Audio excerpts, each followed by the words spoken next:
Opie and Anthony. Radio Shock Jocks. Opie and Anthony. In the world of Radio Shock Jocks, the biggest are Opie and Anthony. These people say shocking things that border on offensive in order to entertain their offset. I refuse to sit here and think that radio has to be nice. Why? Why does radio, out of any other medium, have to be nice? We are being now held to a standard where we have to be nice and make people feel good. Go screw! Radio bad boys, Opie and Anthony. Controversial radio personalities, Opie and Anthony. Infamous DJs, Opie and Anthony. Talk show radio hosts, Opie and Anthony. Opie and Anthony. Opie and Anthony. Radio shock jocks, Opie and Anthony. Opie and Anthony. Shock jocks, Opie and Anthony. Shock jocks, Opie and Anthony. Opie and Anthony. Shock jocks, Opie and Anthony. Opie and Anthony. Play a prostitute with bipolar. Me too. Fantastic. Jimmy's in love. Wonderful. Both qualities I look for when I meet someone. You're a sick freak. All right, Chris Benoit. Oh, boy. I leaned on the machine by accident and it hit a button. This is where entertainment is going. How fast did you get it up to? 180 miles an hour. What's the matter with you, idiot? Cut the It's time for people to understand these are words. If you don't like them, turn the dial. But enough of this palaver. Let's get the show on the road.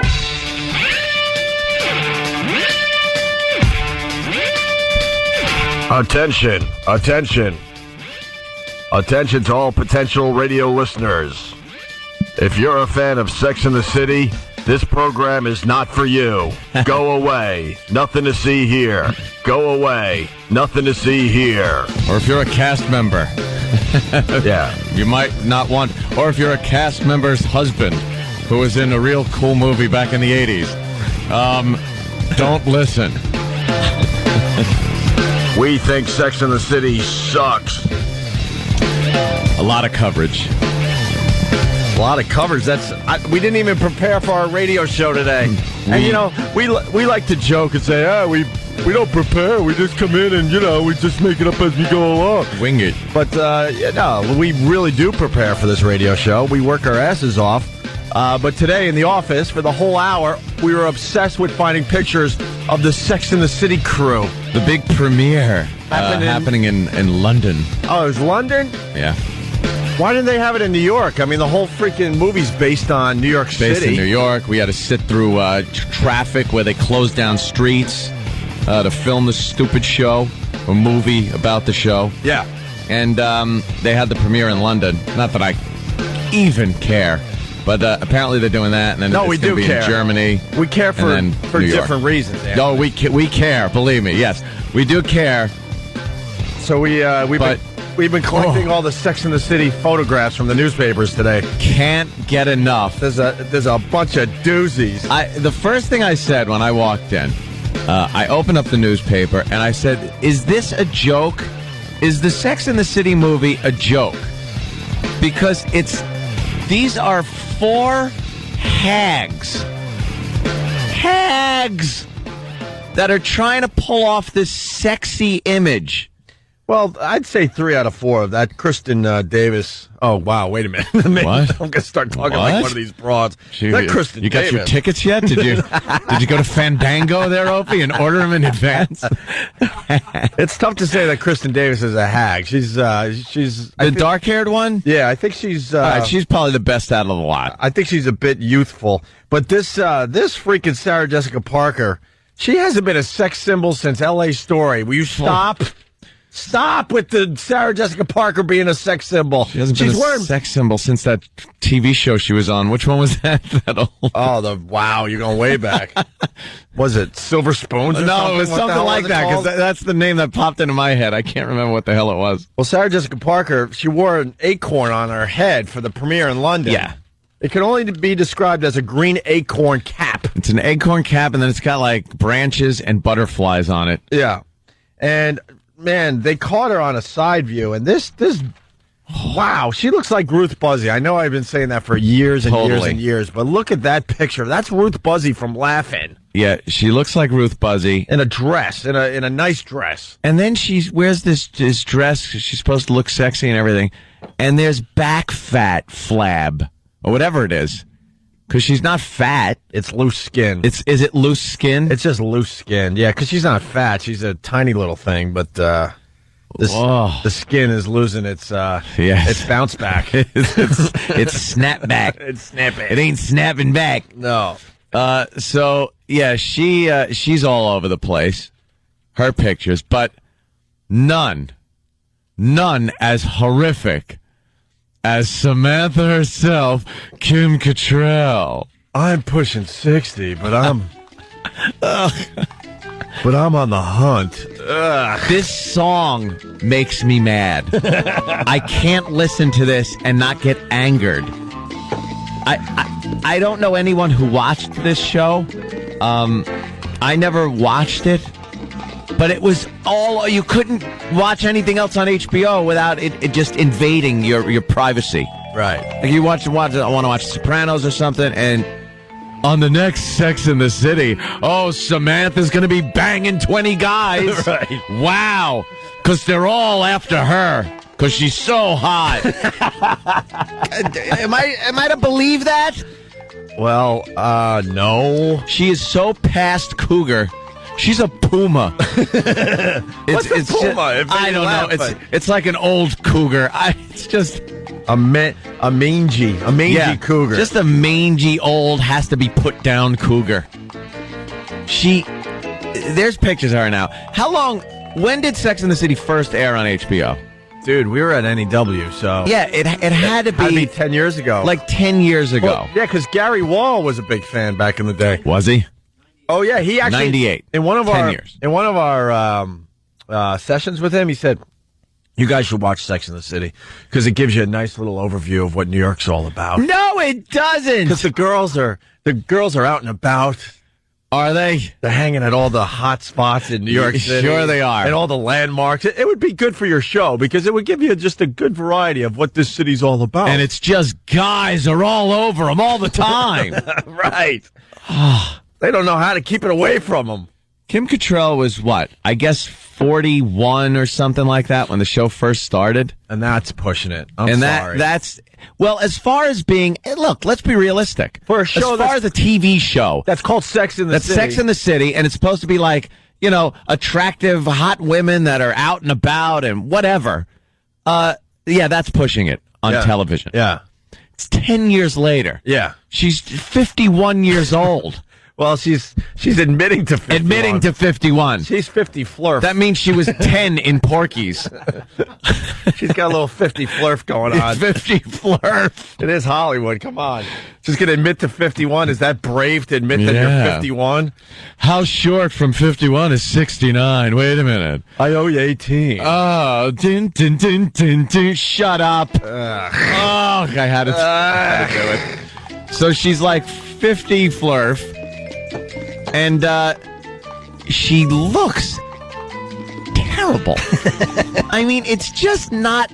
And look, I'm not saying she can't do movies or television, or that certain gentlemen don't find her attractive. Yeah. But in this situation where it's supposed to be, she's Samantha, the sex-crazed, one of the foursome. Boy, I wonder how many guys she's going to bang in the movie. Do you honestly think this broad is going to be at some Manhattan hotspot and have guys just fawning over her? Yeah. She's got wacky eye that they get from facelifts. If it's an Ethiopian bar, sure. And when was that from? That was from like 1986? No, that's 2003. Well, she's got the small boobies, so they don't have as many problems. Nice rack, though. No, nice there's skin. not. She looks square. Her boobies are square. Boobies, listen to me. Speaking of square, they're square, and see, look what you did. I don't like her. You shut down the show by showing us nudity. We're on a rant about this Sex and the City movie that premiered in London, and then you got the other one that isn't. She's a lesbian now, so you can't even look at her anymore. She's like her girlfriend or wife or whatever is more manly than Steve, and she's in this Sex and the City movie making believe she likes men. And then they gay. Which one's gay? I don't know anything about these people. Cynthia Nixon came out of the closet a few years back, and she's got a very, very, very butchy. Significant other. She's the girl in that relationship. Yeah. Well, oh, absolutely. Yeah. Her significant other likes to wear those Nantucket sweatshirts, if you know what I mean. Yeah. And she's got that. She's got the safe hair, the mullet, because it's easy to take care of, in the morning when you're out and about doing your thing. Of course. And then Vogue. Dude, this is all we're obsessed with today. We don't even know what's going on. I think there's like 20,000 people dead in China, whatever. All we're looking for is Sex in the City. Sex in the City. And then Vogue has Sarah Jessica Parker on the cover of their magazine. And listen to what the Daily News writes. It's carrying big like you've never seen them before. Legendary photographer Annie Leibovitz steams up. She's steaming up, all right. Steams up the June issue of Vogue magazine with some of the most seductive shots ever seen of Sarah Jessica Parker. Stop it. You're not getting the most seductive shots ever of her. Not at all. It's not, I don't get it. This is like a joke. They're not a representation of what guys in New York find attractive. By the way, the picture that where it says it's steaming up the June issue and the most seductive shot is Sarah Jessica Parker. It looks like she's in kind of a really nice hotel room, and she's got her hands on the floor behind her. Yeah. And her legs spread in front of her, and they're on the floor as well. Yeah. So she's holding herself up, and she's got some kind of like cocktail dress on, and Mr. Big there is in a chair with a video camera, and he's shooting Sarah Jessica Parker, and it looks like he's shooting right for ground zero. Yeah, he's got the camera pointed right there, doesn't he? Wow, that's hot. Hot and steamy. When she got on the floor like that, I hear a crew came in to build a tent around her to have her put down, and then she had to tell them, "No, I'm Sarah Jessica Parker." I thought and my wrists are fine. I was going to go with a Teamsters scaffolding joke to rebuild what has been obviously damaged by time. Isn't it funny they call him Mr. Big? They're talking about his cock. Wow. Is that why they call him Mr. Big? I don't know. Probably. Is it? And then at the London premiere, you could be just like the Sex and the City girls. We got some. Jesus. Oh my God, who farted? Was that Jimmy? Wow. No. Nobody? The cloud hasn't come over here yet. It might be my food pocket acting. All right. Anyway, you can't tell a fart from your food pocket. There's a problem. I'm just keeping the food pocket bit alive on our show. I took care of that a while ago, just in case you're wondering. So then Sex Goes Global. They had the premiere in London, and then you got four British Bettys, trying to imitate the Sex and the City girls. They're all holding what looks to be cosmopolitans. Oh, yeah. And they're all there just like the Sex and the City gals. Look, we're just like the four birds from Sex and the City. Are you? And just when you think that the Sex and the City girls look bad, the fans are even worse. You know what Sex and the City does? It gives hope to old broads. Because they watch and go, oh, I could do that. And then they wind up sitting in a bar, getting hammered. Yeah. And not one guy is coming up to them. Yeah. And then some businessman from Des Moines, Iowa is picking you up and, just using you as a you-know-what. Throw you one. Right. There's nothing sexy about it. He just has to get the poison out. The poison out. Oh, it's just... what was the other thing? Oh, and then this, the Daily News also writes, Sex in the City, 17 days to go. The countdown has begun. We have to go see this movie. You know that, right? Do we? Oh, look, now they're showing it up on TV there. Good, we get some moving what she's pictures. Wearing. She is wearing something on her head. She's wearing that should be bush. Taken off by Oswald. It's a shooting target. Why is she wearing an acorn? I don't get it. Because she's so wild. No, because if you know anything about Sex and the City, she was all about the fashions, and she turned on a lot of women out there to the latest fashions. Did she? No one's going to be wearing an acorn on their head, you dope. I just want to know. How do you know that? Huh? How do you know that? It's just pop culture. Is it? Yes. You sure about that? Yes. Yes. Have you watched a full episode of Sex in the City? Wait, she was... That's a damn good point, by the way. She always had on nutty outfits. Oh, she was the gal that just would wear wild stuff. Don't you remember the one where they were looking for another? You know what? That episode where not one guy will call and back me up. I know, but they're out there and they know this point is true. Guys will back you up, all right, if you know that show. She was all about. As you bite a pillow. She was all about just wearing ridiculous fashion. Was she? Statements. Yeah. Yes. Big bows and big oversized flowers on her dresses. Really? Yes. Oh. I didn't know that. I would never know that. Honest to God. Look, man. You got to pay attention to stuff out there if you do a radio show. You got to be on top of pop culture. Hi, I need one ticket to the Sex and the City movie. No. You look familiar. No, I'm not. I'm not Opie. Okay, one ticket. Yeah, one ticket. I say we go as a show. Oh, dude, is that it? It would be the greatest radio show the day after. We will be so angry that we had to sit through this crap. And the mole. If we get to ruin it for people. Can I talk about the mole on Sarah Jessica Parker's face? Where is it? It's not sexy. Maybe it was sexy, 10, 15 years ago. It's not sexy. You go to a dermatologist, they burn that crap off in seconds. Get rid of it. Get rid of it. Yeah, there's the Cindy Crawford thing.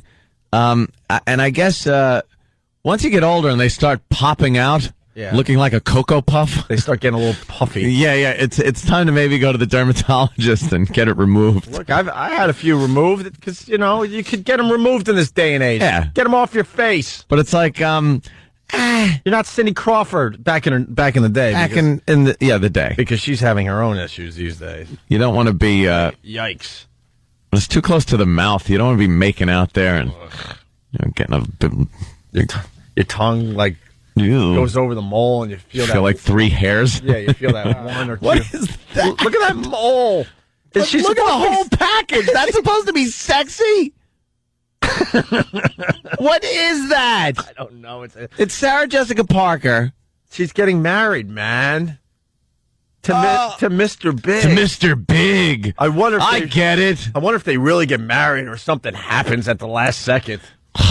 He trips over it walking down the aisle. The mole? Yeah. The mole. Or he caves her back in and she has to be in the hospital. Yeah. Cracks her pelvis. Mr. Big finally hits. Oh, God, E-Rock. Look at that mole. It's like Google Map. He's going up on her face really close. That mole now looks like the face on Mars. Yeah. It's got that same look to it. Maybe you could do a little split screen. It's got shadowing going on it and everything. The Sarah Jessica Parker mole and the face on Mars. Look at the wicking that is happening with her lipstick, too. Yeah. Like that comes from those pruny lips. When they get to pruny lips and the lipstick wicks down the little rivers that are coming off of her lips. Oh, it's like a dried out riverbed. That's what happens to the ladies when they get a little older. Why would they make a movie like that? Why would they make a movie like this where it's supposed to be that they're the hot women about town? They probably should have made this movie 10 years ago. Ugh. 10 years ago. These dopes were sitting around. The show ended on HBO, 2-3 years ago? Yeah. And these dopes sat around trying to negotiate movie contracts. Idiots, you're getting old by the hour. Yeah. Sign the dumb contract so maybe you look kind of the part. Makeup people just kind of went, oh no. Oh Jesus. Let's say hi to Psycho Bob. Psycho Bob. Could you just please stop? Just put on a word stop. Please, punching out. All right, thank you, sir. Let's go to Chris in Boston listening on BCN. Chris, what's going on, buddy? Good morning, gentlemen. Hey. Opie, you're absolutely right.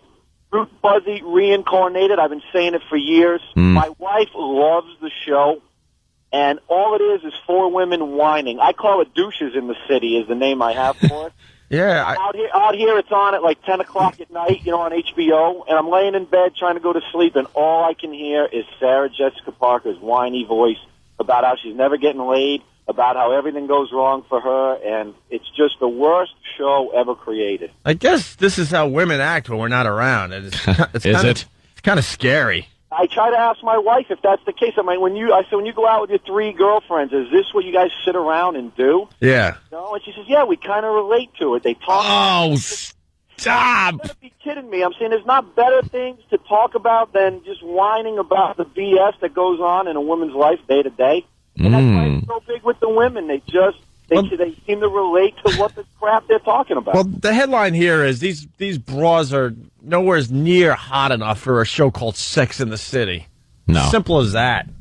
Right. And the time was a bitch. And, they should have made the movie years ago if they were going to make it. And and get us more pictures because we're obsessed with this today. Wally, pictures. Long Island, what's up? Hey, Wally. Yeah, listen, I'm hoping Sarah Jessica Parker is in her trailer listening to this right now. Yeah, well, we kind of did this rant back in the day, and Sarah Jessica Parker actually called our show because the guy that was working the movie trailer that day was a huge fan of our show, and he had it on in the background while she was getting makeup for Sex in the City. And next thing you know, she called up our show and bitched us out. She was angry with us. She was angry, saying, you guys don't understand that people listen. People listen. And the people that you talk about could be listening, and we have feelings, And we folded. Oh, of course we did. We just folded. Well, then she invited us down to the movie set or the HBO set, and Aunt and I were going to hire male models. GQ models to go down there. And then let's see what you guys look like. Go down there and let's see what you come down here and we'll see what you look like. It's like, okay, get 2 GQ models, send them down there as us. Yeah, but the point is, we're not. Yeah, this isn't Sex and the Opie and Anthony show. We're not on the radio acting like we're 2 sexy guys. Sex symbols. You should be. Oh, thank you, James. We're not acting like that. When you're on a show called Sex in the City, you better be damn hot. Right. Let's say hi to Josh in Boston listening on BCN. Josh. Hey, guys. Hey. Hi. Yeah, I just wanted to say that I think Jessica Sarah Parker, or whatever her name is probably the most unattractive woman I've ever seen in my life. My chick made me watch that show one time, and Kim Cattrall had cancer in that episode, and the whole time I was hoping she was going to die. Yeah, Kim Cattrall, I didn't see that episode, sir. Did they do that? But I'm assuming while she had cancer, she was still trying to search out some men. Oh, well, let me tell you. Some of the doctors giving me chemo are just the hottest. Oh, yeah, because that's what a doctor wants. Right. Some middle-aged cancer patient. Thanks. Wow, this broad's beautiful. I went to medical school, and I can't keep myself away from her. Wow. Oh, my God, man. Jesus, did they go that route? Stacy, North Carolina. Hey, you guys got to get down here to Carolina pretty soon, right? Your name is Stacy? Absolutely. All right, bro. You watched Sex and the City back in the day? You know, in my sea of an ex-wife, dude, I was young and didn't know any better. And that was one of the concessions I made before I knew any better. Dude. Everyone's got an excuse. That was, yeah, exactly. That was in the past. And, man, I haven't even thought of it for years. And now all the movie hype and everything, and now I'm going over douche chills now hearing it again. Was it a funny show? I've never seen it. Was it a funny show? It was. It was enraging. Really? Okay. Because it was just so not believable on any level that these broads had their pick of men. Mr. Big. I used to like him when he was on Law and Order, but now I watch Law and Order reruns and think how much of a dick he was. Yeah. Yeah, that is, I guess, the woman's point of view. It's like what women like to think things are like. Yeah. And it's unrealistic. So 17 days to go before the big movie is out for everybody. That's great. I'd have sex with him if my uterus hadn't fallen out. Just play that music all day long. Oh, God. Oh, when did they play this music in the show? It's a horrendous song. At the beginning. This was the intro, yeah. That's when I knew to change HBO, because I guess this came on. When did this come on? It was after something that I used to watch. I think. Was The Sopranos 98? I don't think it was that long. Maybe. I don't know. But then this song come on. I couldn't get to the remote quickly enough. Just get this off. All right, we got to take our first break, but pretty much obsessed with the pictures that are coming out from this dumb movie. Yeah. We got to talk about Sue Simmons here in New York. Oh, what a potty mouth. A little potty mouth on Sue Simmons. We'll see if there's any repercussions. Gives a crap. It's a news girl here in New York. She's been on TV since 1980 or something like that. Probably even before 1980. 1880. What? 1880? But I'm bummed. And a lot of outrage because she cursed. Hey, he gets his first crash. Stunt brain gets a crash. Hold on. Stop it. She couldn't be that. That'll make her too old. Yeah. Someone is saying that they airbrush every frame in that movie section. Every frame? Holy Jesus. Who's got that job? Airbrush. Like you're sitting there. Every frame. Only 5.2 million frames to go. Yeah. To get these broads looking sexy. I'm just going to say they called in Industrial Light and Magic to it. Yeah. Well, in the last X-Men, they did. In the last X-Men, they had that one scene where they had Charles and what's his name there? The other guy, Bill. Magneto. Yeah, and they actually did do that. They made them look younger. Oh, because they were supposed to be years earlier. Nice. So it can be done, but wow, for an entire movie, that was for one scene, and I can only imagine how long it took for them to do that. Imagine 4 of these broads for an entire movie. They're just frame by frame by frame. Some poor bastards sitting in front of a computer just going, oh, God. Another frame of Kim Cattrall. The hot one. This is going to, all the fans start up on the computers he's using. Taking up a lot of processor power. Oh, there they are on... They're everywhere. Oh, they're everywhere. Look at it. Oh, Kim Cattrall's got the mole, too. Yeah, they all... Well, yeah, that's what happens. She got the mole. The older you get, whatever mole you got on your body starts taking on a life of its own. Oh, my goodness gracious. And they could snip that crap in seconds at a dermatologist. She looks good. That's Kristen Bell. That's her... That's her girlfriend? Yeah, it looks like Ellen DeGeneres with really bad red curly hair. It's red curly hair guy. That's a guy. How could she be a lesbian if her chick is a guy? How does that work? Does anyone know how that works? Yeah, that's so odd. Like, if you're a lesbian, but... Don't you want a girl? But your girl looks more like a guy than most guys out there, then are you really a lesbian? I get confused with that stuff. Yeah, very confusing. All right, we got to take a break. China, they're saying 10,000 dead. I'm thinking that number's perhaps more than that. Way low. And, they're not going to release numbers.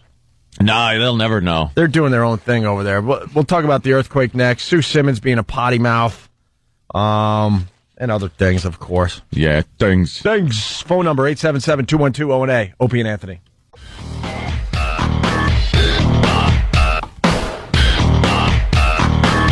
Good morning, Opie and Anthony. There's a lot of interesting stories in the paper today. You got a woman falling off a cruise ship.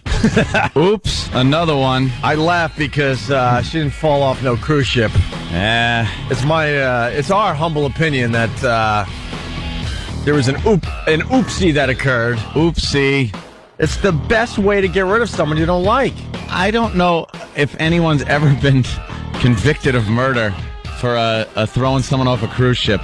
God, it seems like the best way to kill somebody. Hard to prove. They never find him. Yeah, that's what happens. Now, the latest woman, she's with some guy, I guess her boyfriend, and it's 45 miles off of Atlantic City. So you're in the ocean. You're in the Atlantic Ocean. And, oopsie, she falls overboard. And then the guy reports her missing. Anthony, you've been on a lot of these. Not a lot. A few. Yeah, a lot of cruises. Actually, a lot, I guess. Okay. Yeah. Isn't it kind of hard to fall off a cruise ship? It is so damn hard. You have to, on purpose, you have to throw yourself over the rail. And then hope you don't, hit maybe a lifeboat or the walkway around the ship that's wider than the part that you're jumping off of. You can't just fall off of these things. Really, especially since it's not heavy seas or anything. You don't have waves crashing over the bow. Yeah. And you really would have to, on purpose, throw yourself off. Well, here's the story. What he told me on the phone was she fell over the railing and fell. Oh, yeah, this is the mom. You know, I feel bad for the family, obviously, but come on. Something's going on here. I guess the boyfriend had to call the mom. Yeah. This is what you're hearing. How long after did he report her missing, though? Like, if they wait a while. 3 days. Yeah, I'm not sure. He says she fell over the rail. Right there is she falling over the rail. What are you reaching for? What are you climbing up on the rail? You got to say you don't know. You just were separated for a while. You were on the bowl, and you thought she was around on the ship somewhere. Yeah. Buy yourself some time. Yeah, no kidding. This is so suspicious. All of these are suspicious. All of them are. Yeah. What he told me on the phone was she fell over the railing and fell to something down on the lower deck, and that he ran to try to save her, but she lost her grip and fell. That doesn't sound good at all. No, he's lying. She fell. She was holding on to something. He tried to save her. So I guess right away he said, "Oh, she just fell over." Right. Or that's so he says. And then she's holding on, and you think he's taking his sneaker to her fingers, just pounding away at her face. That's probably the best thing to do is you throw someone off, then you wait, and then you run and go, "Oh my God, they just fell overboard." That way they're only looking around the area right around the ship at that time. Meanwhile, you left her in the dust. Are there cameras on the ships at all, though? Oh yeah, yeah. All there right, are so cameras. you might have to just you have to know where the cameras are not. Yeah, when that's you do true. It. But you also. Well, if you're going to kill your spouse, you got to do a little work. You can't just got to do your homework. Got to do your homework. You got to look around and see where you can see cameras and all that. Go to an area where it is less populated. Make sure it's later at night after you had a few. Maybe was it the balcony of a room, perhaps? A railing on a walkway. Like they don't give you enough details. Philadelphia area mother is devastated. Digesting the news, her 46-year-old daughter was the victim of a cruel accident at sea. Mindy Jordan was on board the Norwegian Dawn cruise ship on her way from Manhattan to Bermuda.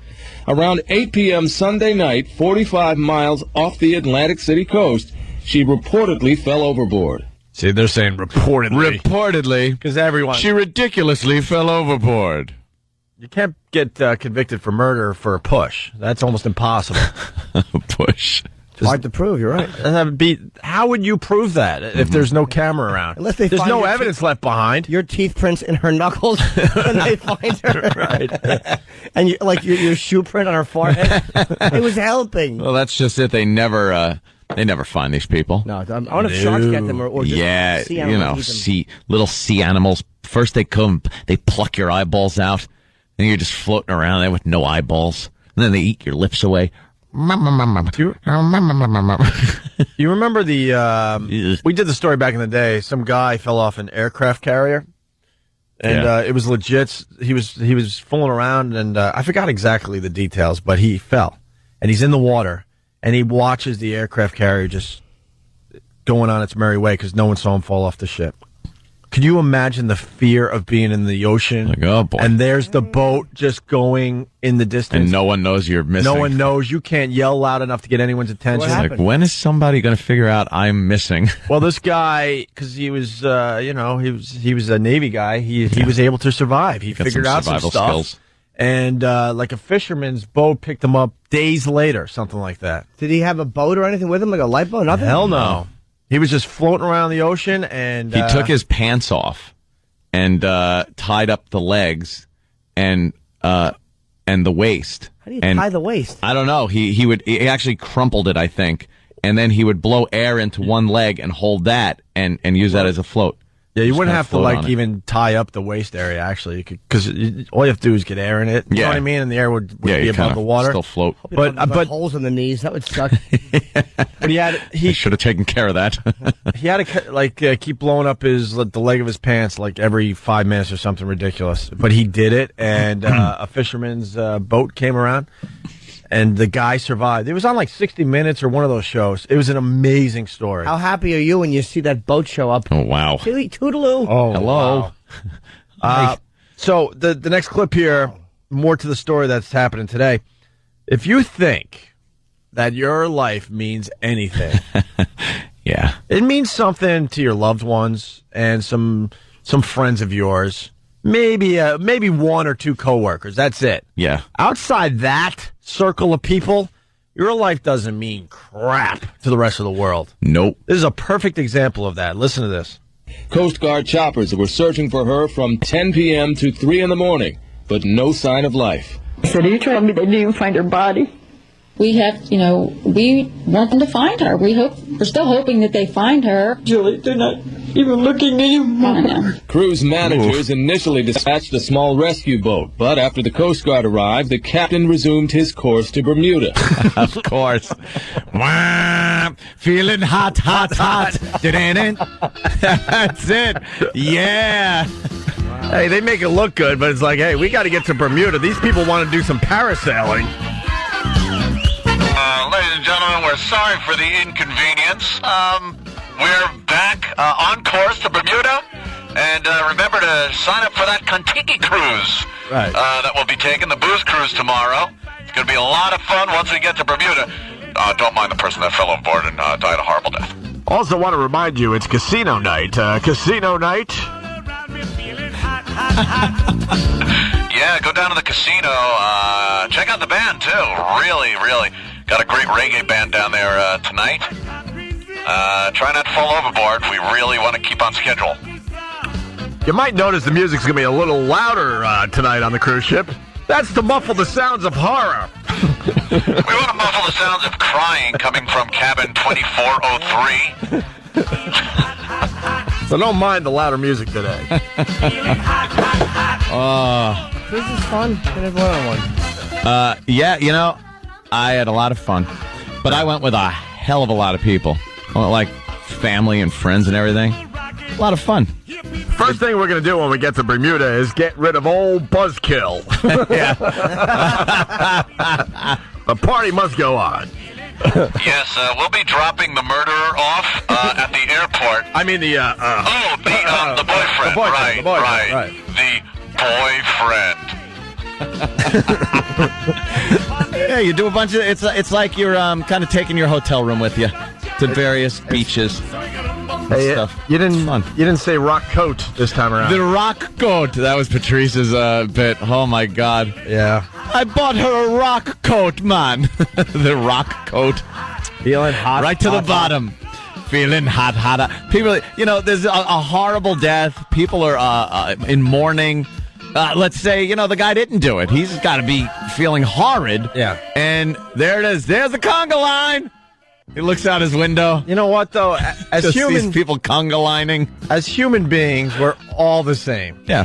All they had to do is get a few distractions on board, and it's business as usual. Maybe a few drinks laying around for free. That's it, right? Some kind of limbo contest all of a sudden appears. You're like, you get a distraction. Ooh, look at that. You forget about the chatter that someone might have fallen overboard. Did you hear somebody? Oh, dirty banana! Hey, who wants a dirty banana, man? Let me have one. Could you top it off with an extra shot of rum, please? Oh, yeah. What were you saying? I forgot. Woo! Yeah. Woo! Hey, you gonna go see that Sex and the City movie? Did you hear what happened on board? It seems a woman. Midnight buffet! Oh my God! Ice sculptures! All right, chocolate buffet at midnight. Woo! Feeling hot, hot, hot. So what were you saying? I don't know. Let's go to the buffet. A lot of people checking in. I mean, we got our expert in studio. Anthony's been on a bunch of cruises, but a lot of people checking in going, look, I took a cruise on that particular ship. Wait, Pete might have more info. Pete, Long Island, what's up, buddy? The boyfriend. She was getting lippy. Yeah. How you doing? Good morning, gentlemen. Good morning. How are you? Hey, good. All right to the point.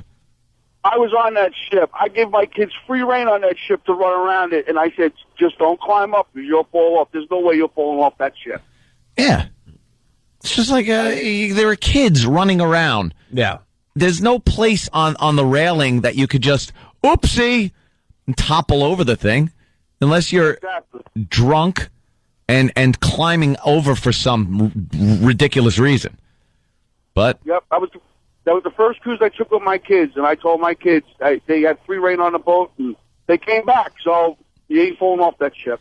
So I think you get probably people that want to kill their significant other, or crimes of passion, where there's a lot of drinking going on those ships. There's a lot of hanky-panky, things like that. So maybe if this guy sees her, gets a little jealous that there's stuff going on, get back to the room, you crack her in the head, you throw her overboard. How do you lug her body with cameras and other... What do you... Well, I don't think there's cameras everywhere, especially in the rooms. There's no cameras on your balcony or anything like that. You balconies? Oh, yeah. Oh. Very nice. Well, I did. Nice. You have her, it's wonderful. You have her do the Titanic thing, and then you just give her a push while she's up there. I'm on top of the rail. Yeah. Oh, now, let go of the rail. Go ahead. Just like in the movie. This is so romantic. I feel the wind in my hair. I can't believe how romantic you've gotten on this cruise. Damn it. oh, there it is. Yeah. Why don't we go to the bow, sweetie? We'll go to the bow, me and you, and remember that scene from Titanic? Me and you will reenact it. Are you kidding? No. This is wonderful. It's the middle of the night. No one's out here. It's just you and me. I really want to do that. I think, okay, there you go. Now climb up front. Be careful. We want you to slip. There we go. Oh. No, go up one more. Go up a little higher. A little higher. No, I'm right behind you. I'm right behind you. I'm right here, sweetie. All right. Now, shut your eyes and spread your arms like wings. There you go, honey. Oh, there you go. It's a little wobbly. There up you here. go, you bitch.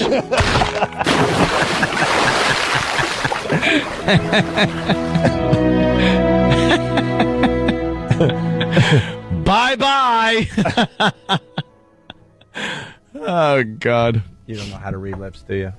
What's the matter, E-Rock? I was lipping. Now feeling hot. Should have been right. Yeah. Well, of course. See the juxtaposition in the bit. Juxtaposition. You go for the romantic little music. romance. That's party. Reader. Or word reader, actually. All right. Food reader. Let's go to Michigan. Lauren, what's up? Hey there. How are you, Lauren? You were talking about that kid that fell off the aircraft carrier. That was the America back in '95. Okay. Yeah. I was on that ship. You were? When he fell off, yeah. What was the details? Why did he fall off? Was he? I kind of remember. Go ahead. He claimed he got hit by a door that was swinging out on what they call a sponson, little balcony. But those doors on those aircraft carriers are about 6 inches thick, steel, about 300 pounds. Yeah. Yeah, that would hurt. It was, yeah. Did he die? In the Adriatic. It was like 2 days that went on that they were looking for him on the ship before they finally announced that he was, He was overboard. The water was pretty warm there, wasn't it? It would have to be.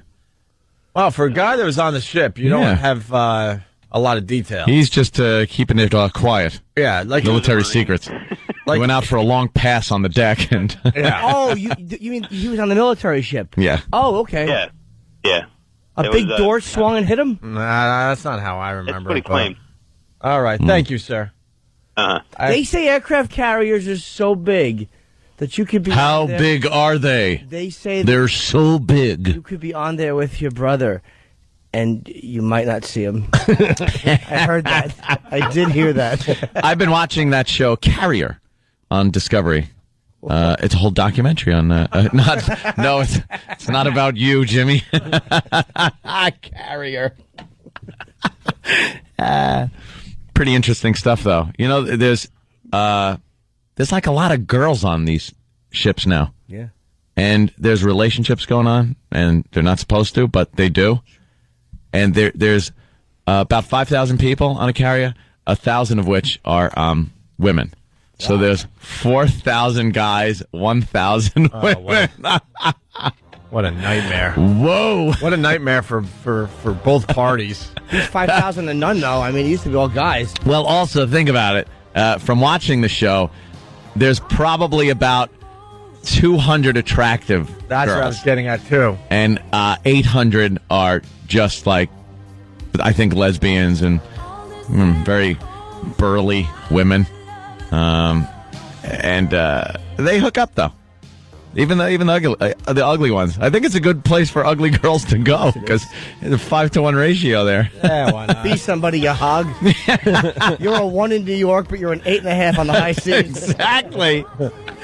All right, one more story, then we got to move on. Lauren in Greenlawn, the home of Harborfield High School. My God, my high school. What's up, Lauren? Hi, guys. How are you? Good. How are you? Good, thanks. Great. I was actually on the Norwegian Dawn last year, and this guy, he must have been like 68 years old, died in the casino. That's a death ship there. What is with the Norwegian Dawn? Yeah, he died right in the casino, and we were about 2 days away from Bermuda. Oh. And, yeah. They just put him with the turkeys. Now, Lauren, be honest. How long were you affected by this news? 5 minutes, 10 minutes? I was probably a little creeped out for the first day. For the first day? Once I noticed that they didn't get a helicopter to the boat, I was like, there's a dead guy on the boat. Dead guy on the boat.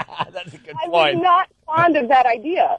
That is pretty creepy. That is a good point. You know, somewhere on this boat, it's a dead guy. I bet they have a morgue. You would assume it's probably way away from people, but it's probably in some freaking room that they just someone had a last minute cancellation. Oh, you think he's like laying in the bed? Yeah, put dead guy in that room. I bet Jimmy's right. I bet there is a morgue on board. You think? Like in the like a freezer, in the or something? sick bay or something. There's like a single drawer. Probably They just figure They probably just put you in the freezer with the shrimp. Yeah, with the chocolate for the midnight buffet, the ice sculptures.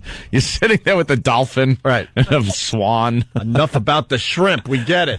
How many people eat all are you on a want? cruise? How big's your cruise? About 200, 250 people. Perhaps more than that. I thought it was more.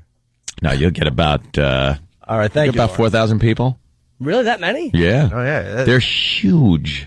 The ships are gigantic. You can't even tell that you're in the water for the most part. Yeah. Unless you're, outside and you go, oh, water. That's Unless right. you're falling into it. I'm more a Royal Caribbean guy myself than Norwegian, but I took one Norwegian cruise, and that was pretty nice. I wish I had gone on one with my girlfriend. I never did that. And now you never will, or what? No. With that, we got to take a break. Opie and Anthony. We got some good instant feedback coming in on the Opie and Anthony show. Army guy from Charlotte, North Carolina writes, the women are an 8.5 on the Navy ship. He liked that line. We in the Army call that Baghdad beautiful. That's good. And then you got Bukaki Joe from Fort Riley in Kansas. He writes, dude, imagine Iraq in the combat zone. The ratio of girls to guys is ridiculous, and any female who is normally a 2 rises to an instant 8. And you would lick her, and you would, whoa, you would lick her, we can figure it out. Well, he uses the word Sandy, blank, out of sheer desperation. Yeah. Phone number, 877-212-018. Sue Simmons, she's a legend here in New York, and I guess she's in trouble. Is she in trouble, or are they leaving her alone? What do you think? In trouble. We would be. No, we would be in big trouble. We would be fired. We would be fired, but radio guys, we're just a bunch of scums. As far as broadcasters go, radio guys are just scums of the earth. Mm-hmm. You make a joke as you try to entertain your audience, you get fired. Yeah, you slip. You slip and say a naughty word. One slip and you're fired. They're fining you hundreds of thousands and throwing you out the door. I think I told you yesterday, I've been watching the George Carlin HBO specials because I got the box set. And the other day I'm watching, I'm thinking to myself, brilliant, obviously. He's one of the best ever. And I'm thinking to myself, if he did some of this material on a radio show, and and it's FCC friendly, he would get fired. Yeah. Why is it okay on HBO? Because it's under the guise that he's trying to entertain and be funny? If we did his material, first of all, people would call us ripoff artists, but we would get in so much trouble for the material he was doing. Because of, like race and things like that, and politically incorrect. Politically incorrect. Well, you don't mean the profanity stuff either. That's what I said, FCC friendly. Oh, okay, yeah. Like, we could run some of this on the air, we wouldn't get fired because it's George Carlin, but if we did it, it's some outrageous stuff about religion and politics, and yes, politically correct stuff. I'm like, why is it that we would get fired for that? Because we would be doing the same thing, just trying to make people laugh as they go to work. He can't be fired from being George Carlin. That's another thing. You comics. Well, the rules You're of fired. You can't be Jim Norton anymore. the rules of radio are just ridiculous. We have some weird responsibility when all we're trying to do is make jokes, get a little edgy, entertain people, but it's just different.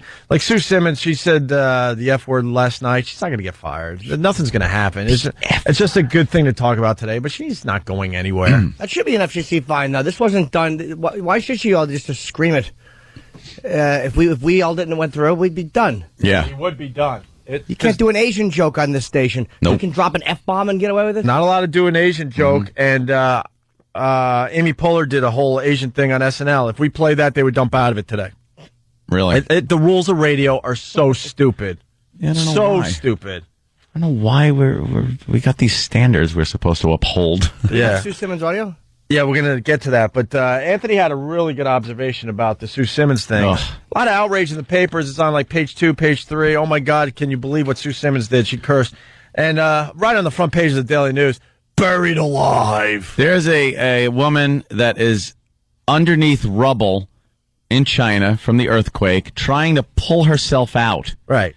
As photographers snapping pictures of her. How about the photographer puts down the camera? Maybe put the camera down, help the young lady out. Or maybe it's a little too heavy for one photographer. Yeah. Give the guy the benefit of the doubt, but he's thinking Pulitzer right here with this picture. Of course. But between the newspaper and the news itself, the news is showing plenty of dead people. I've seen more dead people on the news lately with all these disasters happening around the world. But they showed the earthquake footage and showed some people underneath rubble, dead. And then there's big outrage over the F word. Now, what's more offensive?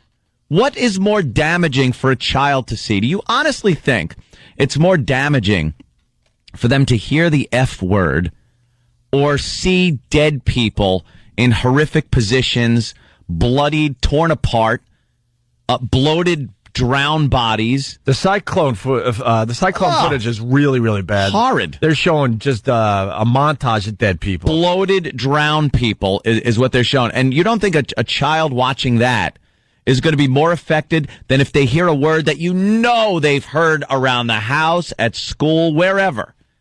They don't walk into school and go, boy, I had to avoid so many bloated, dead, drowned people today. Yeah. No. But you guaranteed every day you're hearing the F word. I know I did. Going to school every day you hear it. Come here, Anthony. I want you. Right from my teacher.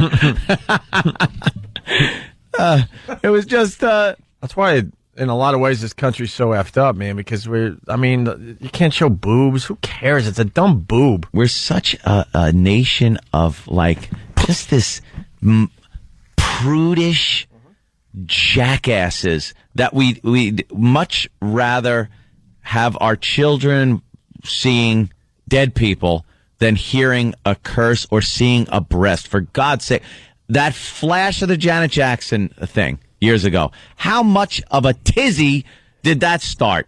Holy good God.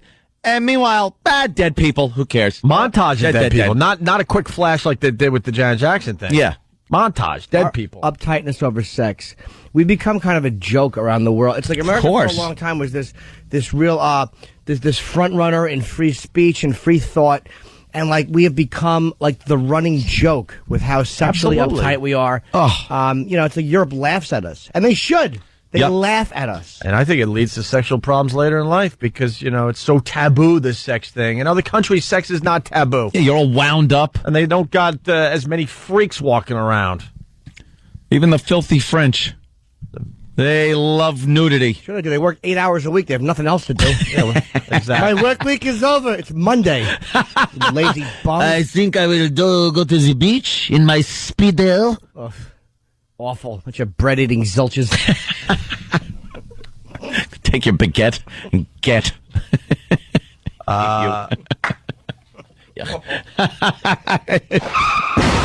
Thank you. I crashed wanted myself. a pot of scalding water so badly. Never wanted to be on a ship with you. Goodbye. So here's the Sue Simmons. This was, I don't even think this was on live TV, was it? She was but it was, but she was recording a promo. She didn't know she was live, right? Oh, okay. Yeah. It was during a tease for an upcoming so she was live. segment, yeah. Okay, I thought she was taping in the studio, but they just happen to still be live. No, you know how during a show they'll pop on and go, later on tonight, blah, blah, blah, blah, blah. See, stupid me. I thought they recorded those in advance. Oh. So they just pop in live. I know. Wouldn't you think they record those? Why wouldn't you? You have 2 hours to kill in between. Well, what? I guess they want to keep very up to date.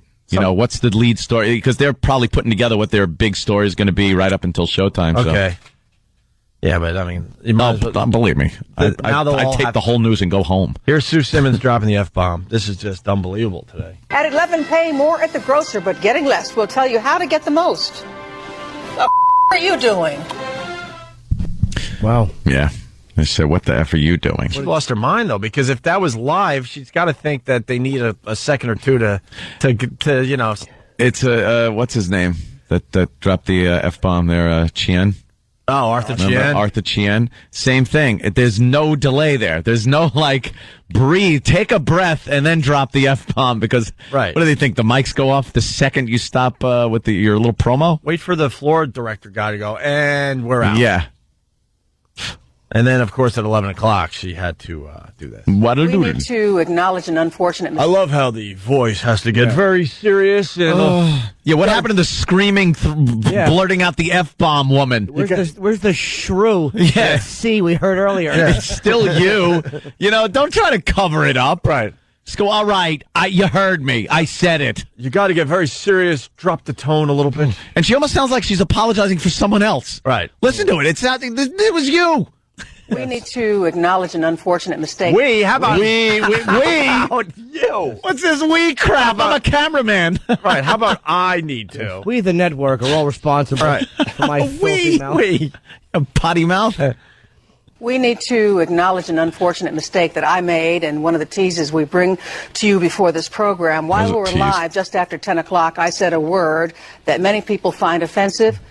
I'm truly sorry. It was a mistake on my part, and I sincerely apologize. Can I tell you something? We're done. You shouldn't say many people. Not many people. No one really. It's not many people find that word. Not many people. Offensive. I said a word. We're like children. Said a word. I said a word. I said a word that was bad. Right there. It tells you it's nothing. I said a word. Or she just said, look, I use profanity I shouldn't have. Speak like an adult. Yeah. It's like they get into this child speak when they address a slip-up. I said a word that that's just like a 5-year-old boy's word. It's naughty. That's right. I said a word that was very offensive, kind of the way penis is to me. This word may be to you. It's just offensive and you don't want to hear it. Get it? Elbow to the ribs? Yeah, we got it right. But they sit you down too, and they're like, "Okay, you gotta look and sound very serious with this apology." Yes. All right, Sue, we're gonna have to take care of this now. Remember, put on the serious voice. You can't. If you make light of this, it's gonna make it worse. Right. Oh, okay. Once again, though. At 11, pay more at the grocer, but getting less. We'll tell you how to get the most. The are you doing? I wonder who she was bitching at. In my opinion. Yeah, she went a little ghetto there. Yeah, she did. She went a little ghetto. She went back to her roots right there. What the F are you doing? The F are you doing? Just a little bit. Little bit. But that was the big news tease. How to get more at the grocers? Yeah. Well, food prices are going up, Jim. Maybe she talk about that. Maybe she caught a glimpse of a mirror and was just cursing at herself for doing that tease. What the F are you doing? Yeah, that's what you went to school for? Yeah. You want to be Dan Rather? How long have I been doing this S?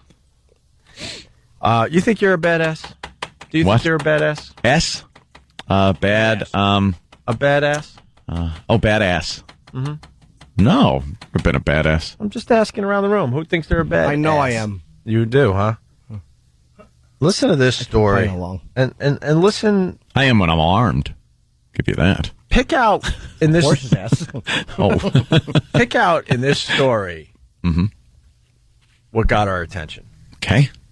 It's a game. A little bit of a game. This is fun.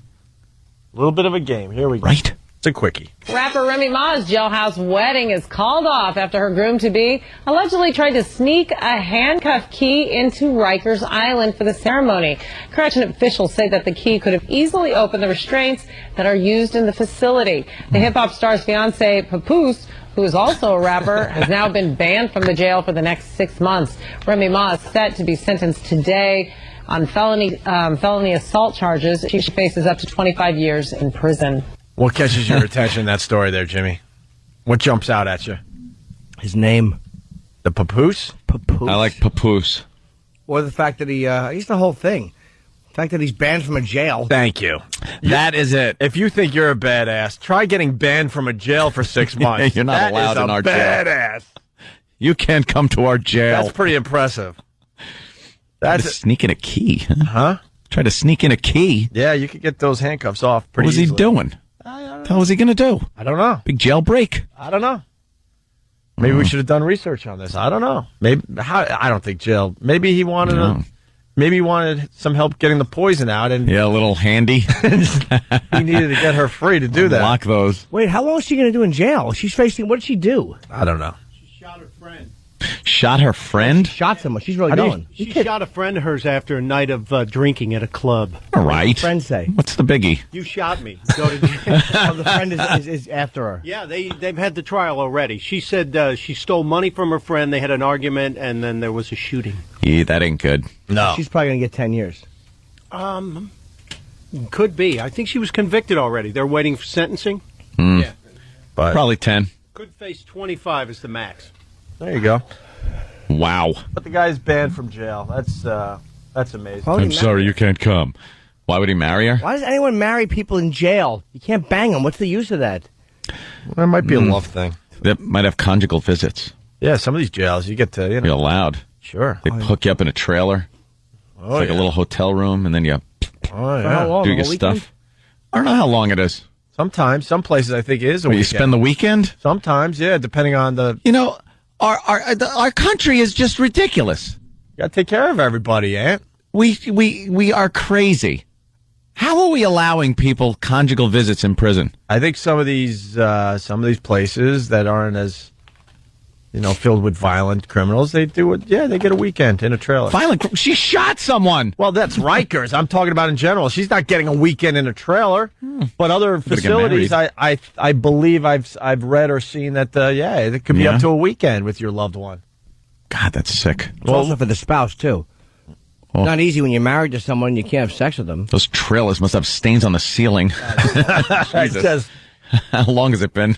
Malik from Asbury Park says 6 or 7 years she's getting. Wow. Malik, right? 6 or 7? Yeah, what up? Yeah, I think she got like 6 or 7 years because it was a mistake. She tried to say it was a mistake, but what happened was, she popped her friend. I know I'm dry snitching, but she popped her friend for like $2,000, $3,000.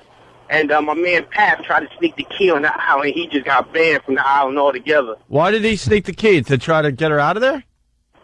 Nah, you know what I'm saying? No cognitive visits. So I guess he was trying to get a little cognitive visits. Oh, very nice. Cognitive visits. I recognize you. Thank you. Your visit's over. Very nice. Thank you, Malik. Hey, Malik, what does the community think of Suge Knight getting knocked out? Yeah, I feel sorry for that dude. You're going to hear about a body coming up in the future week. Malik knows. I guess the guy that knocked out Suge Knight, he owns a barbershop in the L.A. area. And how tall is Suge Knight? Like 6'5", 6'6", easily? He's a big dude. Yeah. Well over 300 pounds. This guy was 5'10". Oh. I bet you he was like an amateur boxer or something. And knocked him the F out. And TMZ, they're stupid. Why? Because they're kind of mocking the fact that Suge Knight got knocked out. You got to be dumb to be touching that. Get yourself hung out over a balcony. Yeah. Like Vanilla Ice. Oh, yeah. All What? right, You're going to say something bad about Suge? No. Is that what you were going to do, Jimmy? No. I'm like, no. Bottom line is, anybody is knockoutable. I mean, I would love to see the guy who knocked him out. They have a picture of him up on TMZ. He looks like a badass, man. Can we see him? He's got what a reputation he's got. Oh, my God. Oh, man. I don't know if it's for the short time he's going to be alive. You're going to kill the guy, but it's like everyone knows he knocked you out, and then you had to go and shoot him. That guy right there. There he is up there. You can see it on TMZ. Suge's Most Wanted. That's the headline. Oh, yeah. And you know, it'll never get back that Suge had anything to do with it. Nope. There'll be some weird accident that just happens. He'll have an alibi. No, it wouldn't even be a weird accident. They don't go with weird accidents. They make statements. Accidentally got shot 30 times. Yeah, exactly. Yeah, it's not like, wow, all of a sudden, like, his car went off a cliff. And then no one says anything. Oh, yeah, no, this is, you're right. It's handled differently. I didn't see nothing. Right. That's what you'll hear. Do we have time to do the NPR lady? So there's this huge 7.8 earthquake in China, right? Mm-hmm. And this NPR woman is on the air, live. And if you know anything about NPR, they are just a bore fest. It's horrendous. Yes. A lot of the cabbies here in New York, they love their NPR for some reason. It's just monotone. I think SNL did a pretty good skit on it where they just have that very soft delivery and talk about mundane stuff. Well, here's an NPR lady. She's interviewing somebody. That's not important. Then all of a sudden the earthquake happens. And listen how she handles it. My position is to help my college or my pastors to pastor the church or to grow in the church, to plant a great church.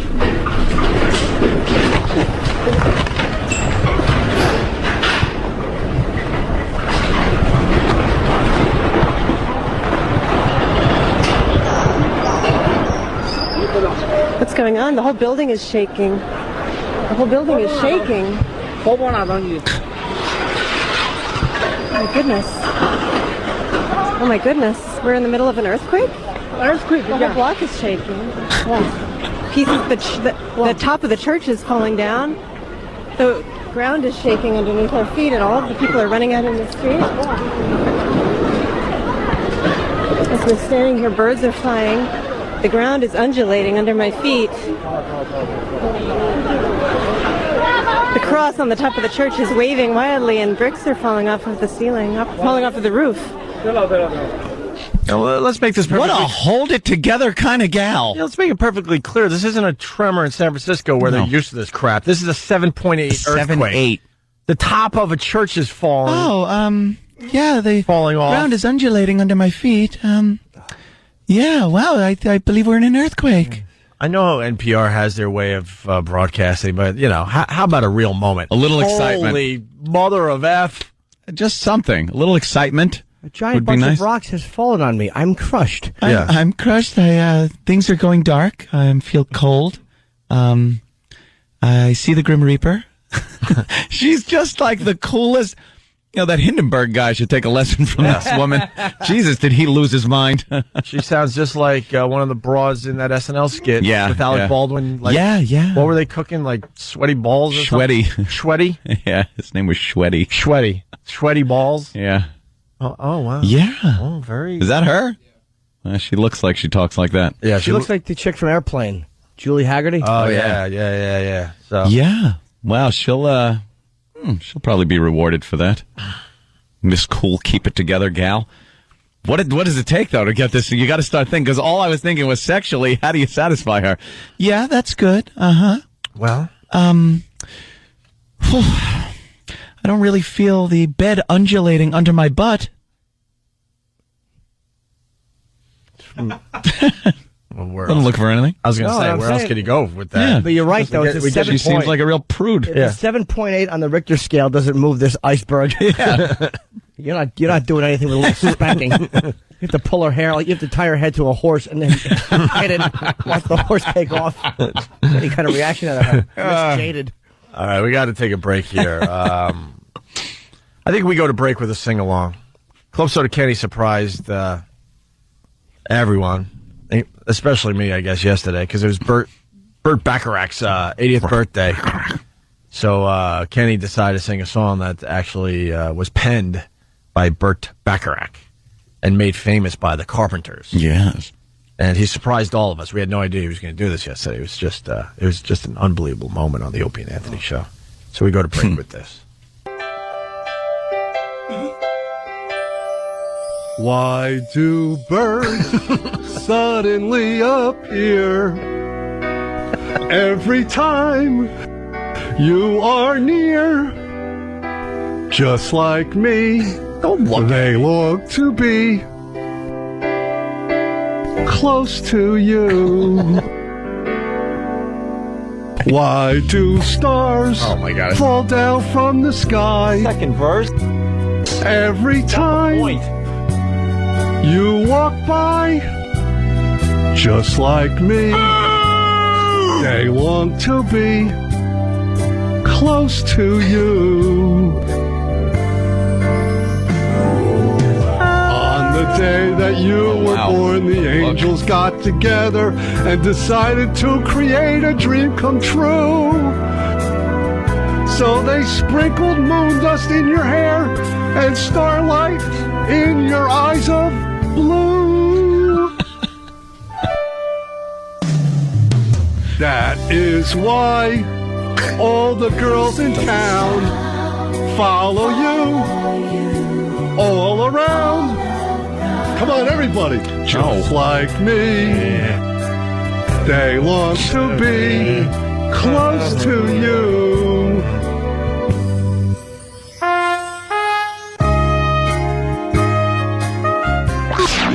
The Opie and Anthony Show.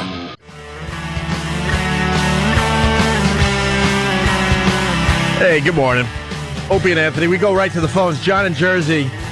We kind of thought this after we did the bit, but John's on the same page as us this morning. What's going on, John? Hey, John. John, I want to give you a little credit. John, you there? Yo, what's up, guys? Hey, man, what's up? Hey, I think you ought to, that chick from NPR ought to take a lesson out of Susan Waldman's book. Yeah. Exactly. Susan Waldman had the over-the-top reaction to Roger Clemens coming back to pitch for the Yankees last year. Which, compared to an earthquake, 7.8 earthquake. And the 7.8 earthquake where buildings are falling down around you. And, I think they should have switched roles there. Yeah. They should have. Yeah. There's Roger Clemens. He's in George's box. He's a Yankee. He's now a Yankee. Posada in the dugout. As I look in the dugout, I see smiling faces. Yeah. And then you got Susan Waldman in China. Goodness gracious! Of all the dramatic things I've ever seen. Oh, goodness gracious! A 7.8 earthquake! The church is coming apart at the seams! Sam from Quincy is smiling because he knew. Buildings are falling down around me, and the birds continue to fly. NPR lady goes, and the birds are flying. Birds are flying. What do you want them to do? Flying. Land? Well, yeah, of course. They can fly. They don't have the earthquakes. Don't bother them. Yeah, that's the birds are looting. That's worth reporting. Yeah, that's the safest place for birds to be in the air. Goodness gracious! People are being trapped under rubble. Oh, this is the most dramatic thing. Yeah, we missed the obvious on that one. We're trying to figure out what the JetBlue thing is all about. You got a guy, he's suing JetBlue for $2 million, I believe. Yes. Is that the total? Look at this picture. Doesn't he look like Roland? And hey, it really does. Yeah, wow. Hey, he wants to stop by. Is the good guy from JetBlue and the box set? Yeah. We'll put this the picture of the guy on onaradio.com later today. Great website that does all sorts of good things for our show. Anyway, this guy, I don't know his name. He's on JetBlue, and I guess he had a buddy pass. His name is, it's a really easy, it's going to flow right off the tongue. Uh-oh. Gokhan Mutlu. Gokhanmutlu. What is that? Horrendous. Okay. And, that was a real vaudeville moment. What was that? Not good. Now we go into singing Friendship. Yeah. With a cane and top hats. This guy, I don't know. I was outraged at first, but then I wasn't outraged. Who gives a crap? But then we learned that he had a buddy pass. What's a buddy pass? Let's say somebody you know works for the airline. And they will have some type of sodomy with you. It's a pass with a hole drilled in it.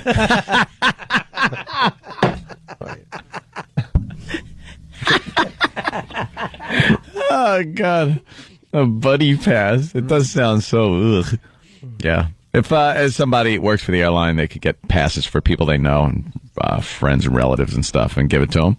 And they fly for nothing. So you give them this buddy pass, You were able to get on the plane. And he was going, what, San Diego to New York nonstop? It was a red-eye flight. Red-eye? And he was sitting in his seat, 90 minutes into the flight. He's out cold, sleeping, and what, the stewardess... says, excuse me, you're going to have to move. See, apparently one of the flight attendants didn't like the jump seat.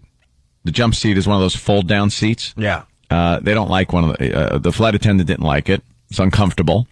It was a full flight. So she wanted the guy's seat that had the buddy pass. So you'd think the guy with the buddy pass could just get up and take the jump seat. He's got a buddy pass, suck it up, whatever. I don't know. I think it's pretty inappropriate anyway. The flight attendant, you're at work. Sit in the seat you're supposed to sit in. And it makes you want to scream. Yeah. It's like sit in the seat you're supposed to sit in. What do they do on JetBlue? Do they serve meals even? No. I don't know. I don't think so. It's just like drinks. Yeah, snacks. Stupid broad. They give you the blue potato chips. They hand out the bags of blue potato chips. Oh, I'm kind of a fan of JetBlue for the like short JetBlue. flights. Never put me on the toilet for 3 hours. Well, no, but never shoved me on a toilet. No, I'm fine. Yeah, they do encourage you to bring your own snacks and meals on the No flight. first class though, Jimmy. No first class. I wouldn't know. Yeah. So, Exactly. so the guy, so they forced the guy to sit on the toilet. Yeah. So they said, look, for the remainder of the flight. They said, look, you sit on the toilet because you can't sit in the jump seat because only employees can sit in the jump seat. So you sit on the toilet.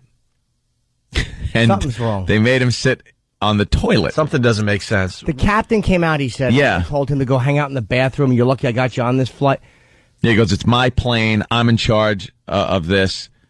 You have to listen to me. I don't get it. Something is wrong. No one gets you on a flight and then wakes you up and goes, look, she wants to sit here. Go hang out in the can. Yeah, was she sick or something? It doesn't matter. I don't know. Maybe she had morning sickness. Maybe she, I don't know. But they should. We don't have all the details here. And what about people that need to use the toilet? Yeah. He's got to get out so they can go, and then he goes back in after, like, Jimmy's been in there after some yogurt. Oh, my How about no seatbelt? No seatbelt. Yeah, there's no seatbelt on the turlet.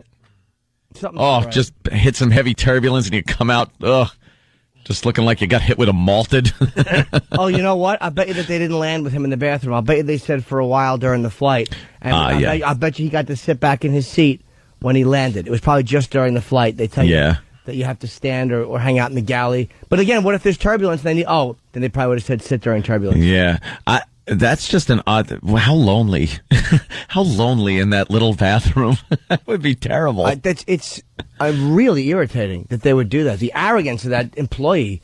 I'm thinking the guy doesn't smelled. make sense.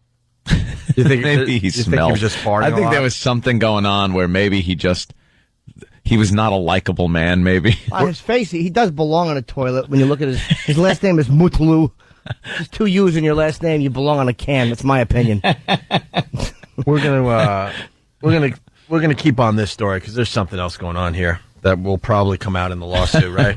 Pat from Nagi. He was in stinky class. That's a typical Pat. Thank you. A couple quickies. iPhones are completely sold out online. New version imminent. Yep. So you can't even get the iPhone online anymore? New one's in June, I heard, right? And what's going to be on the new one? Oh, man, it's going to have... I have no idea. What's going to be different? But it better be better. I think they're going to go with the 3G. The web browser, they probably... they couldn't have done this before? Or was this the first time they could have? Of course they could have. They could have done this back in the 70s. I don't know.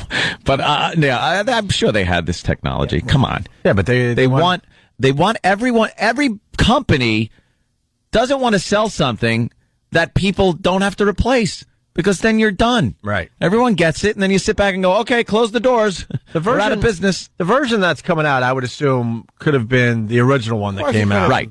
But that doesn't do anyone any good. You put this unbelievable technology out there, and you hold back some of the advances. Yeah. Let this sell nicely, and then you kick them with the new one. That's what our country's all about. That's what selling products is all about in this country. I wonder if you can MMS pictures now. Like you take a picture with the iPhone, you can't send it. I hate the fact that I cannot send a text picture. And AT&T is so bad. When you get an iPhone, if I send Anthony a picture, which I have. Oh yeah. Thank you, by the way. It's huge. I told you. Well, it was a smaller hand wrapped around it. I I like turtles. And You get a thing. It says multimedia message. So you have to go online and go to viewmymessage.com. That's unbelievable. And then you open it, and it's a little bigger than a postage stamp. And that's the actual. You can't click on it. You can't click on it and make it bigger. Right? You don't save it. You don't do anything. You're able to look at it for a second. That doesn't make sense. You can't save it. Can you? Sure you can. To what? An actual postage stamp? Well, it stinks because... You really can? Of course you can. You hit on a Mac. I'll go a little inside the old Macaroo here, but there's a couple of buttons you hit, and you can capture whatever's right there. So I know. I could screen cap things, there we are. and save it that way, but there's no, it's just a screen with a stupid postage stamp-sized picture in the middle. Enraging. And Verizon at least had an account. You'd open up your account, and all your old pictures would be there. Oh, yeah. But, no, AT&T doesn't do that. They're terrible. Well, I would assume the new iPhone will update some of that crap, right? I don't know if this one will. This one, I think the big thing is just the fact that the browser speed's going to be faster. Internet that doesn't suck. Yeah. What are they going to have? Huh? Oh, it's going to be a little thinner? Better battery, and some of the new applications they open up will be trickling out over the summer. Trickling. So it's basically nothing. The iPhone no one's ever picked up an iPhone and went, my God, that's too thick. There you go. That's not the problem they should be addressing. Yeah. I don't want to be able to. I don't want to have it blow. If it's windy, have it bend back. How thin do we need a phone? We act like we're all little teeny spider monkeys with small hands. I weigh 165. God almighty, what a bunch of babies we are. That is so true, God damn it. It's very small, the phone. It's very easy to manage. I don't need it thinner. Let me MMS pictures and put video on here and web access that doesn't suck. I want video, and I want a better camera, too. The thing, you can't hold it steady. The way you have to hit the button to take a picture leaves the phone dangling precariously out of your hand. You can't really get a good steady picture with it. And there's no flash. No flash, no video. You can't text them the pictures. I don't know what the hell it is. Why am I going to get another one? Because we're dummies and we will. I know. I'm an idiot. So am I. With technology too, where as soon as you get something, we can't have it for too long before. All right, what's next? I need a new one. Something new. We need something new. And thinner. What did they discover in the last year that will make this little thin phone thinner? What did they remove? The giant chip in there is now a thin chip, which we didn't have a year ago. This is all brand new stuff. Happened in December. Yeah. They've had everything. Of course they did. They got 4 or 5. I bet you they have 4 or 5 different versions of this that they just slowly will put out in the next 2 Did you years. put the old fat battery in all those phones last year? We weren't supposed to do that. Bob! Steve Jobs' phone right now is folded up in his wallet next to his MasterCard, the one he's using. Yeah. So thin you can swallow it and make calls from your stomach. I don't need a phone that thin. I really don't. I'm not going to roll it up and smoke pot out of it. Something else going on today. This is very interesting. Old gas pumps can't register more than $3.99 a gallon on their dials. Wow, they never thought it was going to go up that high, huh? Creating problems for some stations. Yeah, those problems will be for about 2 days. They'll figure out how to get that freaking dial working properly. When gasoline went to $1 a gallon, they had problems with gas pumps because they would just do cents. Sure. It wasn't a dollar thing. Sure. On the old, ancient gas pumps. But they, like you said, they figured it out real quick. By the time we read that story, they figured it out. Are you kidding me? Problem solved. God. If it means more money for somebody, they're going to figure it out immediately. And then you got this story. This is not a story you hear about all the time. A Florida man is planning to sue after he was kicked off the beach for wearing a Speedo. Bob Heselwood, better known as Beach Bob, says he has been sitting just south of Bonita Beach for years. No one ever bothered him or complained. But recently, a Lee County deputy gave Bob a ticket for trespassing, saying his bathing suit crossed the line. A judge tossed out the case, and now Heselwood is suing the Lee County Sheriff's Office. What a creep. What's his name? Beach Bob? Beach Bob. Beach Bob stinks. Speedo. I don't really understand the Speedo thing. I think I don't really care. Oh, I'd wear one if I was a little skinnier. You'd wear a Speedo? In a second. Why? Why? Look what I got, girls. Exactly why. Like that probably got all.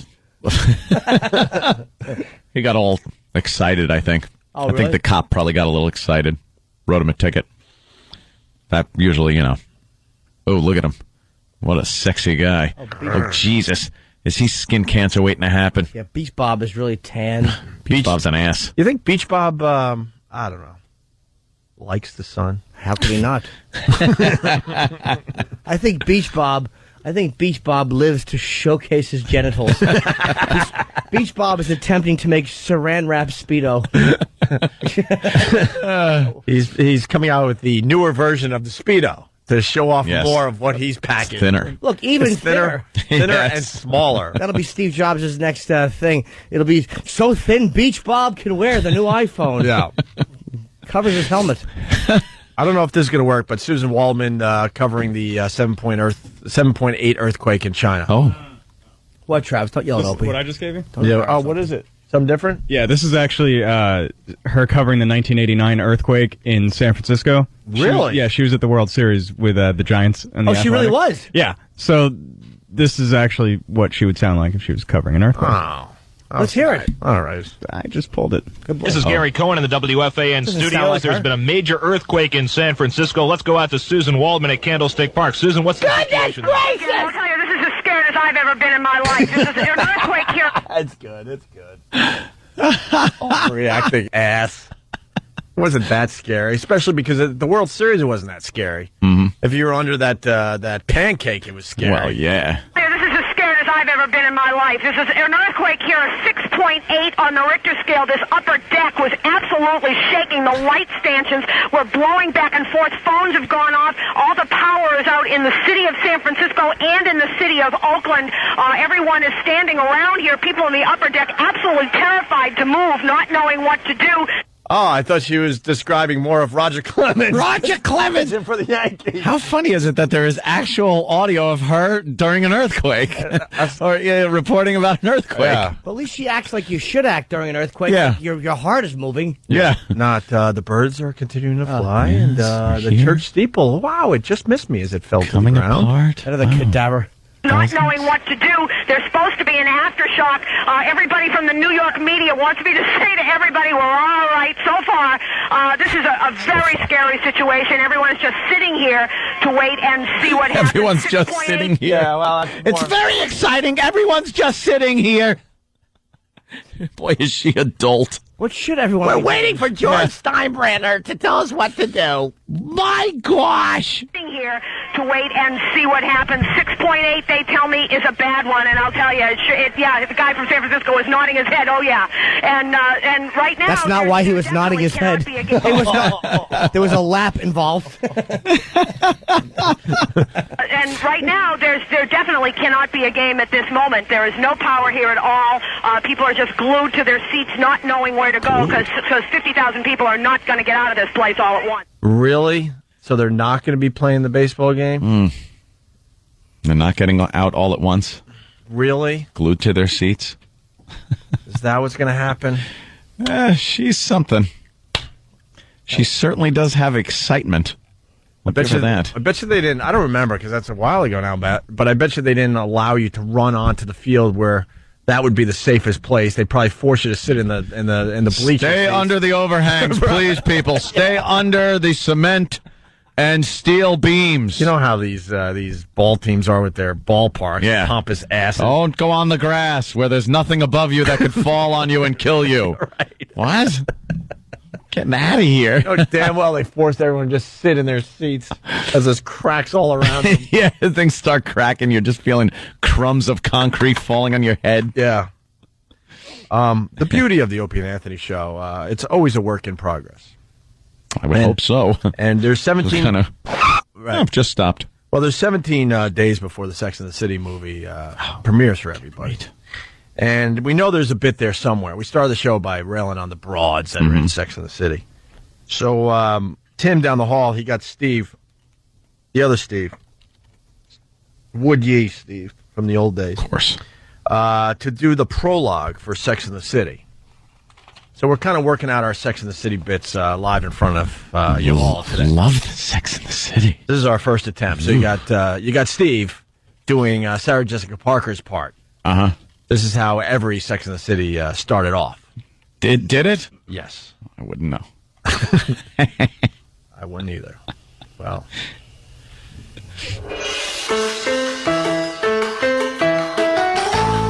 Welcome to the age of uninnocence. No one has breakfast at Tiffany's, and no one has fairs to remember. Instead, we have breakfast at 7 a.m. in affairs we try to forget as quickly as possible. How the hell did we get into this mess?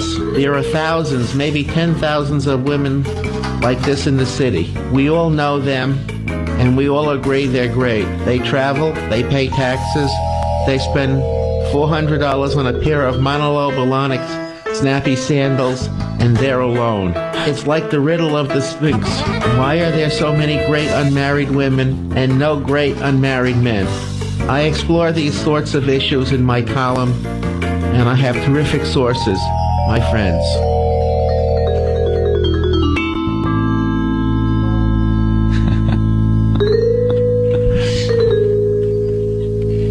Just like the show, I guess. Just like it. Exactly. Probably twice as sexy. We're gonna like hone it, obviously, but I think we're working on getting some real Sex and the City scripts from the HBO show, and we're gonna have Steve Woodye, Club Soda Kenny, Roland, and somebody else as the girls playing Big A, and maybe I want him to be Samantha, because I don't know anything about the show, but I know she's the sassy, sexy one. All right, you know the players. Oh boy, who should be the sassy, sexy one? Big A. Really? What about Club Soda Kenny? Oh, that would be cute too, wouldn't it? Ugh. No, Club Soda Kenny should be Sarah Jessica Parker. Sarah Jessica Parker. Yeah, yeah, they both got that head. Roland should be the big head. Should be the one that is now a lesbian. Roland, you think should be that one? Big A. Kristen Bell is the quote the cute one on the show, so I'm thinking Big A. Big A is Kristen Bell, yeah. Davis. Oh, Kristen Davis. And then Kristen Bell's our other friend, yeah. And then what is who's going to be a Samantha? Well, we need a real hoa. Yeah, because she's the hot one. I guess it would have to be Steve. Actually, him delivering those lines would be pretty funny. Steve C, right? No, would you? I think Steve C would be could be good. Steve C. Yeah. Steve C. But the problem with Steve C is he overacts everything. These guys are natural. He can't naturally deliver a line. He can't be part of our Sex and the City bit. I'm acting. He can't be part of it. He can audition and we'll decide. But. I know I'm supposed to sound like this. Right, exactly. That's what he does. Steve does a bad imitation of everyone's imitation of Steve. And he thinks because what I'm trying to say is, he's doing that because he thinks that'll diffuse the situation. No, it doesn't. Dumbbell. And it doesn't. You're right. All right, we got our promo for our cuddle party before we go to break. It's the first annual Opie and Anthony Cuddle Party. Lace teddies, leather, boy shorts, alcohol, hot, scantily clad legal teen girls, where no means yes, and touching is allowed. Followed by long, scalding showers and tears of shame. It's the first annual Opie and Anthony Cuddle Party. Stay tuned for more details.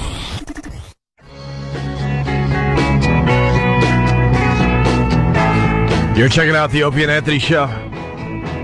Hey, let's not forget about the O&A Animation Festival. June 5th, Roseland Ballroom here in New York City. It's a sold-out event. This is very exciting. We got a lot of animators out there animating old bits from the fine radio show, and newer bits, actually, as well. You can pretty much animate anything. We just want you to keep it on the short side. No more than, 2 minutes, 2.5 minutes tops. Yeah. We're going to feature the top animations on June 5th at the Roseland Ballroom, submitted by the fans. We got cash prizes, $10,000 so far for first, second, and third place. I believe it's going to be $5,000 for first, $3,000 for second, $2,000 for third place. Also working on 2 live comedians to break up the animations. Details, examples, and audio clips are on onaradio.com. And for all the animators out there, you got to start wrapping up and getting these things completed, and you must send them in through the snail mail.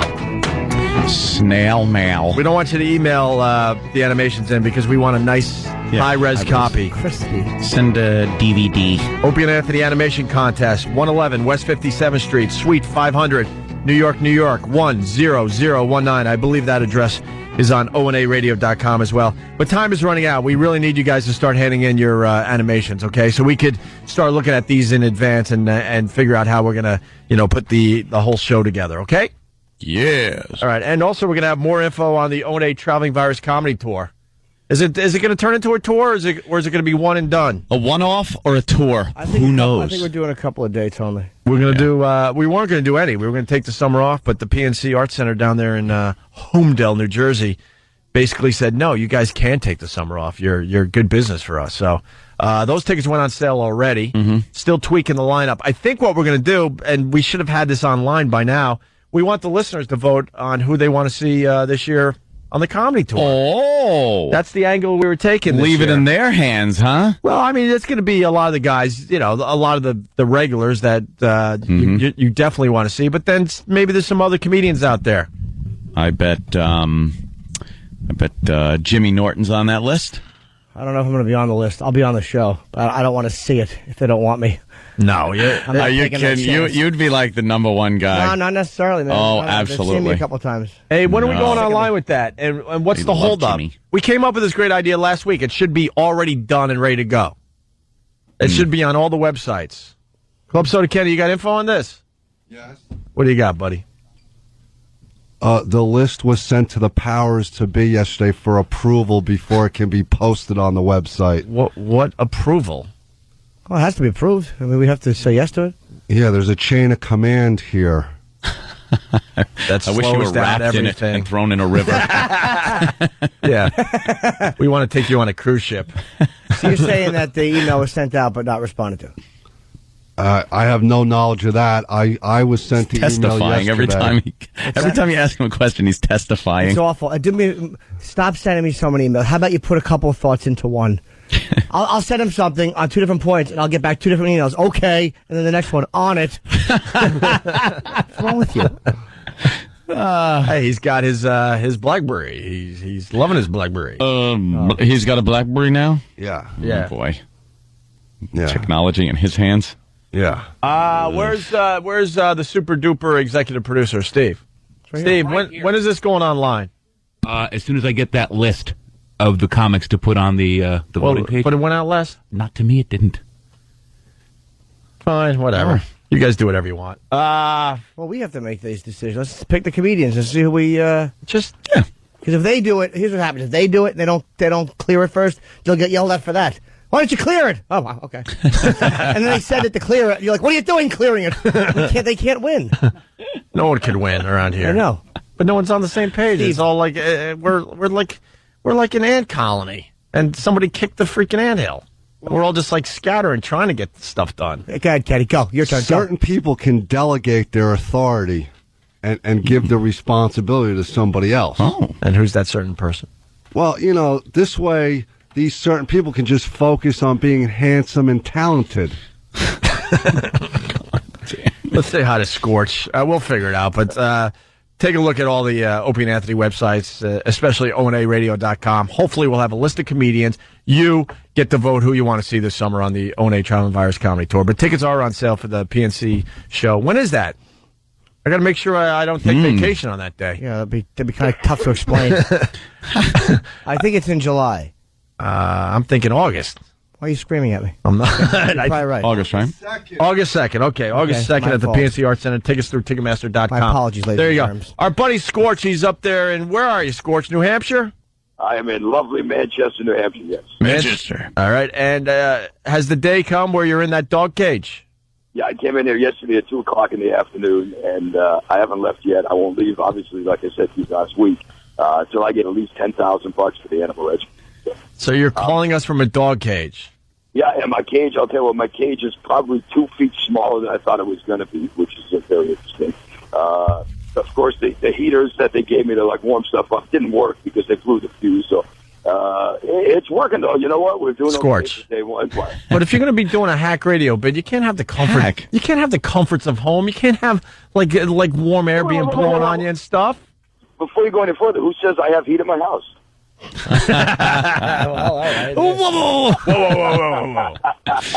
These living conditions are better than what I usually have. That's why I'm glad to stay here as long as it takes. Are you eating out of a doggy bowl? At least say you're doing that. I do have pictures of all that. Yes, I was eating out of a doggy bowl, and I will continue to eat out of a doggy bowl. What, Scorch, what position are you in? Like, how are you in this cage?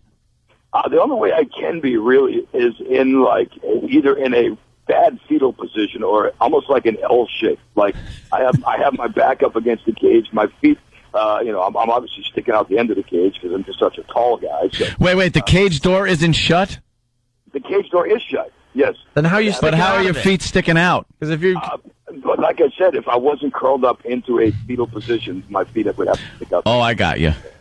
But rock101fm.com is the website. If anybody wants to donate anything for the cause, I mean, it's not going to benefit the New York animal shelters. But hey, Scorch, the support must be unbelievable, huh?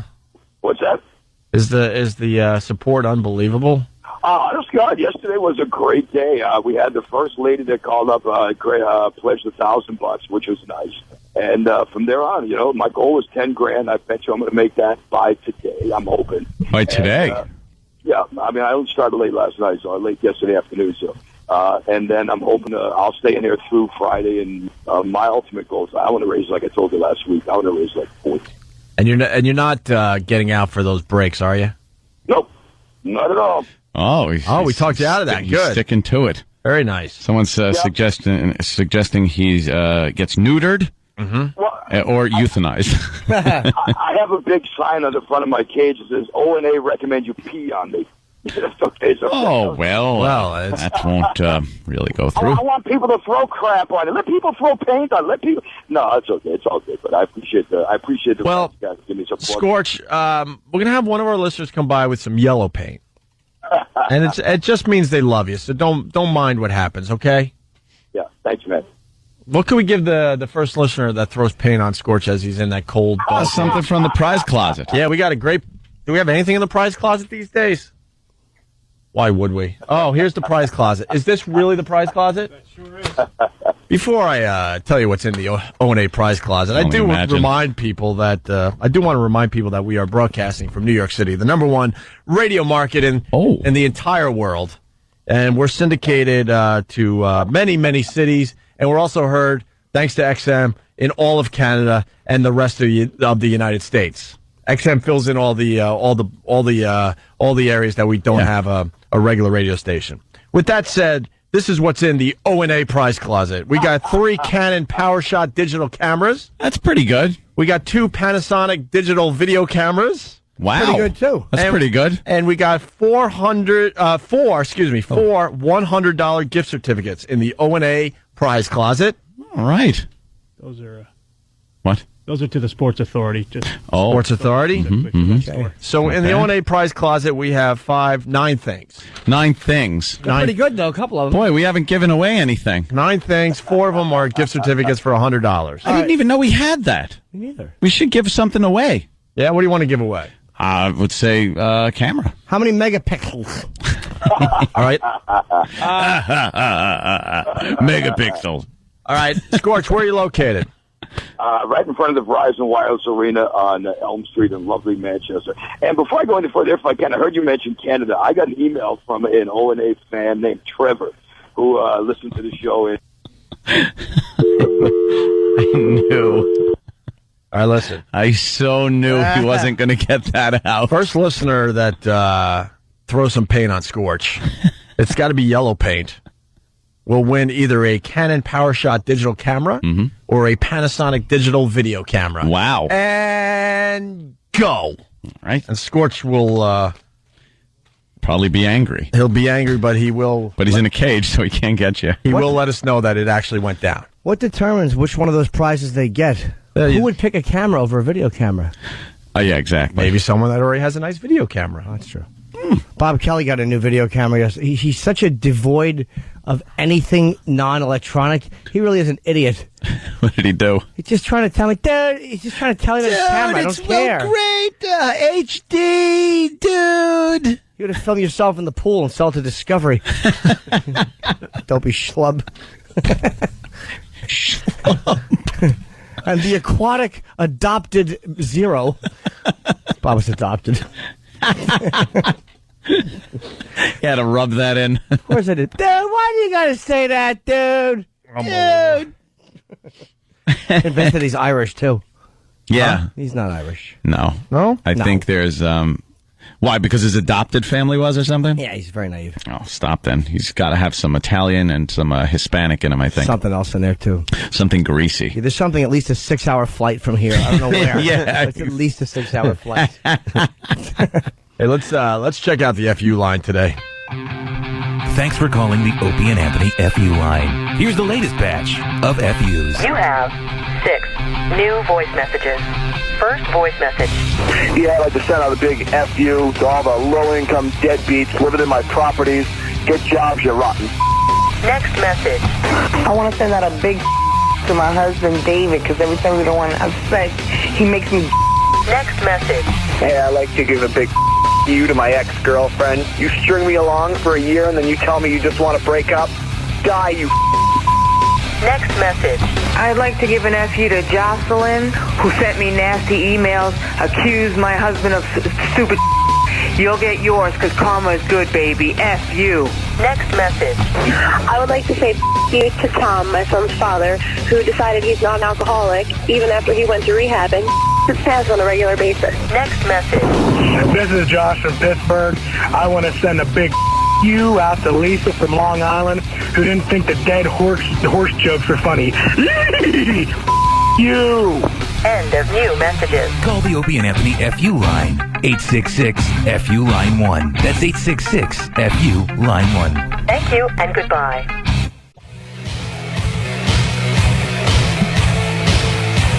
Still lots to do on the Opie and Anthony show.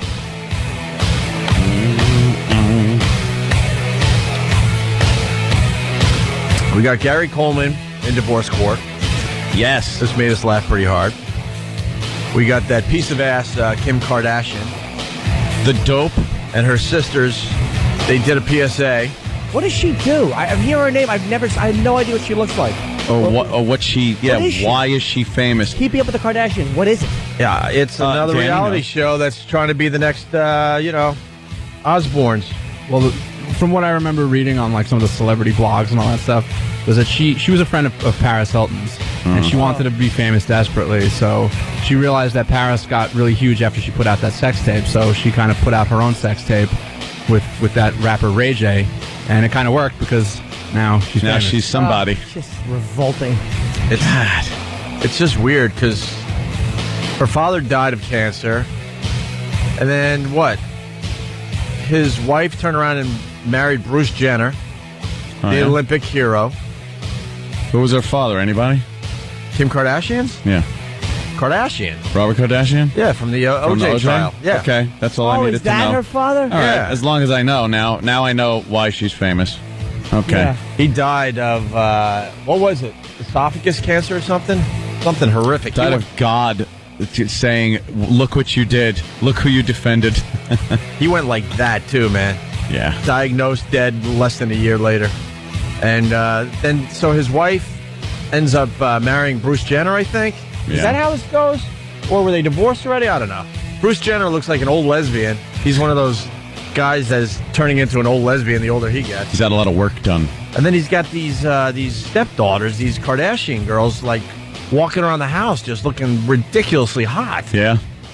It's worth watching just for that alone. I mean, it's all scripted crap. It's not real reality. The Osbournes did like a real reality show. They never did a take two, Sharon said. It was just, that was what they did in their lives. That's why that show was perfect. You know, they just filmed them being themselves. And as they try to get the next Osbourne hit, they realize these people don't have what the Osbournes had. So they're giving them things to do and stuff. Because Ozzy was a rock star on tour with kids. I mean, and he's a very interesting guy. It was just an interesting life. But these other people, it's like, you're not that interesting. Yeah.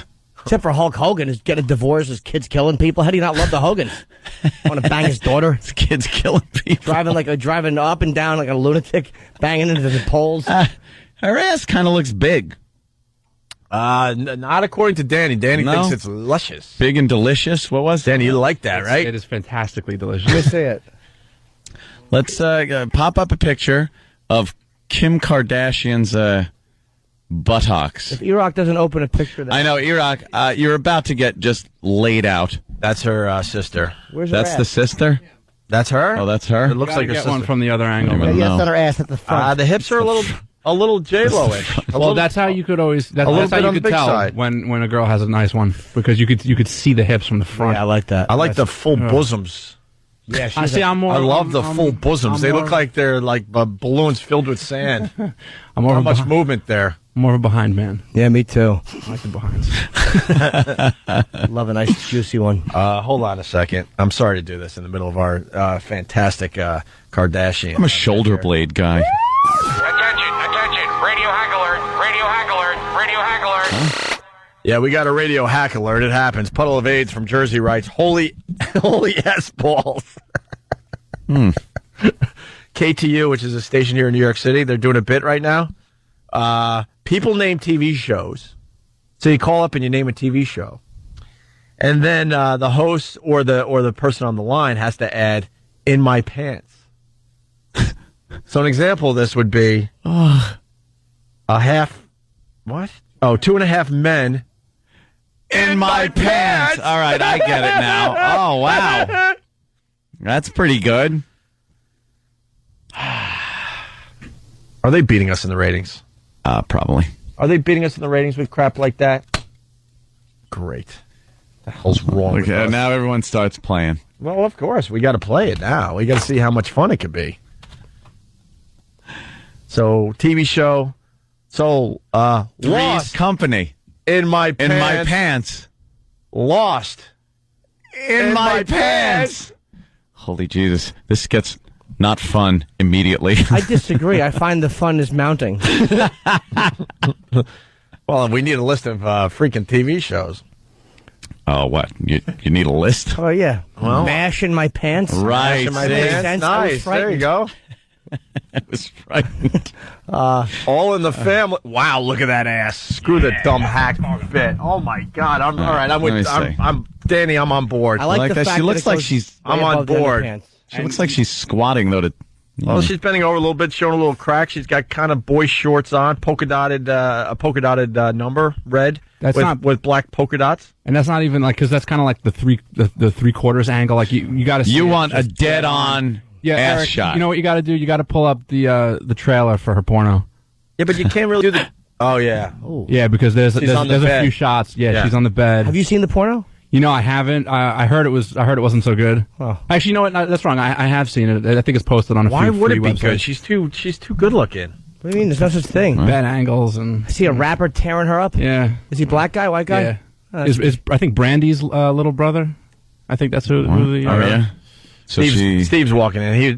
He couldn't possibly have anything on this. Yes. It's fake. It's a nice dickie you're wearing. Jesus. Thank you. The video. How short is that shirt? I know. I washed What's the matter it. with you? I washed it I know. Where'd you dry it on, Venus? Why are your shirts getting It's smaller? ridiculous. I'm getting big. I'm getting big. My shirts But they're shrinking. What? It's like they're getting high. They're too high. I know. Put your arms above your head. I see. It's like a midriff. I know. Why don't you should kick one heel up with your pinky in your mouth and go, tee. You're dressed coyly. Thank you, Jim. Shirt's too short, Steve. Okay, I'll get a new shirt. The Kim Kardashian video sucks. Oh, really? Oh, Yeah. yes. There's not one shot of a nice big anywhere in Actually, it. if that was true, Oh, God almighty. I would tell Really? you. But it's handheld and it's very jumpy. It's not like there was a cameraman shooting the whole All right. thing. The guy came home. Thank you, but we're trying to do it in my pants right now. She's Now on we'll her take a stomach. look. I can tell you this one. She's on her stomach being jiggled back and forth, and it was very sexy. Here we go, guys. Will in Dub Bronx. Will, What's up? hey. I got one. Smallville in my pants. Oh, I get it. This game is ponderous. Hey, let's have a little fun. Come on. Chris, what's I was up? looking Yeah. at Kim Kardashian. I know. Banged. Right, Chris. Hey, little Jimmy, how I met your mother in my pants. What do they get this from Prep Burger? I'll tell you They got that this bit from Prep Burger. that was All an right. awful game. That Robert Kardashian. Yeah. Boy, did God not like him. Why? Yeah, gives him a slutty daughter and cancer. You know, not in that order. I mean, I'd rather have the slutty daughter than, the big seat, the big casino, Tony. But wow, see, he defends OJ, and Look what happened to him. A lot of the guys went down, huh? His daughter, a lot of cancer in that. A lot of well, you know. Please. Please. Well, at least Paris had the dignity to. Yeah, you know. But her, she had to, with at least Paris. Was, yeah, well. It's not that bad because it was a. Was that an ass shot I was seeing there? Wow, she looks like she's miserable. Of course she is. Look at what's on her. Christ. You're crazy. Help. We're on the radio still. I know, I'm just saying. Eric in Raleigh writes, Opie while looking at Kim Kardashian. Well, it updated. Was she a white girl? Oh, yeah, it's kind of sexy, actually. I'm into the cuckold stuff. Oh, God. I can't watch that. Growing pains in my pants. Different strokes in my pants. Father knows best in my pants. Deadwood.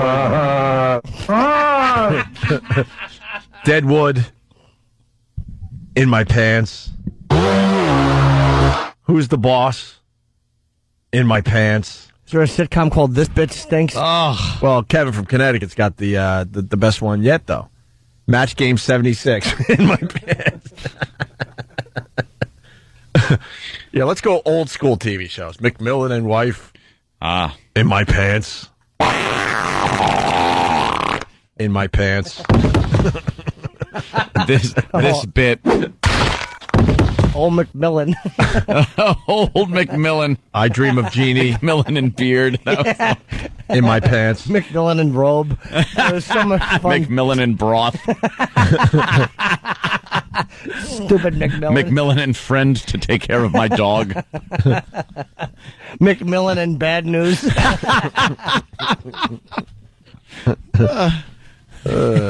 Anyway, Kim Kardashian. So Kim and her sisters, they did a PSA for what? Oh my God! For Burma. Look at that dumper. She's amazing. Oh, she's absolutely amazing. I'd kiss her buttocks. You like that? I would. Just kiss it, Jimmy. It's juicy. She's tainted. I wouldn't care. No? Why is she showered tainted? first or hit a bidet Just first? saying, she's probably tainted. Why is she tainted, Ann? I'm just saying. Why would she be tainted? Kim Kardashian and her sisters put out a PSA about Burma. They are obviously truly concerned and take it very seriously. That's what's written down here. Uh-huh. Listen to Kim and her sisters. They're just terrific. Until they open their mouths. Exactly. That's what we're getting Put at. something in it. Yeah, exactly. Why the happy music? Thousands dead. Is this like way too conservative? No, it's perfect. Besides, it's a black tie benefit. What's this benefit for again? Burping? Not burping. Burma. I was kidding. Oh my God. Boy, thousands. Wow. Hundreds of thousands dead. Yeah. Yeah. And too soon? What? Not burping. Making Burma. little jokes? I was kidding. I wrote my whole thesis on Burma. It's a terrible situation over there. Burma. I know, it's awful. The corrupt military First of all, regime it's not has called control. Burma. Huh? First of all, it's not called Burma anymore. Who watches this? Well, this is a PSA because you got to get some help over there. But they had her. It's like a black tie benefit. They had him say Burma because they can't say the real name. Yeah. Which is Myanmar. Is it VH1? Myanmar. Yeah, I think it's on one of those freaking channels. Ugh, I know, it's awful. The corrupt military regime has control, even though Aung San Suu Kyi's National League of Democracy won over 82% of the seats in the 1990 national elections. How do I look? Sexy. Ryan Seacrest production too. Good job. Even more brilliant contributions from him. Yeah. Guy's terrific. They mentioned the government-sponsored rape in Burma before a cute joke to leave on a high note. Here we go. Yeah. The Kardashians. The sisters, anyway. Is it too short? Oh, it's a little too conservative. Really? I'm so kidding. Are you joking? You girls realize that free Burma would issue an end to child soldiers. And an end to government-sponsored rape. Burma. We're not kidding. It can't wait. Kim, did you really write your college thesis on Burma? What's a thesis? Right after child Totally soldiers kidding. and rape. Oh, God. Oh, boy. She's off my list. Oh, boy. We didn't need to see that. She's high on mine now. We didn't need to see that. I didn't know she enjoyed Tootsie Rolls that much. Wow. But how come she's not biting it? Wow, we didn't need to see that. Oh, my God. That was kind of cool. That was very uncomfortable for everybody. It looked like a poster promoting racial harmony, like the two hands shaking. Jesus. Oh, boy. Oh, that's difficult. Why? She enjoyed a good Tootsie Roll. It's difficult. I tell you, when I watch these cuckold videos where the girl is just enjoying it and taunting the husband who's sitting across the room, the girls are so dirty. You like that? They're so dirty. Can't even. They make the popping sound. They pop it. Someone just called KTU, got in on that hack bit and said, Opie and Anthony in my pants. Oh, congrats. There you go. Let's say hi. So what did you guys think of the Kardashian PSA there? Pretty awful, huh? Oh, it was pretty funny. They're great. They're helping. They're doing things. They're moronic. They're huge stars for doing absolutely nothing. Not their fault. They didn't make themselves stars. This dumb country did. Oh, wow. That was close. I thought you weren't going to say country. Oh, no. I thought you were going to abbreviate? blame some woman. Yeah. Well. Let's say hi to Justin in New Hampshire. Justin. Hey, how's it going? Hey, man. So I've got some yellow paint. You got yellow paint? I've got some yellow paint, and I'm walking up to the Verizon. I see the Rock 101 truck. Oh, no. Oh, no. Give me that prize list. Hold on. What's that? Justin. Yes. All right, we're going to get Scorch back on the line. No one sees you yet, right? No, not yet. Well, we got to get Scorch out immediately. Immediately. Don't let him see you yet. Immediately. Yeah. Hide. I know. It's a wide open area, though, so it'll be tough for me to approach without him seeing me. I'm going to try to do a little distraction. I'm going to keep you on one. Yeah. I'm going to keep you on the phone. We'll distract him for you. Yeah. And you could go in. How much paint do you have?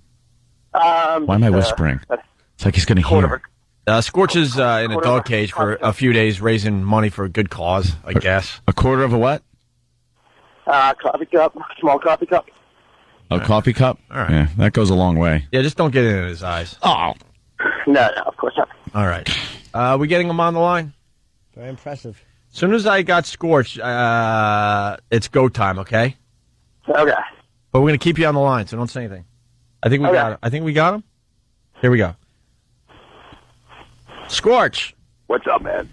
I felt bad, man. I mean, we hung up on. I feel bad about Scorch. You don't feel bad, but it's okay. I kind of feel bad. We hung up. We really want to know about that Canadian listener. No, you don't. Don't do it. What? Hang on 1 second. Don't do it. What's the matter? What's wrong? So, what do you want to know about? What are you saying? Don't do. I'm talking to some people here from the station. What are they? I think I'm busted, guys. They saw me. Scorch. What's up? We got a guy that's going to throw yellow paint on you. Yeah, exactly. Yeah, well, we got a prize in the prize closet we have to give away. Give him a prize. He said, can you tell him I did? Yeah, he did it. Oh, we don't know. Yeah. That's what you do. We actually do these things. He did it. Yep, he did it. So, anyway, what do you need to know? No. I got a little spot on his jacket now. No, we don't need to know anything. We wanted you to be live as we threw yellow paint on you. Okay, I get it. Okay, I get it. Keep donating at rock101fm.com. How's that? Thanks for the plugs, guys. All right. Bye, Scorch. That failed miserably. And the winner is Scorch. Yeah. Yes, Scorch definitely won. Justin, well, hold on the line. We'll Nice give you try. something. Ain't going to be a camera. All right. You're going to get crap. Huh? I said it ain't going to be a camera, though. No. Damn Scorch. I think he must have people looking out. There looking out for him.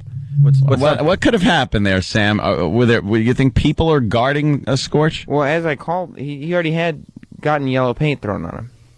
Oh, he did? Yeah, as I called him, he was texting me saying some guy just came up and threw yellow paint all over me. That's not true. So I mean, but he said it before we said anything, unless he's listening there in his dog cage. So he thought he was going to come on and talk about getting yellow paint. Oh, Well, maybe we have a winner somewhere. I don't know. Yeah. I want documented evidence. All All right, well. Whatever it is, the excitement is mounting. Yeah, it's just too much to bear. Yeah, we went with it. It failed miserably. What can I tell you? Can I tell you, watching that Kardashian with both hands full? Yeah. Oh, boy. What a good girl. Wow. Well, what a surprise. You're liking the Kim Kardashian? I am hating it. She's a spoiled rich girl. It's great to see. I can't watch that. Give her a dose. Jesus. Look at that, two-handed. You got to respect him. I don't even know what his music is, but I'm a fan. All you're thinking is the way her father looked when they said not guilty. Yeah. And now look. He would be making that same face. Oh, my God. He'd be making that horrified look. Like, what? What? She's what? With who? Oh, it doesn't look like he's at full capacity, though. It looks like there's a struggle going on. Camera shy, maybe. Really? Either camera shy or maybe he's not turned on so much. That's camera shy. Wow, she is... You're right. That's two hands. She's a wonderful girl. I'm now a fan. The Louisville Slugger grip. Yeah. Everybody loves Raymond. Choke up. No. She's like Rod Carew. Just slap single the way she's holding it. Jimmy, you like that right there? That overhead view. It's all right. I mean, it's not a fetish of mine, but I got so bored with most porn that I just kind of went into the interracial stuff because it was something I never liked. It's almost like, where do you go from here? Well, it's either this or goats and tall men and short women. I mean, you know. So I went into the cuckolding stuff, and I kind of like it, but that will get boring. Yeah. Well, I kind of quit porn, but I'm trying. Yeah. You would get bored with stuff pretty quickly? Dude, it's just... Looking? Yeah, picture yourself just naked diving into a cake and eating the cake until you're vomiting and still eating the cake. You'd go, wow, I want something other than cake. That's the way it was with pornography. Wow. It was, I've stopped all that stuff. You did? Trying real hard, yeah. It's difficult. Trying real hard. That's going to be a nightmare. No, it's got to be a nightmare. Good luck. No, you got to start feeling things, Yeah, no you don't. Have to. That's why we're going to go see keep yourself Sex and the dead. City, Jimmy. Sex and the City. We're going to go see that movie. No, I'm not going to see it. For the show, we're going to see it. No. I saw 88 minutes for the show. I'm not seeing sex. It's someone else's turn, right? Yeah. Did your therapist tell you that you had to start feeling the real things instead of like computer screen things? No, I know that though. You do? You figured that out? It's awful. I'm numb all the time. Are you now feeling things? A little better. I'm very depressed. See, that's great. So you're feeling depression. Wow, wonderful. That doesn't sound very healthy. Well, I'm going through a breakup. You're supposed to be depressed. Yeah, Dumped. Yeah. Supposed to be. And he's depressed, because you got to get it all out there. What is it called? It's emotional vomiting. Emotionally vomiting. Yeah. Yeah, he's emotionally vomiting right now. Let him be. Yeah, it's depressed. You get lonely a little bit. Just a lot of regret. A lot of regret? Yeah. Oh, that's something we don't want. What's the regret, Jimmy? You want to share or no? No, can't. Just I should have been better. If I had any That's all. regret. Do you have regret, Aunt? I don't think I do. I don't know. I don't deal with things. I push everything down. Let me tamp it down. Really? Tamping rod. Your emotions are like a musket. Is that a musket? Is that what you're talking about? Okay. Like a musket. Just got to pack it down and make sure nothing comes out until it finally does explode. It's not really. You're not really mad at that slow older man crossing the street. You're yelling at the old man across the street because he's dad and he's drunk again. Is that it? Of course. I don't think any of my stuff goes back that far. Like I really don't think that much damage was done that long ago. That's the problem. I just think it's like what everyone thinks that, but it all goes back to I don't our childhood. know. I'm just thinking like stuff you buried way inside, man. I'm telling you. Like as far as a breakup goes, because I guess look at this. Me and Jimmy were commiserating through a breakup. At first it doesn't bother you. Like I wasn't bothered, and I'm not bothered in a way that like I have regrets or anything. But it's like this whole. You just kind of, that is a real big change of lifestyle, So now you just kind of hang around going, what do I do now? Are you lonely? I guess sometimes it gets lonely. Sometimes Anthony's lonely. Don't play this song. It's sad. I might start pulling a Jimmy and crying. Fast forward. Like 2 weeks, me and Anthony are just nude under the sheets. comforting each other, in quotes. Having our own cuddle party. You got a wild imagination there, Jimmy. That's a big step forward right there. Yeah, we have an announcement to make. We ruined the show. Why can't it just be you're lonely and you go to a ball game together? Why does it have to be? It's got to be right into bed. We don't even go out first. Why does it go right to naked under the sheets? How about a Yankee game together? You know how good we would be? What's up, Matt? We're trying to yellow paint thing. Matt, right? Yeah, what's up, Matt? Oh, all right. We're on the roof of the Verizon building. We have a ladder. We climbed up there, and we have yellow paint and balloons, like water balloons. We fill them up with yellow paint and a little bit of water. We're about ready to throw them on Scorch. Can anyone see you? No way. No one's seen me. All right, get Scorch back on the phone. I'm not even believing this. I don't either. Matt, are you lying? No, I'm not lying. All right, I'm with my friend Matt. First of all, how do you get on the roof? We have a ladder. We brought a ladder. A ladder up on the roof of a what? A Verizon building. A Verizon building. Yeah. Yeah. No one questioned you taking ladders and going up on the roof of a building. No one saw us. Put it up there. How did you get the water and paint in the balloons? We filled a little bit of water first, then we mixed the paint in. All right, let's see if it's real. I don't Scorch believe back on the line. All right, when we start talking to Scorch, Matt, it's go time, okay? All right. All right, hold on a second. And we were in the middle of a real moment on the show, too. I'm done with it.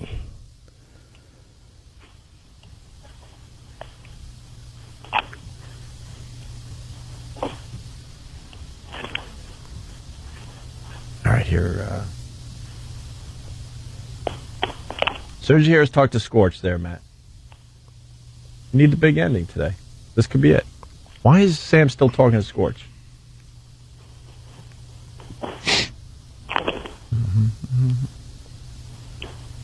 Scorch. What's up, guys? We kind of feel bad that we're trying to get our listeners to throw paint on you. Yeah, no, that's okay. You know what? Like, it's, All right, go. Okay, go. The worst part is that they didn't donate any money afterwards, which is all I care about. See, I knew they were full of crap. It's just a complete bust. Yeah, there's no All right, Scorch. Next time, if you could, have them donate money next time. All right, Scorch. Thanks. Enjoy your time in the dog cage. Thanks, man. Can we never go back to Scorch again? Just never go back to Scorch ever again. I thought I was going to get a little therapy there. Huh? I thought I was going to get a little therapy there with the all by myself plan. All right, we got a couple more minutes. No, now I'm kind of, I'm out of the moment.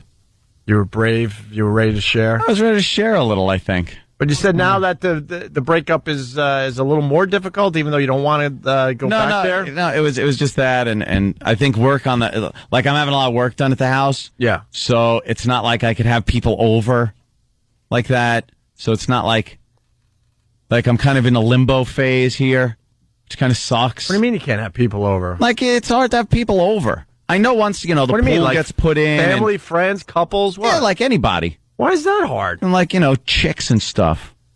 It's just something like that. It's just one of, there's scaffolding in my living room. It's just some kind of a weird situation where I feel like I'm not settled in. And then it kind of gets to the point where you're like, and you got to deal with like a breakup thing, which is a total change of lifestyle. Because, we're going out for a long time. Yeah. So you kind of get used to certain things. And then it's like, So sometimes I'll just shuffle downstairs to my refrigerator and open it up and look in and then shut it because I'm not even hungry. And then just walk around because I don't know what else to do. That's got it. And I can't go out because it's stupid. You got to get up for work. I think the big house doesn't help. No, it'll help when it's done. I know that. You think? Like, do you know what my summer's going to be? Just hanging out at the pool. Hanging out by the pool. But you got a big house that is perfect if you're, I hate to say it, but if you're like either married or with someone, I know, or in a serious relationship. It's very maybe. It's very homey. Yeah. Like you should probably like sell the house and like get a big place here in Manhattan. No, it would be way more manageable though. I like a nice house out in the suburbs with a big pool. Once it's done, it'll be great. Get my fence up today, and then put the pool in, and then All the inside will be done. And then I'll feel like I got people over. And then it won't be so lonely. Is it getting better? Yeah. It's just, it's a change of lifestyle that you got to get used to. So some days, most days, I would say, are like, fine. But then there's an occasional day where you're like, this kind of sucks. Would you get serious again? Not in the near future. But you're open to that possibility? Eventually, I'm not going to be, You just need some time. 60 flurf, 70 flurf years old, you just need sitting there without anybody. You just need some time right now. Yeah. I need time. That's what I need. I need time. You need to feel. No, I don't like feeling. But Jimmy was right about that. Feeling sucks. You need to feel. I don't know. Feeling is, it's a little overrated. Because I know Jimmy's just depressed. He was saying that. And I know what that it feels like. You just feel like, meh. What are you going to do? Well, how do you get out of it? You just let it run its course? Yeah, time ticks away, and then you're out of it. It's happened in the past, Is there any way to get out of it sooner? Girls. But like therapy or... No. Mother's Little Helper? No. Little Nothing pill like or that. something? Nothing? A glass of wine or 8. You just got to let it run its course, I guess. Yeah, you just got to, you get through it. Move on. Do you think this sympathy act will work with any of the girls? You think that anyone will be like, oh, poor Anthony? I think you're doing just fine. I don't know for sure, but I think you're doing A-okay, my friend. A lot of people out there would love to be in your position. You know that? Yeah? Absolutely.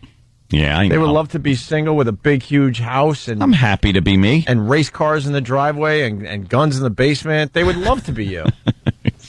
You make me sound a lot crazy when you describe me that way. Having your pick of the litter, I would imagine. Pick of the litter? They would love to be in your position. Oh, well, I don't know. What's the end game? That's just it. That's it, too. I don't know what the end game is. Like, I was so used to being in a relationship that I don't know what the end game is. Is the end game another relationship? And then you wind up going through that, and like, after a while, you're just like, meh. Does it scare you to be alone, though? It doesn't scare me to be alone. Right now, no, but as you get older? No, it's not a scare thing. It's a you're not going to be happy thing. You just kind of... You don't think you can be happy by yourself? I don't think so long term. I don't think I can be happy by myself long term. Wow. I don't think I can. I'm learning something today. Really? I absolutely am. Am I sharing? I think it gives people around you hope for you. Ooh, hope. Yeah. What the hell am I? Some kind of goddamn psychotic? There might be some ass. There may be some chattering going on around you. No. Oh, really? That I'm crazy? No. Who's saying I'm crazy? I'll show you. I'll show you crazy. No, because I know you'll think about that all day. No, long term. No, long term. It's good to know that you have hope to get back into a relationship someday.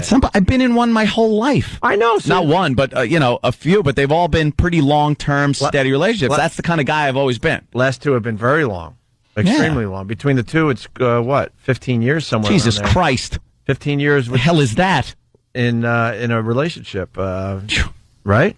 I want my new girlfriend to have just been born when I first got into that relationship. So she has to be 15 years old. Oh, boy. I want a girl that was born on my wedding day.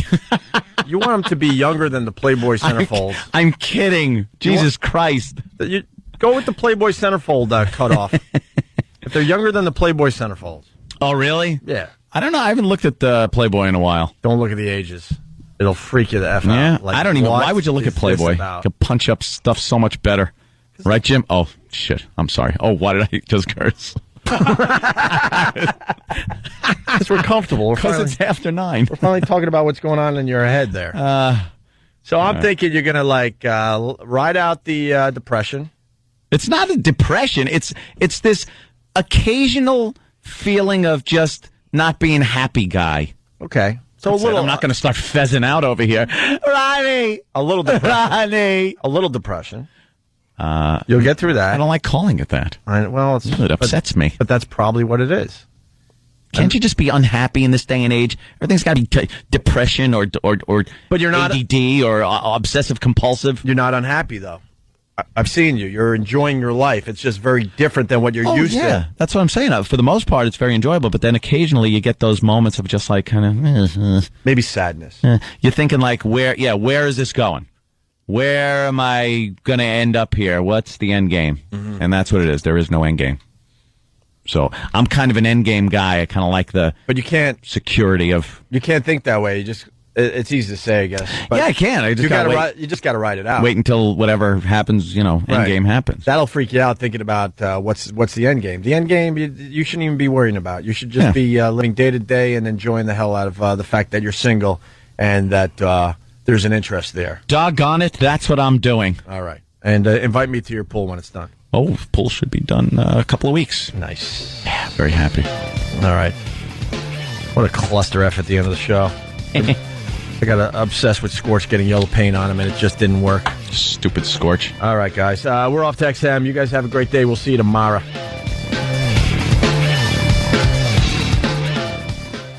Why not? In the world of radio shock jocks, the biggest are Opie and Anthony. These people say shocking things that border on offensive in order to entertain their offspring. I refuse to sit here and think that radio has to be nice. Why? Why does radio, out of any other medium, have to be nice? We are being now held to a standard where we have to be nice and make people feel good. Go screw! Radio bad boys, Opie and Anthony. Controversial radio personalities, Opie and Anthony. Infamous DJs, Opie and Anthony. Talk show radio hosts, Opie and Anthony. Opie and Anthony. Opie and Anthony. Radio shock jocks, Opie and Anthony. Opie and Anthony. Shock jocks, Opie and Anthony. Shock jocks, Opie and Anthony. Opie and Anthony. Shock jocks, Opie and Anthony. Opie and Anthony. I want to be called the A-Man. Like you're the I-Man, I'll be the A-Man. How about I call you the A-H man? Don't get started again now. Opie and Anthony. In the middle of the night, I get an email from Eric that I read this morning when I got up that he's very, very depressed because his refrigerator door fell off. It made a break for him. Opie and Anthony. Stupid Australians whose national hero got killed by a docile flying fish. This is the worst. The worst show This is the worst show I've ever been on. But enough of this palaver. Let's get the show on the road. XM satellite. Mic's on? Yeah. All right, here we go. There XM satellite radio. Where XM announced they have 9.3 million subscribers. Really? Yeah. Ooh, that's almost 10, I would say. Well, when we started at XM, how many years ago now? Oh, God. 3.5 years ago? What? 3.5 years? Thank you. There we go. It was 2.2 million subscribers. 2.2, and now there's 9. So we've added about 7 million, 7.1 million. We're responsible for 7.1 million subscribers. Yes. Yes. Because that's how many more came aboard since we've been here. So absolutely. Obviously, we're responsible for all of them. We have a fine author. Actually, I think this is your first book, right?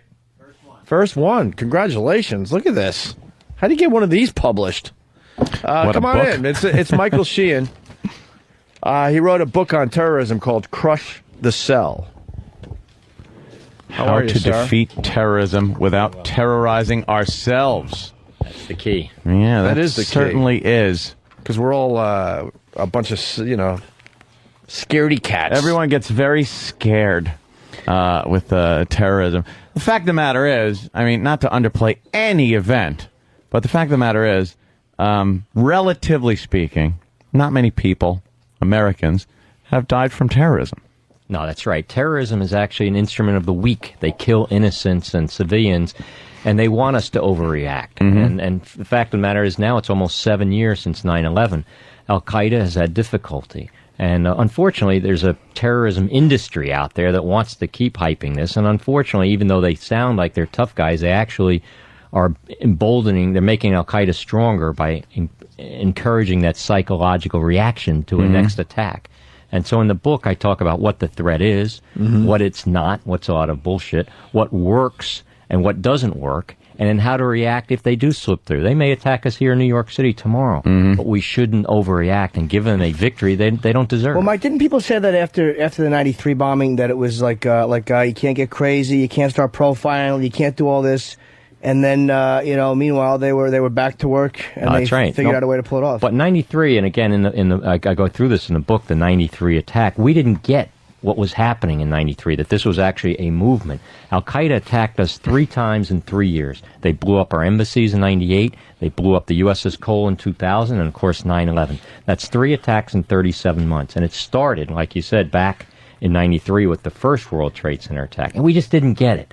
Once we turned on them after 9/11, we've been able to really marginalize them, to keep them under pressure. If we back off on that pressure, they'll come back and kill us again in pretty substantial numbers. But if we keep the pressure on them with intelligence operations from the mountains of Afghanistan to the streets of New York City, if we keep the heat on them, we're going to marginalize them. But we have to stay focused. And then if they do slip through, to take it in context, don't overreact, come back at them, clean it up, arrest them, prosecute them, kill them if you have to, and then get on with life. So it's a balance. The overreaction, though, usually comes from, unfortunately, our own media, who love scaring us. Boy, do they love to scare us. The culture of fear. We talk about it all the time on this show. So how do you... It's good press, and I remember the Virginia Tech killing with this guy, Cho.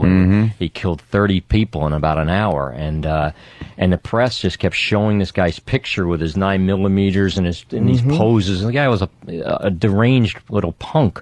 But he had these visions, and it was great theater, and we played into it for a while. And I was working with NBC News at the time, and I told them, you got to take this guy's picture off of the radio. And they did, and they were actually got a little bit more responsible. Too late, though. A little too late, and I think they watermarked it. Like they claimed ownership of it. They put, like everywhere else you saw shows pictures, because it had been mailed to NBC, they had their watermark on it. Yeah, and I think they understood that was a bit problematic. They had that mailed to them, and I think they again, to their credit, I think they understood later that they got to be careful about how you manage that. They understood after they took advantage of it and got their ratings. Though let's be honest. Well, everybody else ran it too. Everyone else ran it. Well, they're all guilty of the same exact thing. Absolutely. Yeah. It's ever since news became business, and not so much information as it is business these days. I mean.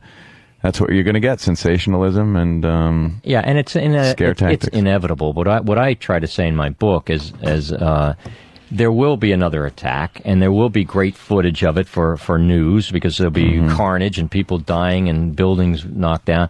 But I just ask that the terrorism experts, my friends and colleagues, get out there and put it in a little context and remind people it's been almost 7 years now. They have not been back here in the United States. Why haven't they been back? Because we've turned our focus onto them. I believe, by the way, again, in my book I talk about that I believe that we have defeated Al-Qaeda or marginalized them, and they're not completely gone away, with the assets we had in place on 10th of September. We have spent tens of billions of dollars since then, in my view, and a complete waste of time and money. We had enough assets at the time. We didn't need any more of this spending. In New York City, where I worked at NYPD has a shrinking police force. And Ray Kelly, the commissioner of NYPD, built a counterterrorism apparatus in New York City with less resources. You just make priorities, and you get focused, and you make it happen.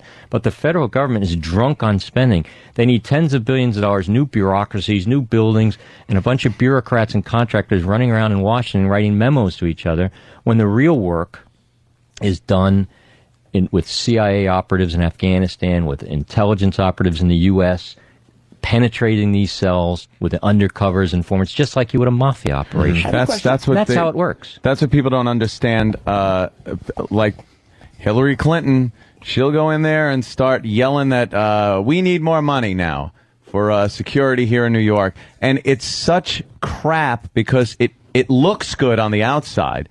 Because, hey, she's our representative and she's asking for money. This is great. We'll be safer. When the truth of the matter is, no, like you said, the resources are there. They just weren't being used properly, weren't in communication with each other properly.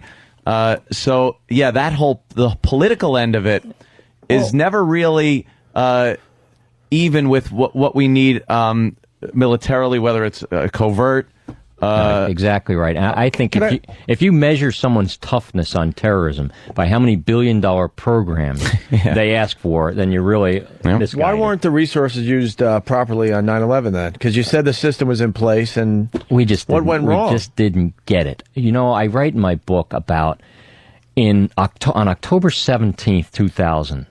You had the third presidential debate between Vice President Al Gore and Governor George Bush. This is when they're running for president 2000. It was 5 days after the USS Cole blew up. 40-foot hole in a $1 billion warship. 17 sailors are dead.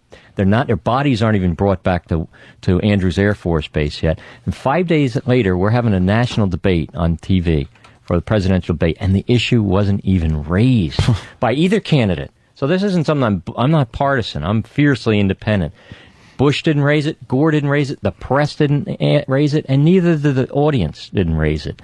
And so we just didn't get it. It was terrorism. Military, you think? It was overseas. Yeah. It was something far away. We didn't understand that these people were gonna come to the U.S. And actually, in '93, going back to what you brought earlier, the signals were there that they were going to come back to the U.S. So we were just asleep at the switch. And on September 12th, we woke up and put the heat on them. And with the assets we had in place, we've done a good job. You said at one point, it says that there are many terrorist cells in America, and talk about what motivates them. Suicide bombers, like in Jerusalem and all that stuff, I mean, it seems like that's a very effective tool to really make a society uncomfortable. And I'm wondering, why haven't, I mean, these 19 were suicide bombers, but why haven't we had more of them, like Christmas rush hour in Macy's? Why haven't two of them stood at the entrances during a rush? I know. Movie theaters, with a few dead people, a few dead suicide bombers, you could do a lot of psychological damage. It's the most frequently asked question and the best question. And the answer is because there aren't that many of them. Most of the suicide bombing phenomena normally exists only where there's a war. Like in Palestine, where a group of people feel oppressed, in this case by the Israeli army in Gaza, or in Chechnya, where the Russian army is in Chechnya, or in Afghanistan, or in Iraq, where there's a war going.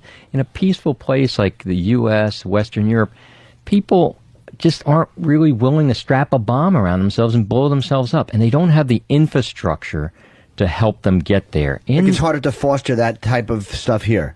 Right, because you need the cells there to bring a guy who may be thinking about doing it, but then you got to give him the psychological preparation, and you got to have the logistical support to actually give him a bomb. So it's the conditions. You need a certain perfect storm to get a young kid to put a bomb around him.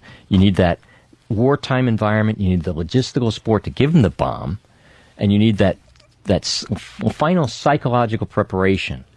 They normally make a tape, they put the headband on, they stand there posed with a weapon, and that kind of crosses the psychological Rubicon. Now I'm ready, now I'm committed, and now I'm going to take a bomb into a bus.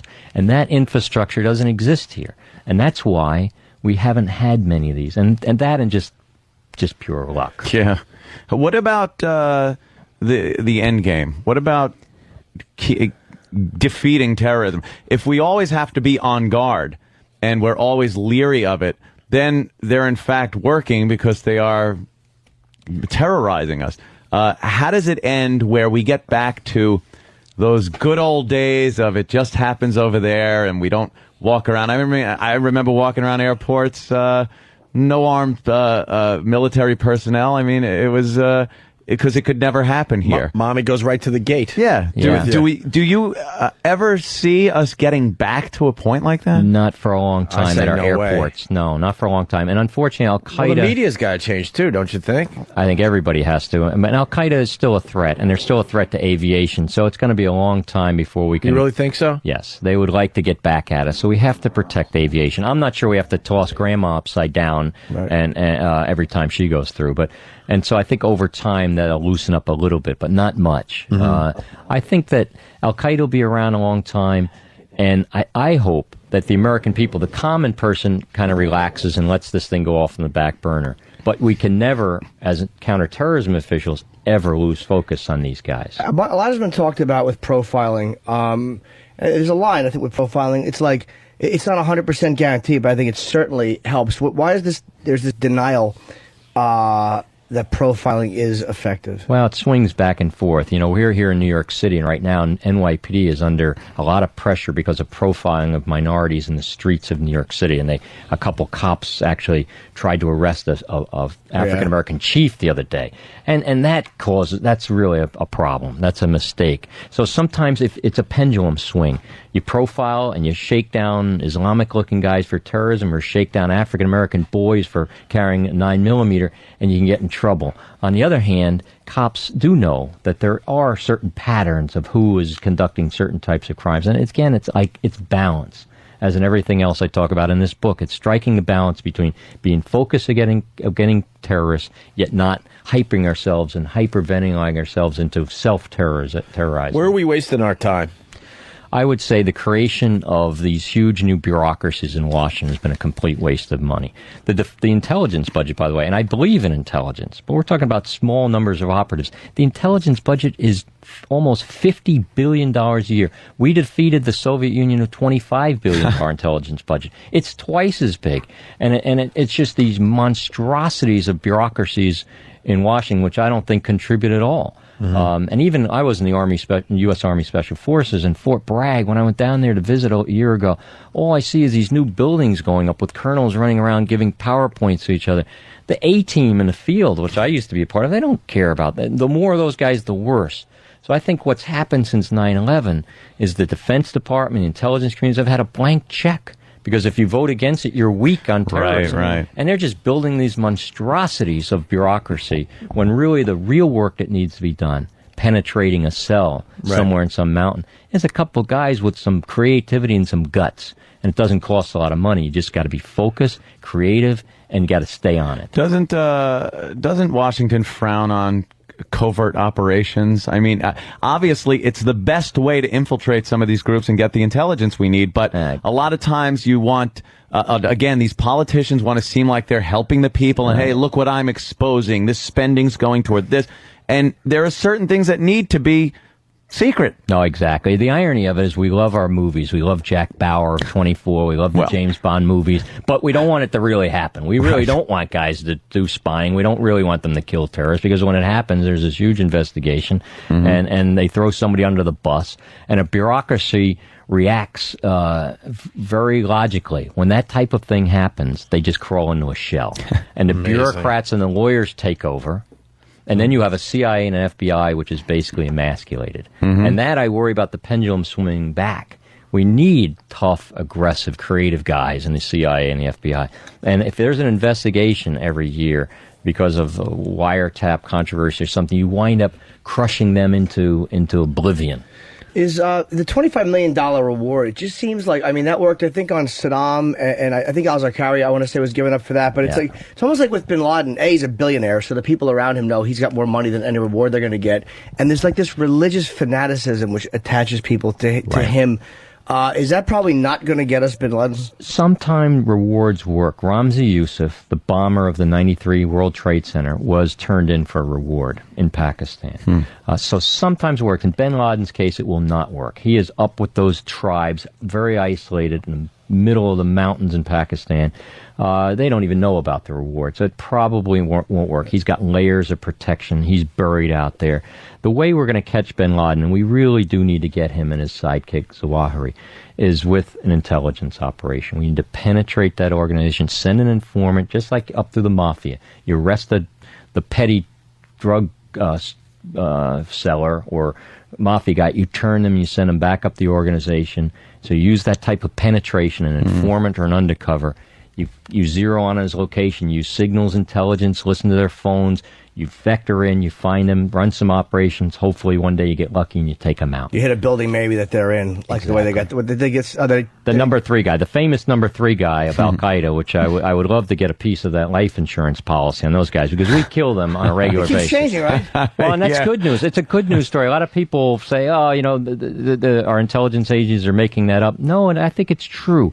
The number 3 Al Qaeda guy who comes out and starts operating. Yeah, who wants to be that guy? We find him and bomb him. It's always the number 3 guy. Yeah. Didn't they just not get this guy though? I heard they didn't get al-Zarqawi's guy. Well, they got the wrong name. That's a guy in Iraq. They thought they had him. They didn't have him. Right. They still need to go after that guy. He's the Al-Qaeda leader in Iraq. Exactly. And we know where Osama is, for the most part, within a few miles? Not within, no, I don't think so. No. Think about the mountains of Waziristan. This is those tribal areas in Pakistan. Think of them like the Appalachian Trail between Maine and Georgia. So it's a huge area. So we don't even have it pinpointed in a certain area of the mountains? Well, I thought we did by now. Sometimes we do, and we've thought we've had him a few times, and he slipped through. And so it comes and goes. Is he still powerful? He still matters in my view, and he matters. He's a symbol to the movement, to the international movement. His face will always be attached to the worst. Exactly. Is it better? Is it better that he's alive or dead? Dead, in my view. And well, wouldn't that really motivate a lot of people? They're pretty motivated already. No, that's obvious. But I think that the fact that he's still alive shows a certain strength and defiance of the U.S. I'd like to kill him and get him off of the scene. I understand that angle, sure. And for justice as well. And it's not one of those situations where you're like, well, who knows if the next guy that comes in could be worse. How could he be worse? Like, exactly, yeah. So, and he's a major symbol, and I think he needs to be taken out. Also, those camps still matter. I like in the book I told a story about, remember when the London bombing? They had this guy's name was Mohammed Siddiqui Khan. He lived in Leeds. He was a middle class boy from Leeds who took trips to Pakistan back and forth. And in Pakistan, in those Al Qaeda camps, he learned how to make a bomb. He made a tape. He was further radicalized. He comes back to Leeds, recruits a few of his buddies who probably wouldn't have done anything without his leadership. And they take 4 bombs into the subway trains of London and kill 52 people.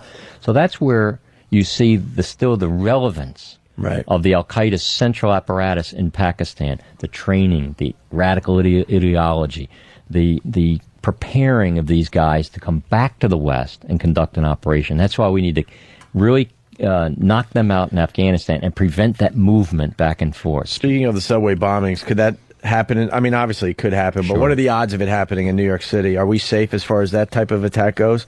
And second part of the question, what kind of attack you think will happen next? Well, they like transportation attacks. And when I was at NYPD, we instituted this random bag searches here because we recognize that subways are a target. They blew up trains in Spain. They blew up the subways in London. The Chechens have attacked subways in Moscow. So it's a favorite target. But when I ride the subway, and I have a 5-year-old boy who lives here in New York City, and he rides the subway. That's what he likes to do on weekends. He just loves it. And I ride it with him. We have about 4 to 6 million riders a day. There's about 600 stations. If Al-Qaeda pushes me out of the subway, my 5-year-old boy, I've given them a victory they don't deserve. Could they attack the subway tomorrow? Possibly. But will I get on the subway when I leave here? Absolutely yes. What do you think a big threat to? One thing that people have talked about was that there were after the Soviet Union collapsed, there's the portable nukes that were missing, these suitcase nukes. Right. I have 2 questions. One, how likely is it? I mean, obviously they want one, but how likely is it they'll get one? And how big are they? I mean, I know suitcase, is an expression for it. How realistically big is it? That's very highly sensitive information. They're bigger than a suitcase, though, but they're small. They're small enough to move around.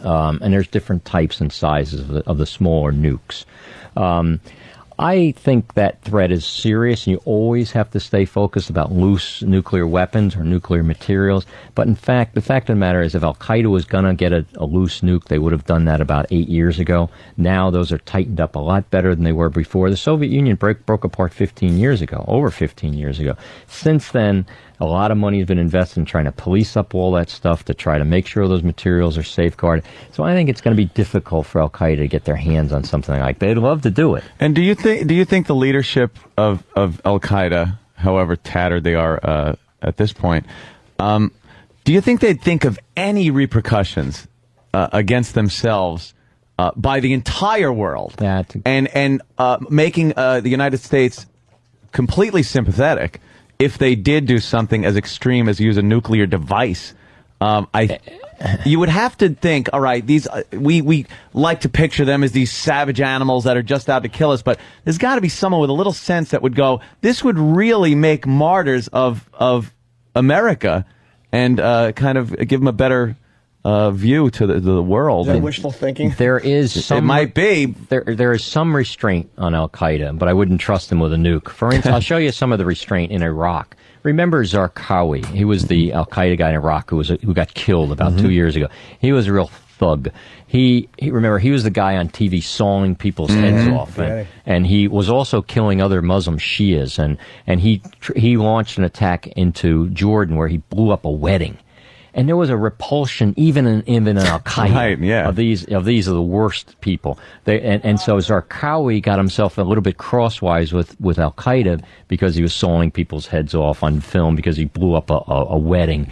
And so there are restraints even on the worst of terrorists. What was her name? I'm sorry to interrupt you, but what was her name? Margaret, the woman who was killed.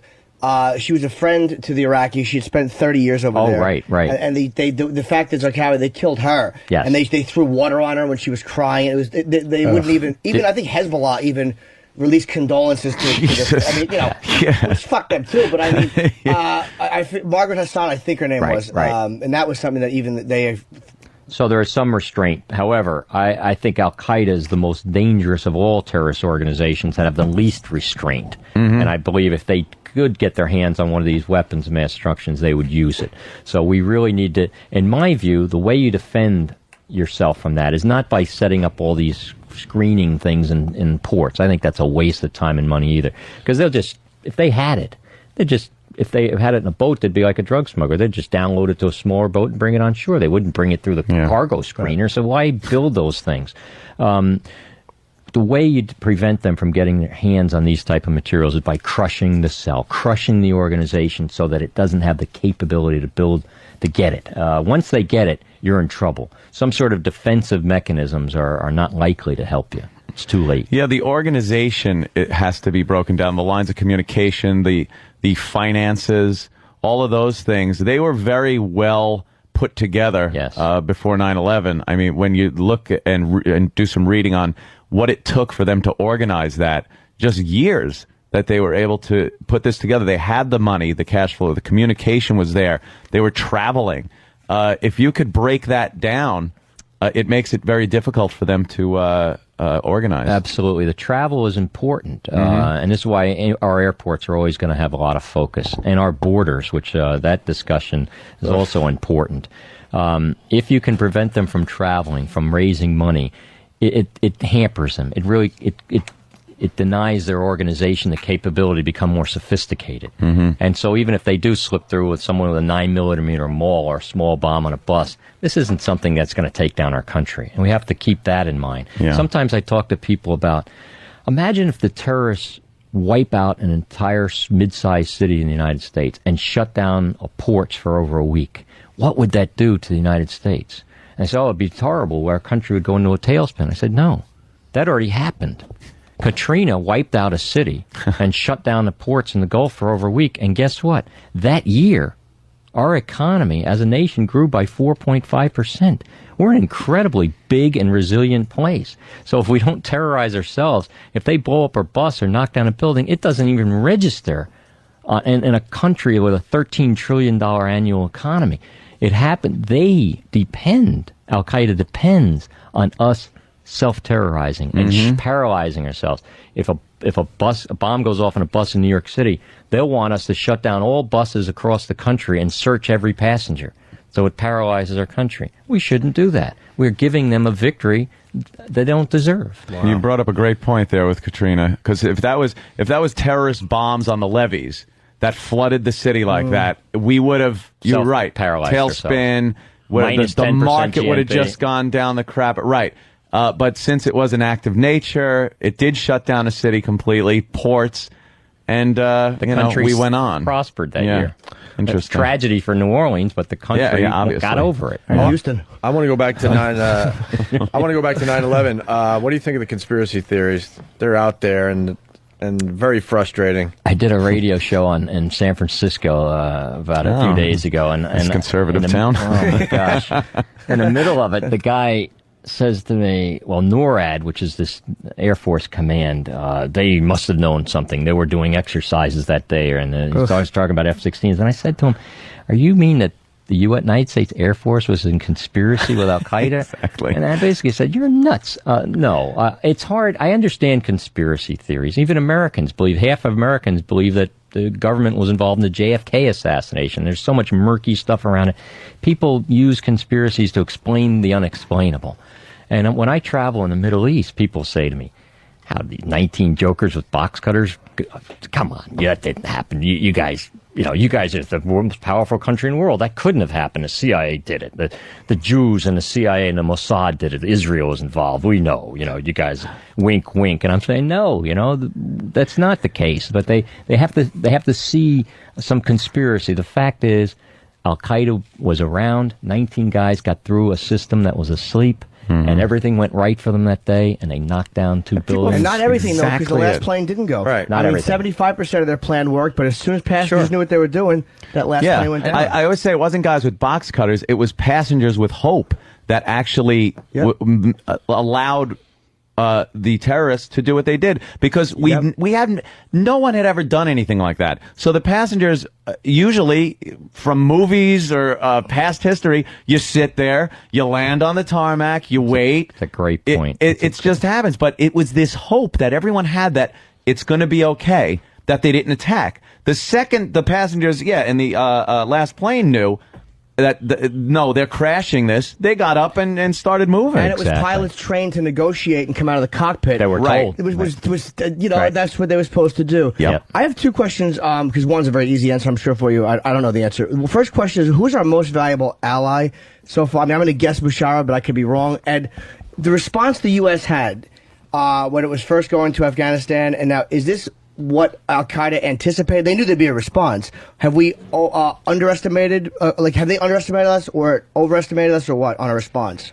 Let me answer the first question first. They did anticipate us coming to Afghanistan, but they thought Afghanistan would look like Iraq, that they would mire us in a quagmire for a decade-long war. They didn't realize they were going to get the crap beat out of them in Afghanistan as quickly as they did. Now, they did escape, unfortunately. I wish we'd gotten bin Laden and when he went out the back door through Tor into Pakistan.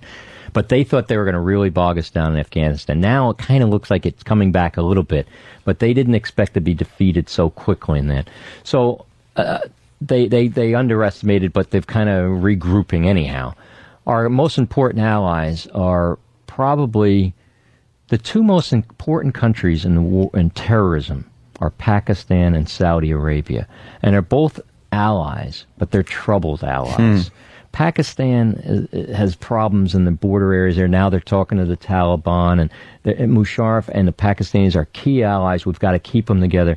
Saudi Arabia is also a key ally. They've been fighting Al-Qaeda for 3 or 4 years, but at the same time, some of the funding comes out of there. Some of the ideological fervor comes out of there. So these are 2 key countries that we can't turn our back on. We don't always like what they do. They're not always perfect allies, but they're the most important ones because they're in the middle of it. But don't their people hate us? It's like if Musharraf goes, or I think it's the House of Saudi, if they fall, won't the radicals in Iran just move right in, after the Shah left or was thrown out by the Ayatollah? Yeah, there's some fear of that, both in Pakistan and Saudi, that these may not be the best people, but if they go, we will have worse. But actually, in Pakistan in particular, Saudi Arabia is a little bit different, but in Pakistan, Pakistanis may not love our government all the time, but they love the United States. If they had an opportunity to move their family over, they'd be on the next plane. So at least the mainstream Pakistanis. So this is a country that we can work with, and we have to work with. They have sections of their country that are still very tribal, very isolated, and that's where bin Laden's running around in there. And the Pakistanis have always had trouble working in those parts of the country. When Pakistan was created, that part of the world, they didn't even want to be part of Pakistan. They didn't want to be part of India. They wanted to be left alone. And they sort of cut this deal with their autonomous region. And that's really the wild, wild west out there. And we're just going to have to slog it out there. That problem's not going to go away. And we're just going to have to work with the Pakistanis, and they're not the best of allies all the time, not the best of friends. They're not, this isn't UK where we're really in lockstep. And same thing with the Saudis. We're just going to have to work with them. And you said the mountains. I didn't know this. Because we're thinking, all right, just get them. From Maine to where? You said it's like the Appalachian Trail, yeah. You're talking about thousands of miles. You can't just bomb the entire mountain range, That's what you think. Just bomb the fucking place. But it's huge. Imagine the redcoats trying to find Daniel Boone in those mountains. They're not going to find him. Hey, you're going to make a monkey out of them. So it's same thing in those mountains up there. You are not going to trudge soldiers in their redcoats through the mountains of Afghanistan and find bin Laden. You've got to use intelligence. You've got to be smart about it. You've got to penetrate his organization. But I always use the point. Remember, after 9/11, this young kid, Johnny Walker Lynn, got arrested in Afghanistan, brought back to the U.S. and tried. Here's a kid, a 19-year-old kid from Virginia, who joins Al Qaeda, and he gets to meet bin Laden twice before 9/11. And someone asked me once, I was giving a speech, they said to me, "Hey, if Johnny Walker Lynn was able to join Al Qaeda and meet with bin Laden, why couldn't the CIA do it?" And I said, "That's a damn good question, and keep asking that question, because they should have been able to." That's amazing. So they're not. This is not an organization that's geniuses. They've made a lot of mistakes. Who do you think was responsible for the decimation of our intelligence in this country? Because obviously during the Cold War, we were at the top of our game, and then was it just a changing world environment? Yes. But how did we lose so much of our strength as far as intelligence goes? What happened was they made mistakes, the CIA and the FBI. They were spying on college kids that were protesting the Vietnam War. They were spying on Martin Luther King. And so there was some investigations. You remember in late 1970s, Senator Church started the Church Committee. And they did investigations on abuses of the CIA and FBI that were using against domestic intelligence. And then every once in a while there was this scandal of some assassination attempt that went bad overseas or something, or a coup or whatever. And what happened was these agencies, the CIA, the FBI, the NSA, all these super secret agencies, they got pummeled politically and bureaucratically. And what happened over time, they became toothless giants that just had no edge, no creativity. They're just boring bureaucracies that go to meetings and they just don't get it. And after 9/11, they got shook up and they got edge again, and people got fired up. And that's what beat Al Qaeda. It was just focus and creativity and edge, not billions of dollars. We had the assets there. Just turn them on. It amazed me that they had to actually advertise, like, hey, is there anyone that speaks Farsi? Yeah. Before 9/11. It's still a problem, actually. Here's the problem with the language speakers that we've solved at NYPD. We still, at the CIA and FBI, they have problems hiring a language speaker, because if a guy speaks fluent Farsi, well, it probably means his parents are Iranian. So he can't get a security clearance. Well, come on, guys. At NYPD, we had all these cops that speak all the languages of New York City. That's what's great about New York City. We have 50% of the city is foreign-born. So we have all these great language speakers, and we utilize them. But, of course, we didn't bring them into the top-secret operations we were running. You leave them on the edge of that, but you use their capability to help you understand the communities you're looking at. And I think we did that very well at NYPD. And again, we didn't have to spend tens of billions of dollars to do it. You do it with the resources you have at hand, and you make decisions. Is there something called the Hercules team? Yes, Hercules is an NYPD program that sends out uniformed armed guys in uniform. It's sort of a show of force. That's called Hercules teams. It's a policing technique. Is it more just a show force and intimidation? That's right, to kind of show the terrorists that we're still out here, and also they use it to. Those are the guys that are just look like video game characters. They're pretty good guys, from big, head to bulky toe. guys warmed up with long barrel weapons, and it's really send a signal to any would-be terrorists. We're out here, and they're specially trained. Oh yeah, they're very good, very good, and they also are talking to the people. If you see something, say something, give us a call. They're talking to the security guys at the main buildings. We're here. It does make you feel safer when you see them it's here and there. It's an coming important, out of a subway or something. It's a safe thing, but it kind of makes you go, wow, we've kind of come a long way. Yeah. And by the way, by itself, that's not going to protect us. Whenever I tell people when I talk about Hercules, I say, you've got a Hercules unit there that you see. What's really protecting this city is what you don't see. And that's what's really getting it done. Hercules is a nice augmentation to that. But what really protects us, you don't see. Mike, what don't we see? I can't get into that. I know you can't, but is it impressive? Would we be like, wow? Yeah, it really is really good. I would love to A lot of the technology that's out there now is really amazing. Surveillance technology that's being utilized. Man. Yeah. And I hear that. It just disgusts me too. No, I like the surveillance equipment that's around. I like the fact that, you walk around the city, 90% of the time you're on camera. Exactly. Probably more than that. And I think as far as crime goes, it's helped out a lot. It's solved a lot. It might have been a deterrent also. And as far as terrorism goes, boy, we sure got a good look at the people in London, and that rolled up the cells, and same thing in Madrid. They got video of them, and it's. Do you guys use Google Earth? I use it, absolutely. So do the bad guys, unfortunately. But this book is called Crush the Cell. I mean, it's obviously you really know what you're doing. And his name is Michael Sheehan, Sheehan. And Mike Cole, one of our guys, he's a cop here in New York, and he said that you are just the guy who knows more about this than anybody. So I'm looking at your resume. I'm like, all right, well, what? It's very impressive. I mean, a real resume. It's like doesn't it make you feel crappy about what you've done in your life? I dress when I talk to him. You mean it's not a list of radio stations you worked at? It's like a New York City Deputy Commissioner of Counterterrorism. I mean, these are real posts, and the one they just sneak it at the end is really interesting. And commander of a counterterrorism hostage rescue unit in the U.S. Army Special Forces. Wow. Which, now, are you the guys that they would call, like, if Cesar Calorie had somebody and they knew where it was, would you have to try to negotiate with these people? Is that what you did? Well, first of all, I was not in Delta Force. Delta Force is like the major leagues for counterterrorism. And I was in the minor leagues. I was in Panama, and we were sort of the backup to Delta. But it was a hostage rescue unit created during the Iran-Contra crisis. And remember when Delta went into the desert and had those problems with their helicopters and the whole thing turned south? Yeah. That was in 1980. At that time, I was in Panama training to do hostage rescue operations in Colombia and other parts of the world. And we did some interesting things during that period. So I would say, to use a sports analogy, I was a minor league ball player in the counterterrorism business as a shooter. But we were pretty proud of ourselves. We knew how to kick in the doors, pick out the targets, and take them out. And you did something for the United Nations, too. It said you were Assistant Secretary General of the Department of Peacekeeping Operations at the UN. It seems like with a lot of these operations, the UN, they send them in the blue helmets, and they're just observers, and they really don't give them any ability to do anything. Is that because the UN is poorly run, or? Well, the UN has a mixed record. Sometimes when they're successful, you don't hear about it. I remember when I was in Eastern Congo once, and we showed up with a platoon of Moroccans, and they weren't the greatest soldiers on the planet.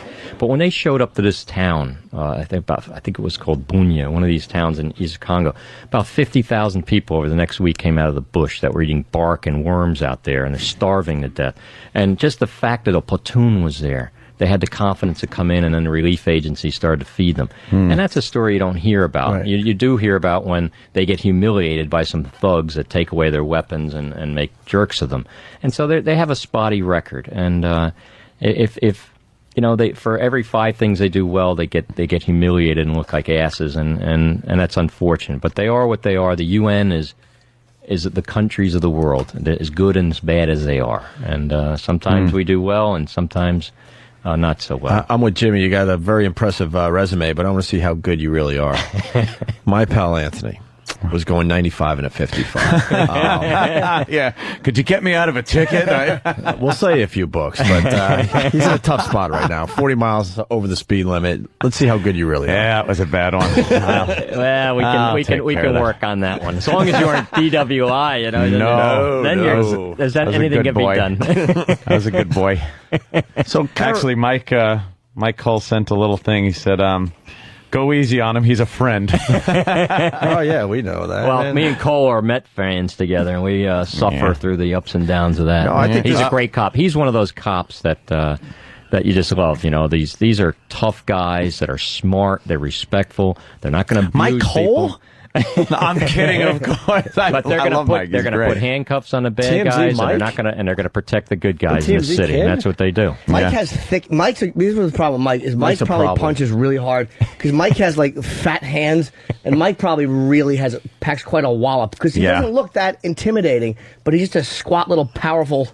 Mike's like bastard. Mike also is terrible with me. He comes in one day and he shows me a nice new HK 40 cal. He's a gun buff. And, yeah, I know. So he goes, look at this one. The next day, I'm down at the gun store buying one because I needed that one Just after he showed me. Just don't take it on an airplane. Oh, Dennis Farina. Load it on airplane. Hey, I made a mistake. Yeah, that's going to be a problem for him. Not a good idea. And he's gotten me insane about 5'11".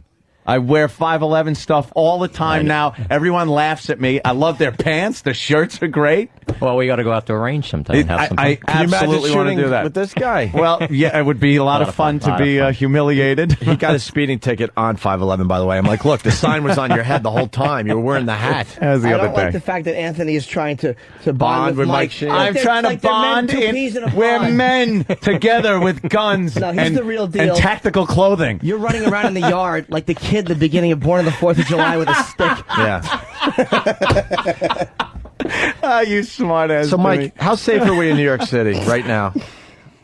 At the end of my book, I say, if I feel we're unsafe in New York City, I'm packing up and leaving. I'm not going to make a martyr of my family. I have a wife and a 5-year-old boy here. We're safe in this city, and they're out there. I'm going to get your email address. Let me know when that changes, because I live in New York. I'll go to Montana and get a shack the out second there. he leaves, I'm out of here. We're going to become email pals. No, we're safe. I don't think you answered the question. The next terrorist attack, in your humble opinion, is it going to be a subway? Is it going to be one of these suicide bombers?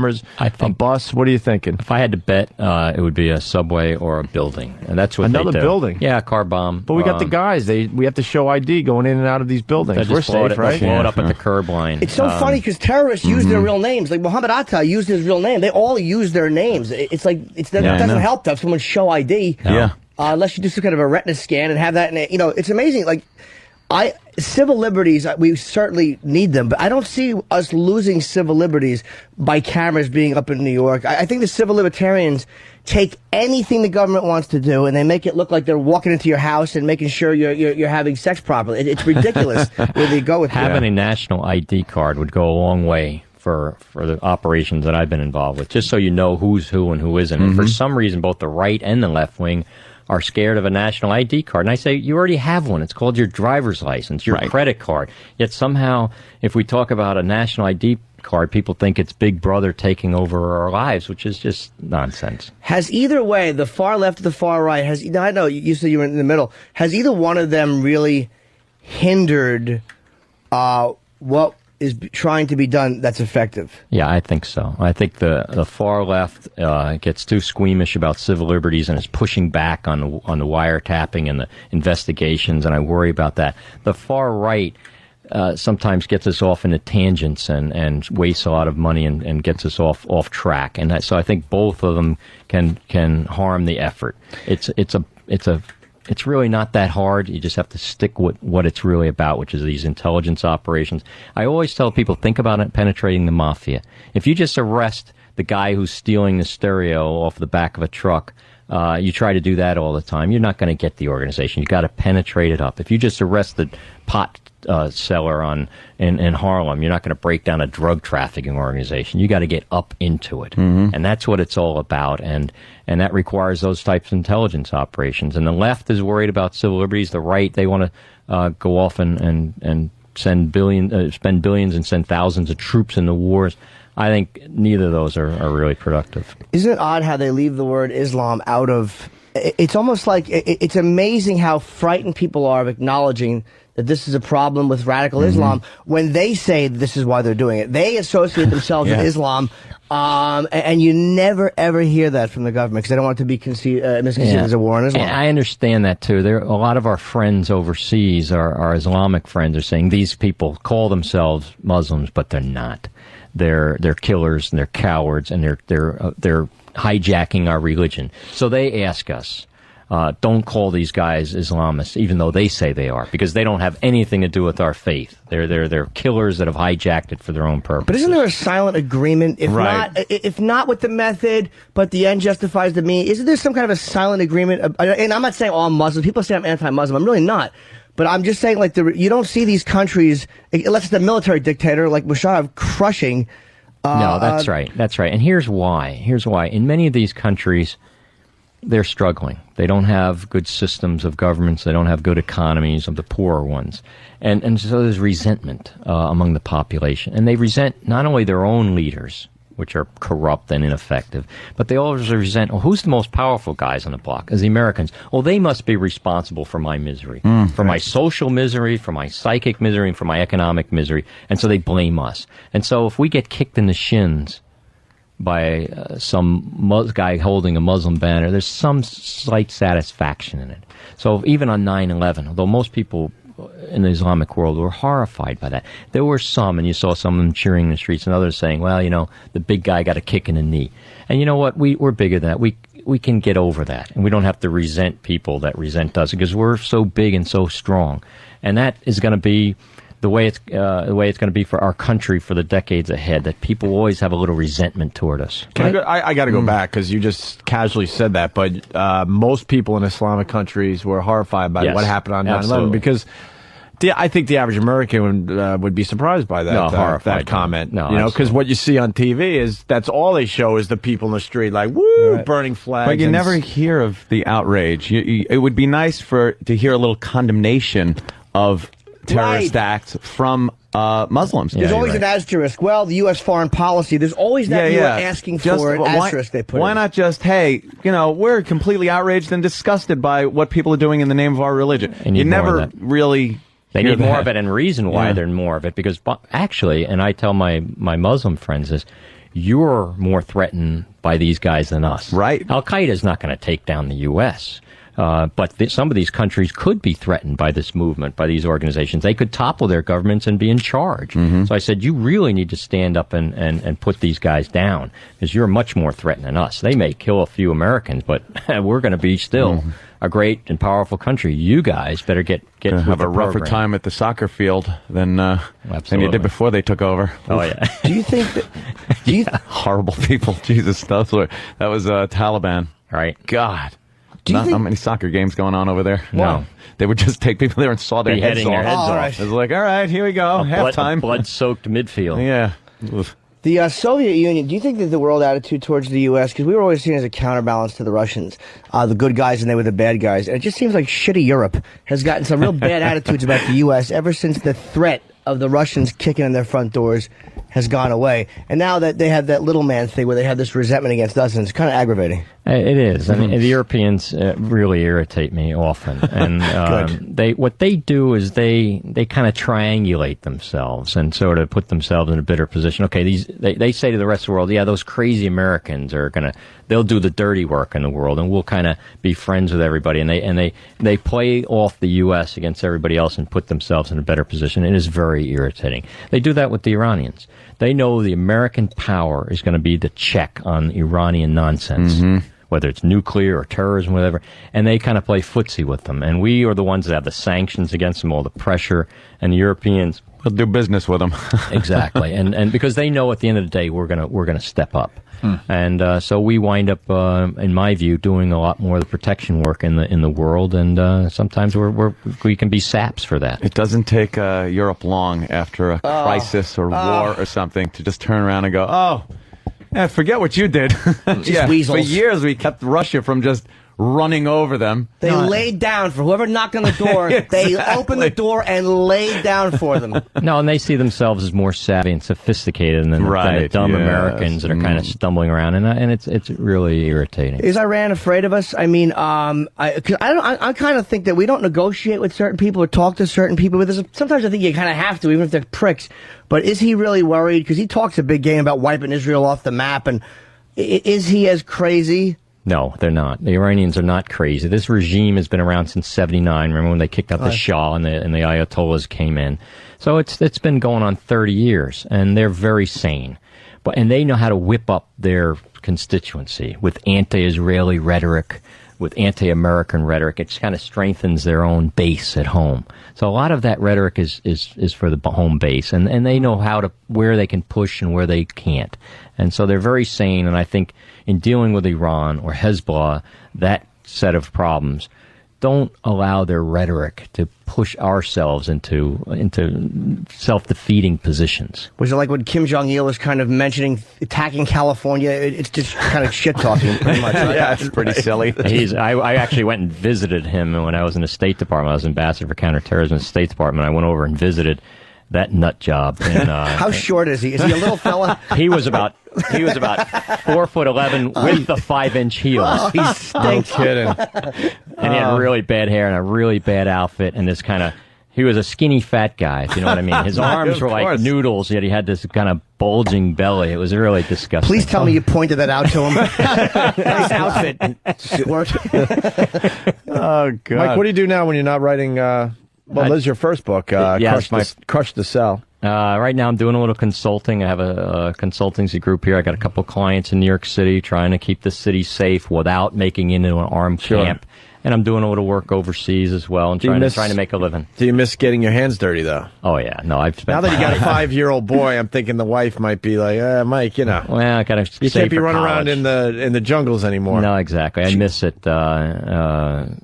My best years when I was in the Special Forces, when I was in Panama, that was when I was 25 years old. It's great. And, full of piss and vinegar, all ready to go out on that next mission. Now I'm kind of, sitting around and writing a book. It's not the same as kicking indoors and climbing uphill. I was on a climbing team, and we got to climb up through elevator shafts, and I just had a great time every day. You'd never guess that to look I'm a scrawny guy. Right? You look like an administrator. He's a nice-looking gentleman with a suit jacket, very distinguished-looking fellow. Rip your throat out right now. I know, it's kind of frightening. He probably likes to bite faces. Actually, my team sergeant when I was in Panama, his name was Dirty Joe Walker, and I can't get into why he was nicknamed Dirty Joe. We can imagine there. Dirty Joe.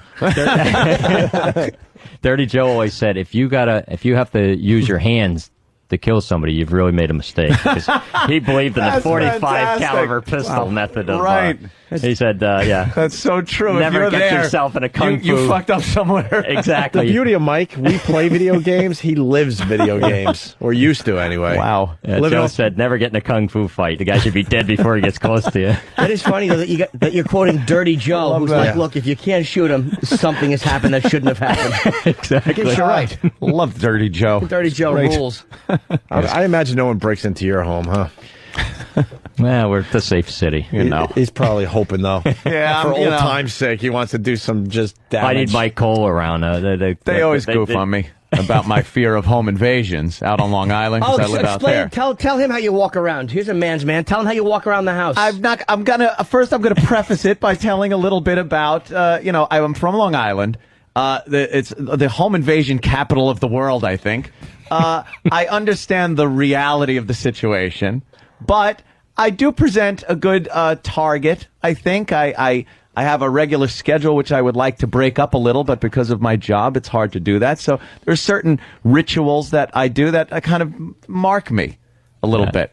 I like to carry a weapon on me when I'm home.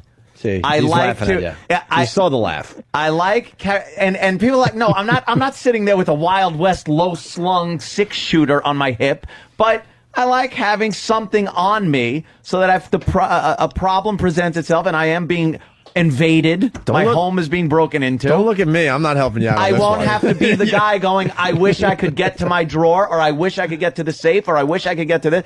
I am ready. I'm prepared. And he has an alarm system, by the way. You could probably put it in your drawer. Damn it! and the cop pretty much lives with him at this point. So doesn't live with me. He's helping me out with. He carries a gun in his house. He thinks it's comfortable. He tells himself this is actually comfortable. It's a little Walther PPKS. I knew a guy in the Congo in the UN who was a victim of a home invasion, and they came in with AKs, and they took. They spent 3 hours emptying out his house, and they even took all the clothes out of his closet, and then they said take the clothes off that he was wearing, and they took him and left him standing there naked, and after they got the truck loaded up and left, and they just drove away. And there he was, naked with nothing. His house was empty. No clothes. He's naked. Oh, that won't be me. No. You'll have your 9mm. I'll have a 380 or my 9 or something. They'll tell you to be quiet. You're going to reach for the gun on your underpants, and they'll just machine gun you, lunatic. Philly, not the Congo. So Philly Tyrant from Philly, backing up a little bit. He writes, do you miss getting your hands dirty? Translation, do you miss the feel of your enemy's blood squishing between your toes?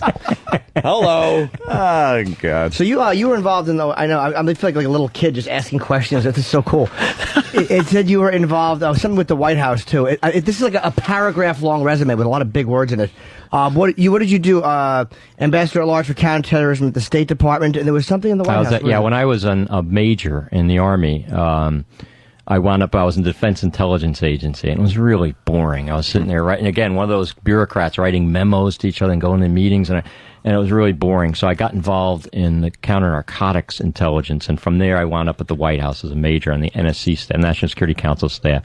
And that was sort of my big break. From there I kind of went up into the State Department, and my career went from the jungles and the mountains into the corridors of Washington, and that was fun. But I was sure happy to get back to New York City and kind of get back on the street a little bit. Do you have, because police officers have cards and stuff they give out, like a PBA card. I imagine his is pretty good for getting out of a ticket. Yeah. Not that you'd want to hand them out at the end, but if you happen to, it would be it can help. It helps to have those cards sometimes. Yeah. As long as you're not Dewey, then you're in trouble. No. But if you're just doing 95 and a 55. Well, yeah. That's probably the worst thing you could do is Dewey and hand over a PBA card. It's like, what cop gave this drunk this card? You know? Well, you're the real deal. I mean, you really know what you're talking. Mike Cole raved about. You crushed the cell. Yeah. Cause I was like perusing. It's not some boring, like just long. There's like a whole bunch of little, little paragraph headings and stuff like that. It's very. You could just open any page, and it looks like something interesting to read, which is really great. Yeah. I mean, there's a bunch of different little subheadings which I love. Not that when I look at a book, this is how shallow I am. I'm always like, can I enjoy it on the toilet? Because that's where I do a tremendous amount of my reading. And it's like, this is something, you don't have to start from beginning to end. You can, but you can just open it and read little paragraphs. Very interesting, man. Absolutely. Yeah, working on another? I might. The second one might be on counterinsurgency, as I used to do that when I was in the Special Forces. And again, I think common sense approach to how to win insurgencies, like in Iraq or Afghanistan. And that seems like a real tough nut to crack. It's a tough one, so that one's kind of stumbling around with it now. It's hard to write. I don't doubt it. Is al-Zawahiri the real brains behind the operation? Because I always thought Bin Laden was more of a rich. I mean, he's a fighter, but he seems like the real radical, the Egyptian. He seems like the real. They complement each other. Bin Laden has a certain charisma about him. He's a rich guy, and he has a certain calmness, and he don't underestimate him though. And he also built the organization. But Zawahiri, the number two, he brought in. He came from an Egyptian terrorist organization. Like Martin and Lewis, I think. Yeah, he brought in the real Egyptian fighters to help give Al-Qaeda some real substance. So Bin Laden is sort of the ideological leader, and Zawahiri also ideological, but also brought Egyptian experienced terrorists into the organization. The Opie and Anthony show. How about that? We pretty much did. Who's who? The way they get the tapes, they get these tapes to the reporters too. I forget how they did that. Where one gets dropped off, it's like done by courier. But dead drops. Yeah, they just do a dead drop. It's picked up, and they use cutouts so they. It's an interesting thing though that it did get from point A to point B. So there's got to be a way to backtrack that. What do you mean? At some point, they've done some of that. Yeah. What's a cutout? What's a cutout? A cutout is where you drop information to a third party who doesn't know the other two. So if he gets captured, he only knows half of it. So you can't unravel the whole line. So a cutout is there's a chain of connections in an organization. Cutouts break that chain because they don't know both sides. Well, and they'll drop it somewhere and then tell them after where it is. And so they don't know where it came from. And probably doesn't know what it is. Caught, right, exactly. So if they get caught, I don't know. I just got the phone call to pick it up here. So you're not going to get unraveled. Wow. How come they not do backtracking on web stuff? I mean, I understand these guys probably use proxy servers, but it's like, how could they not get them when they're uploading all this information? We've had some successes in that area, but again, it's a very sensitive. I ask a lot of but I like me because I ask all the sensitive. We don't want to give away the good stuff. What's that? It's not like Bin Laden showing up on Pal Talk. They actually, there he is. Terrorists do use telephones, chat, email chat. They're in chat rooms. They're on the internet, and they know that the intelligence agencies are in there looking at them. They know that, and that's not a secret I'm giving away. Sure. That we use that. The problem for them is it's really hard to operate in a global organization like Al-Qaeda tries to be with no communications. So they're tempted. They always think they got a way to beat us. And they got to break the code. Yeah, we learned that from The Wire, right, Jimmy? Yes. You got to break the code. But I bet you Bin Laden has the most simple, it's probably OBL at Hotmail. Yeah. Some stupid email address. Yeah, maybe give that one a whirl. Yeah, sure. What's in there? fantastic, And his man. password is 91101. You know, it's really hard to break. Well, they knew. The funny thing is about that. The interesting thing about them doing it on 9/11, it was because I heard that the operation was called Porsche 9/11 because they knew the date they were going to do it on, which is pretty ballsy considering the amount of things that could have gone wrong with weather. With like to say this is when it's going through. Well, that's why the luck factor was in there too. They everything came together for them except that last plane. Were there any that didn't get off the ground that maybe obviously we don't know about? Because there was all these rumors that there was another one that didn't get off. I don't think so. I think they got it all. pretty much. So there were no like box cutters found in planes after. No. That was all just crap after. That's right. Well, I think after it was done, so much. Like, everything I've read, they pretty much know exactly who, where, the money trail. they've got it. Everything, you know. Unfortunately, it's all hindsight. Big point of the conspiracy theorists, too, and again, they're nonsense. But they found the weird things that happen sometimes in these cases look like conspiracy. But, I mean, finding Muhammad Atta's passport on the ground, you know, it's a weird thing. Although if they were going to frame him, they probably would have made it a little bit less weird. Yeah. Than his passport Weird blowing up in the things Trade happen. Center. And one of the great conspiracies is that the CIA or somebody put explosives in the towers. I know. Yeah. That cracks me and up, they that show one. the footage of this stuff coming out. Of course, that's just the pressure pushing stuff Yeah. out. And that's proof that the CIA blew up the tower. When people bring that up, I always bring up the fact that I've seen a lot of shows on Discovery on building demolition. Seen what it takes to prepare a building to be demolished. You can't have office workers in there going in every day and prepare a building with explosives and like people don't even know they use like come-alongs and springs and stuff and things to bring it in on itself. It's way too involved. That theory you just explained, Jesse Ventura was on our show and he's starting to believe that stuff. Jesse Ventura's a nut. Jesse is an ass. He's an ass. We had an amazing time with him. It got a little ugly, to be honest with you. Because you know what it was? He's saying like, you know, okay, I'm a Navy SEAL. I don't know any better. And then he's talking about how he was down on ground zero. And I wish I had remembered at the time, hey, dummy, it took you 6 years to come up with this theory. Like, if you were at ground zero, why didn't you notice as you were waltzing through the wreckage? Stupid. You're at a website. I talk a lot of shit when he's not here, by the way. Yeah, no. I got to stick up for Jimmy. He talks shit right in front of Jesse. No, but I mean, I didn't catch that point. I missed that point, You didn't let him freaking go on anything. No, but I would have killed him at that point. He seems to have gone off the deep end. I remember when he was governor, he was pretty interesting, but now he seems to have kind of... Yeah, he's kind of taken off. Yeah, that happens when you get, you know. Well, let's thank our guests and let Michael Sheehan go. The book is called Crush the Cell. Let me read this part too. How to defeat terrorism without terrorizing ourselves. That's kind of important right there, right? Yeah, and it looks like a really, really interesting read. And just flipping through it, it's obviously the guy knows everything about terrorism. And this is one I'm actually going to read. We get a lot of books we say we're going to read. But I like the fact it's not the typical. This sounds, because first of all, you're very soft-spoken and quiet, which means that he really has horrible things in his head. Because he's too much of a diplomat. Like, well, my Muslim friends, like, you know that he understands everything about the tree. Because I'm such a reactionary idiot. Get him! You know, I don't know what I'm talking about.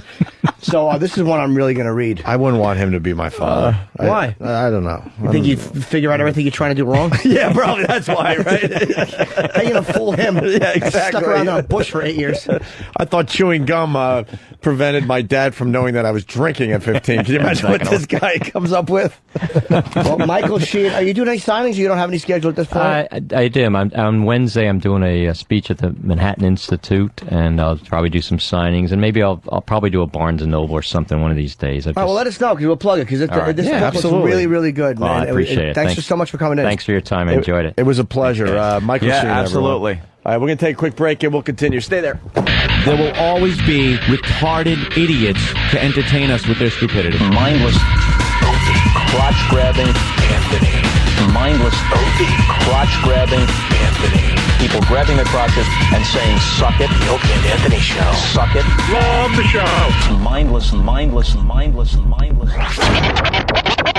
and Anthony! And we're back. Just going to throw Well, it. Anthony, if that doesn't get you out of your speeding ticket, I don't know what else to do for you, my friend. You think he'll help me out? Got one of the top guys on the show. That speeding ticket should go away now. That 95 and a 55 is... just go have it Just go away. That should be done at this point. He was a great guest, man. Absolutely. Really, really interesting guy. Anthony got a email from Keith, the cop there. What was that about? Keith says, boy, I felt good about doing your laundry until Commissioner Sheehan came in. What am I doing with my career? There's a guy writing books about doing probably awful things in the Congo and Panama. Yeah. Anti-terrorism.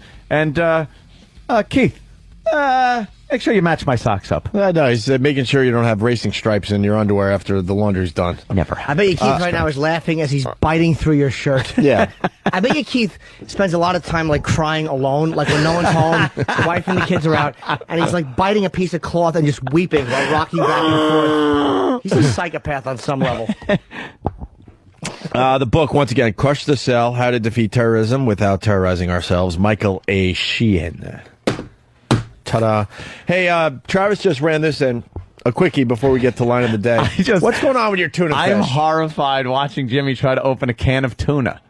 You're trying to open this can. It looks like a chimpanzee trying to get into something. It'd be easier for me to eat Ellen's pussy than it is for me to fucking eat this tuna. It'd probably smell the same. What happened, Jimmy? I can't open He can't use a can opener. I can't use a fucking can opener. Oh, here we go. Ooh, ginger. Ooh. Watch yourself. I am. I'm going to cut myself. Now it's only and half then what open. do you do? Why couldn't you get the whole thing open? Because I'm fucking a bag of shit with teeth. Why? Why a lot of things? Why can't I function sexually if there's love in the room? There you go. People seem to have enjoyed the interview. Thanks for the props, peeps. That goodness out. Thanks now. for the props on instant feedback and on the phones and on Pal Talk. So, hey, things that are younger than John McCain. This just came in from Travis. There's a website called thingsyoungerthanmccain.com. Wow. Of course there is. John McCain, for a reference point, was born August 29th, 1936. So he's going to be, 72? 72 years ago. Oh, my Lord. Well, here's some of the things that are younger than John McCain. The first one, Obama's father is younger than John McCain. Right. Not Obama, Obama's father. Chocolate chip cookies are younger than John McCain. Which was also Obama's father's nickname. Right. That was 1937 when we invented that goodness called the chocolate chip cookie. Well. What'd they eat before then? Yeah. How'd you get kids in the car? Well, before that it was Spam. They ate Spam, Jimmy. Spam is also younger than John McCain. Wow. Teflon is younger than John McCain. I would have thought that anyway, but I didn't think Teflon was that old. It goes back to 1938. Bugs Bunny is younger than John McCain. But he did grow up with him, though, because Bugs came when McCain was 2. So McCain grew up on Bugs like the Watching rest of little us. Bugs Bunny. All right. He sure did, with his arms Thinking way about above those his head. happy moments when All right, this one's going to get his freak. ass beat in. The next one's going to freak everyone out. Uh-huh. Earl, also known as Oil, is younger than John McCain. Oil? Discovered by the Saudis in 1938. I did not know that. Really? Well, the discovery of oil. Let's be honest. Oil was there before he was. Well, yes. A little bit. The discovery of oil. What, You're right. The La Brea tar pits. Well, now wait a minute. What were we using to fucking lubricate engines? Piss and shit. Because, hold on. There are cars and planes before 1938. Yeah, but I think that and point, tanks and fucking machinery. What is that? What the fuck are you talking about? We were just putting dinosaurs in diesel. blenders and stuff. Nothing. Oil's oil. All right. Diesel's refined from oil. No, that's not. It's like gasoline. What? Where the fuck? I disagree with that. Thannikins? I'm seeing that there's the discovery of oil in Qatar around that time, but I'm pretty sure you're right that we had oil. Yeah, I'm sure we had oil before 1938. Maybe Saudi oil? I don't know. Well, look, it's just a dumb little list to kill a few minutes. I We want just it go to with be it. factual. Oh, boy. My new bit, which is called Turn Off the Instant Feedback screen. Today's reason is Muffy McScroat from Whackbag. Yeah, I'm sure you're on Whackbag. He writes Z's, lots of Z's, and then he writes, and see, you weren't listening yesterday when we told you how to do this the right way. He's off. He writes, From terrorism douche to more Keith the Top stories. Time to switch to Howie. Z. Oh, wait, then he did a smiley face with the little blinky eye. He's still a douche. Oh, that's a winky. He's winking at That you. means, that means take whatever you just read and reverse it. You know what? He confused me. Off of the screen. How do we turn this off? Here, I got it. And I should be off at fucking 8. At 6:05, that should go off. I think he's a fan. All right. Oil was first used in 1823. No. The discovery of commercial Saudi quantities oil? of oil, yeah. But like, where did Germany get to build its huge war machine? They weren't commercial; they were government. In 1938. By 38, they already had a lot of hardware Enough built. about the oil. Look, the answer the answer is very simple. Travis typed this out wrong. He got fucking lazy. He's a girl. It's basically because when we all think oil, we think the Saudis for the most part in this day and age. Yeah. So basically, what he should have said, the Saudis Saudi oil found their oil in 1938. That's what I'm thinking. That's what it says on the website. ThingsYoungerThanMcCain.com. All right, don't yell at us. They went for the funny, I think. Yeah. Yeah, let's say hi to John and Queen. Oh, no. All right, nope. No. Fuck John and Queen's up his ass. I want to read feedback. I don't want to look at, like, meters going up and down. Watch. Roar. Roar. Do you really want it? Wait. Go silent. Watch what happens, and then you talk. The meters go up. Don't talk yet! I'm trying to tell the I audience. want to get the They meters can't all the way see it. down to here. As the meter goes The up. audience can't see the meters. No, but we want the Yeah. meters to drop. The all meters way. right now. All right. Okay. All right, here we go. Let the Here we meters go. drop, and then we get them to go back up again. Okay. Okay, let's watch him go down then. Hey, no, we almost went down at the bottom. Watching the meters drop, that's good radio. Come on, we were almost there. We were at minus 25, whatever that means. All right, here we go. Means minus. Okay. That's your can opener. All right, one more try. They're dropping. Oh, now they're not because I said they're dropping. Yeah. Now they are. All right, things younger than John McCain. Plutonium. Mickey D's is younger than John McCain. McDonald's? 1940. Dick Cheney is young. Wow, Dick Cheney's younger than John McCain? Look at that. By 5 years. All right, this freaks me out. You can't have a president that's older than Mount Rushmore. Wow. You can't have a president that is older than Mount Rushmore. Was 1941? 1931. Sure. That's probably when it was completed, my friend. Took a little long time. They couldn't call it anything because it just looked like a bunch of shit. It was just and then finally Mount. in 1941 they Was went it? Mount Rushmore. Yeah. They actually did call it Big Glop of Shit for many years. And the tourism department hated that. Glop of shit. No one's going to want to see Big Glop of Shit. Yes, they will. Obama's mother is younger than McCain. Obama mom. We're almost done. The Slinky, younger. AARP. Israel is younger than John McCain. Wow. Yeah. Scientology is younger than John McCain. He's older than a snack food, a religion, a fucking country. Yeah, you can't be older than a religion if you want to be the president of the United States of America. The motherfucker's older than the cookie. Boys and girls for many years would just hold hot dough in one hand and little hot chips in the other and not know what to do with it. And they would mush it together in their mouths and chew and make a patty. I need to do something with this goodness that I have in my One hands. day a mommy figured it all out. Yes, so she brought out a pan and she said, "Spit that out." Polio vaccine Should have shut my mouth. is younger than John McCain. And finally, Alaska is younger than John McCain. Well, Alaska becoming a state. Right. Alaska itself. But it wasn't Alaska. What was it? It was just... Shithole with dummies on it. Yeah. And it still is. Yeah. Hey, shithole with dummies, get over here. We're taking your fucking place and calling it ours. Yeah, you can vote. There's 9 of you. Fucking drunks. 50 caliber ricochets hits gunner in ear protection. Yeah, Danny was selling this bit today. Actually, it's a little bit of audio. I don't know. I guess we're about to hear exactly what I said. 50 caliber ricochets, and I guess you could hear it hitting the gunner in the ear protection. Let's see what this is about, okay? Danny, is that right? Pretty much pretty much nailed that one.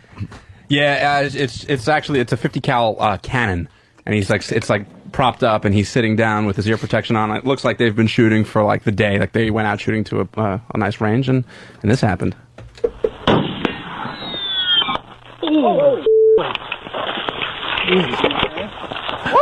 That's the last one of them we're doing. Am I bleeding? No. Whoa. I got you right in the side of your head. Where'd it hit? Right in the side of my head. We're not doing that anymore. Nope, no more iron. We're not going to do that anymore. Goddamn. Wow. We're not doing that no more. You heard it go. Like, came in like incoming. Wow. Oh, shit. What, and it just ricocheted off a rock or something that they were hitting at? Or a side they were firing at like a rock face. I don't want to say like a mountain, but yeah, there you go. Is that it? Oh, you got the video? Jesus. You can even see the shell come back. That's crazy. You might want to skip Wait, how ahead far just a away little is bit. he? Is he a quarter mile away? God damn. It bounced. Yeah, that's pretty It far. bounced back far. a quarter mile and hit him in the ear? That's almost impossible. Bam! Oh, holy shit!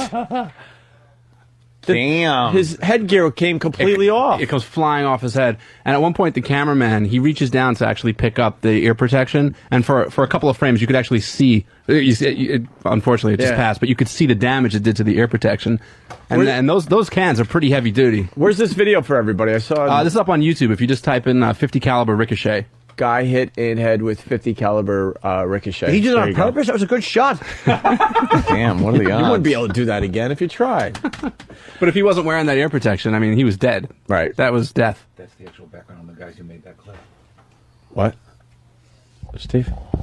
I found the guys... You highlighted the important part of it. Sorry, I was just telling you where to start. I found the info on the guys who... He's getting mad! No, he's mad. right. He's right. No, I was being he was being a wise ass, and I told him exactly what I was doing. And you put him right in his place. I'm wearing a dickie. Yes, thank you. That's his imitation of himself. Yes, exactly. I want to pull his shirt all the way down to where a shirt should be and watch his little shoulders slump. Ouch. This is uncomfortable. Please don't do that. I'm uncomfortable. Flow heat, Steve. Flow heat. You dry those on. Is that true? Yes. I don't fucking know these How things. hot are you drying them? High heat. Jesus That's bad. Christ. I heat I bet for he's my had to shirt. fold them. There's no fucking wrinkles left. He pulls it out with one hand. It's stiff. Your clothes are getting a little tight. Yeah, I know. It's because I gained about fucking 30 pounds since I stopped training so hard. Why? Why did you gain 30 pounds, Steve? Because I fucking got a stopped lifting as bad hard disc. after my shoulder started hurting, and then I didn't stop eating less. Are you not eating healthy? Come on, tell the truth. I eat It's healthy hard. until You about... had to do a rough time. I mean, I eat healthy until about 4 o'clock in the afternoon, and then I completely fall off the fucking rails. Did you just put your hand up to Jimmy like... Well, he was telling me he was Jim Nanser. He was doing his no. Because I was saying that we know No. Steve has gone through a rough time personally. It's like sometimes it's difficult to fucking maintain everything when you Why are you eating now, Steve? Aren't you going to stretch out your stomach again? you look. Yeah, I puke a lot. I puke a lot because I was eating too much. No, but if you eat too much, can't you actually stretch it back out? Yeah, you can. Well, you can stretch it back out, but before the actual stretching happens, you vomit. Really? So, I fucking wear out the back of my teeth. So, I'm getting back on track. But I start physical therapy today, so hopefully I'll be back in the gym The in a couple real months. problem is not the gym. No. The real problem is psychological. Is whatever little Stevie C is dealing with. That's right. Oh, boy. Little Stevie. Another lonely man in the room. That's right. This room is filled with very Filled with lonely people. lonely men. Lonely men trying to fill in the We're hurt. just all lonely men. Shut up, Stan. When he was just a small little Steve C. Yeah. That's right, and he got in the wrong person's car. Yep. Remember that, Steve? That almost happened to me You when I was a touched kid, your actually. wee-wee. Did it? Yeah, according to my mother, I used to fucking get lured He away. almost came twice in my ass. No? Wow. Implies he got fucked and he came and the rape was complete. You almost got lured? My mother has told me on a number of occasions when I was younger, I used to get lured away to... I'm sorry. I don't have headphones on, so I can't hear you interrupting. But a number of occasions? On at least 3 occasions, she can Oh, you remember were a vividly doll, where then. I was lured away by strangers with candy. How molestable and dumb were you? I was like 3 years old, molestable, and very dumb, apparently. Someone got him. Yeah, someone must You have don't got get 3 lured away times the 3 times. charm. Yeah. Yeah. Wow. He went to the dance at least once. Yeah, come on. Mother knows about it. There was 3 times she had to stop him from getting in the car, but one time she saw him getting out. Yeah. Oh boy. And that candy had a cream filling. Yes, and Steve had little sticky candy stuff on his, but she knew something happened because he had little sticky candy things on his fingers, yet he was still crying.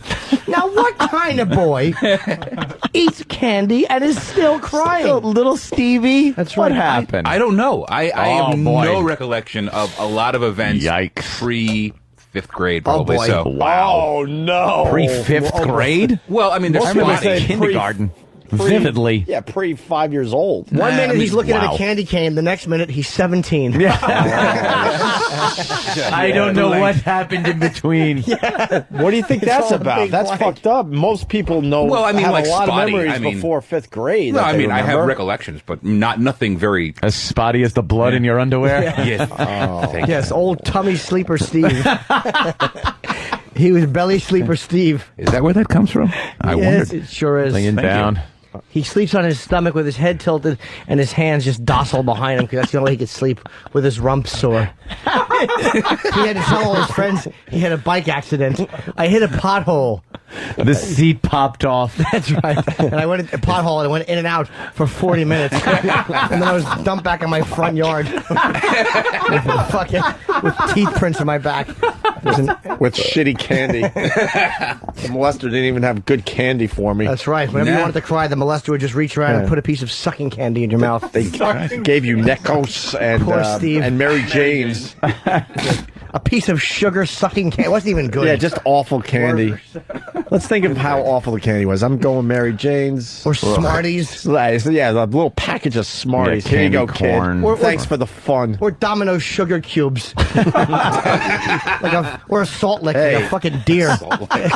Brutally Now- fucked while licking a piece of salt. Brutally fucked. Now you're hurting my childhood, Jimmy, because we were very poor and we had to like suck on the little sugar cubes for treats. Really? Yeah, man. We didn't have all those cookies and all that fun stuff in our Sugar house. cubes? Yeah, I'd sneak the Nice sugar bunch of cubes. maniacal little kids running around like crazy. Yeah. On a sugar high. Wonderful. Let's get the fuck out of here. Line of the Day is brought to you Right. by CardScan. Yeah. Get all of your contacts organized in just a few seconds. I know what's going on here, by the way. Will Chapman listens to our regular radio show, sees all the clients that are advertising on that show, and he brings them over to XM. No problem It's there. actually brilliant. And we like this thing. It's you get all your contacts, all your business cards, and you put them into a nice little system. Yep. Put them through. It's so easy. You scan the card, but it doesn't just scan them and stuff. Then it puts links on the phone numbers. It just knows what a phone number looks like when you scan it. It knows what an address looks like and the name. So you say you're looking for something. You could search the whole database and just put in carpenter. Right. And then the card that you slid in for your carpenter comes up. Yep. It knows. And then the number's there. Click on it. Most client meetings we hate, but this one we actually really enjoyed. Cause I was very impressed. It was very interesting. Very impressed. So like, how the fuck does Does it it do know? that? Because then it knows the phone numbers, and then you just click on that phone number, and all of a sudden it's dialing the Yep. number for you. Amazing. Unbelievable. Go to cardscan.com. Fucking easy. Yeah. It really is. Cardscan.com/radio. The number 1. So radio 1. Don't spell out 1. Fucking hate that. You get a business card, you gotta type it into your BlackBerry. Yeah. It's fucking 30 seconds wasted. No?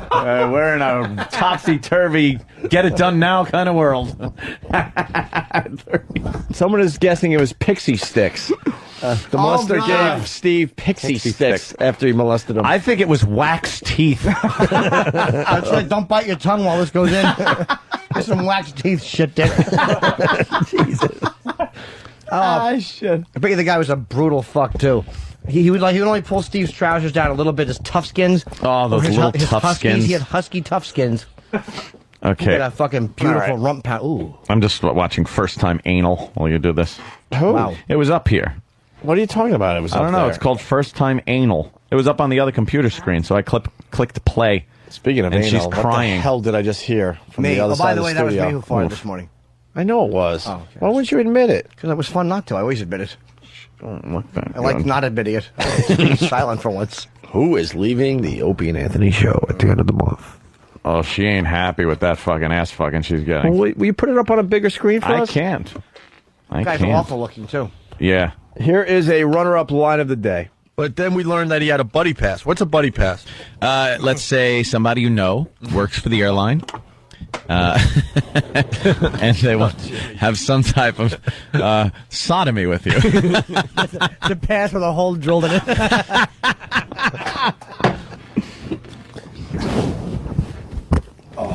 That was a good one. Let's go right to the next runner-up line of the day. He couldn't possibly have anything on this. Yes. It's fake. It's a nice dickie you're wearing. Jesus. Thank you. The video. How short is that shirt? I know. I washed What's the matter it. with you? I washed it. I know. Where'd you dry it on, Venus? One more runner-up? That guy's giving her ass a fucking... Wow, he is pounding her ass. I wouldn't know because I don't see She it. is not enjoying it. He's fucking that ass. How do you know it's the He first? was pulling it all the way out and shoving it in. Yeah, he's not... This Like, guy, look at, he's just slamming it. He's like, that guy doesn't take any guff. no. How do you know it's the first anal, though? Because it says it on the, look, first time anal, so it means it's got to be the first time. This guy is really pounding her asshole. I wish I could fuck like that. The break-in period is pretty harsh for this one. The more she cries, the bigger your boner gets. What the hell, dude? She's not happy with this ass dicking she's getting. That's right. I'm happy with it. Yeah, Bob Vila's raping her. That guy's awful. I was thinking Richard from Survivor. Yeah, he does look like Richard. Well, he's probably used to ass fucking, but not on a chick. Here's another runner-up line of the day. I've been watching that show Carrier on Discovery. It's a whole documentary on it's not about you, Jimmy. Carrier. Carrier. Line of the day. I better eat some gum so I don't have tuna breath. Tuner. That fucking can of tuna is good. I'm trying to eat healthy. You have enough celery there? I know. Well, I can't eat bite. That's all they sell it in. Why would you... I didn't want all that celery. What do I know? Kenny's a celery. Celery's good for like one stalk tops. That's what I told him. Half a stalk. How many... He fucking lives for celery. His nickname's the Celery Kid. We all know that. The Celery Kid. You got at least a pound of celery there. Oh, what my the God. fuck are you going to do with I that? don't know. It sounds like his hair when it breaks. That's what Kenny's hair sounds like when he combs it. A bunch of celery stalks being snapped over a ledge. Here is your line of the day. Here comes line of the day. Line of the day.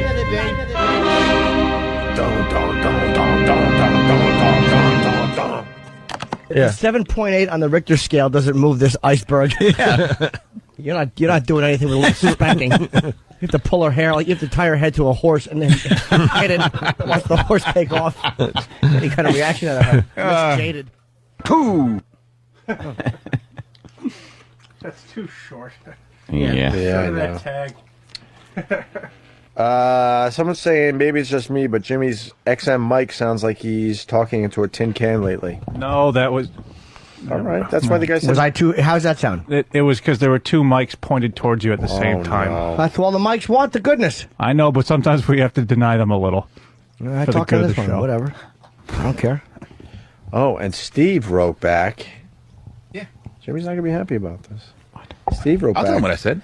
A lot of that has to do with the fact that Jim needs to work on talking into the mic and not off to the side. You did. I can't even argue. Steve raised a good point. I just haven't been as lucky as him. Maybe if I had a hand on the back of my head all the time, I'd be better at talking into the mic. Get it? Maybe we dick should sucking try joke. that. No, you're right. And Steve's then right, this- actually. I was off They're mic. just discussing this on my email. You don't have to fucking CC me on this. Because then, CC, blind CC, the person that copy started paste. this said, I thought that might be it, but wasn't sure.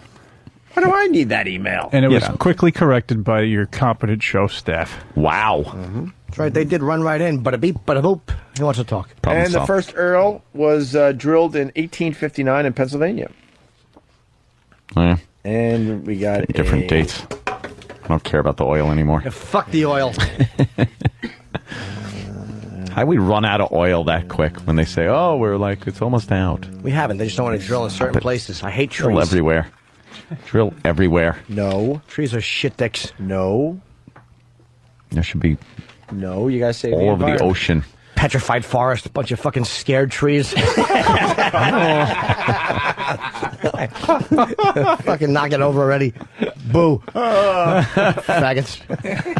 What the fuck do we need trees for? Just make air. Photosynthesis. Really?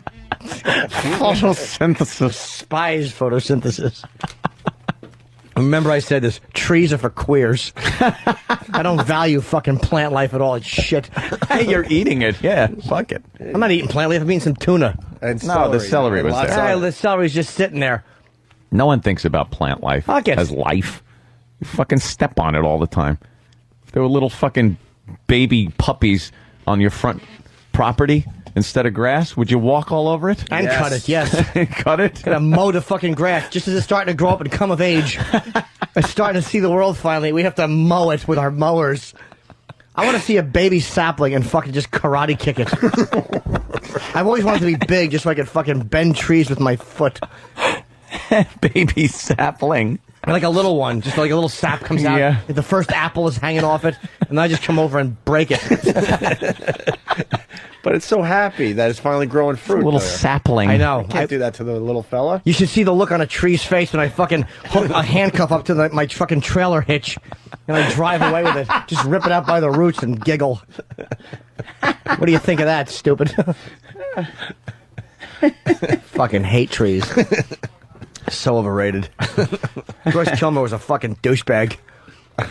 Fools. Poems are wrote by fools like me, but only God can make a tree. Ugh. Joyce Kilmer sucked. How do you even know that, though? That's a very famous That's one quote of about those. his shitty poem. Stupid. Fuck the trees. What do they You're do? right. Birds hang out and shit all over your car. It's not helpful. I hate blades of grass, too. A blade of grass. Yeah. Just cut it all. Make cement. Fuck the difference. Parking lots. All front yards should be parking lots. Not handier. Exactly. All your friends can come over. Park anywhere. What happened to those trees? They were annoying me. They were blocking my view. Fucking cut them all down. Pave the whole joint over. Fucking bowl in the front yard if you want now. We gotta go, I guess. Yeah. All right. So I guess you're enjoying these wildfires, Jimmy, if you don't like trees. I love them. There's nothing that makes me happier than seeing a bunch of black just smoke where trees used to be. I fucking love, like when you see a landscape and they're all even Steven. But there, look, it looks sad. That's where trees and bushes and plant life was, Exactly. What do Jimmy. they do to stop the fire? Trees beg for fire. They really are. I'd rather have gas cans in front of my house. They're fucking totally worthless.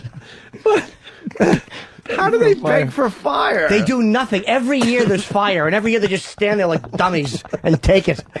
How about you drip a little, you save some rainwater or something, you fucking asshole. They just drink it up like dopes. Just spit some rainwater back at it. They're built to be walked on. Fucking birds live in them. Fucking, like, bees hang out on them. They make paper out of them. They do nothing. We wipe our assholes with trees. Is that great? Big, mighty creature. That's what you get. Anything that wants to fuck with a tree can.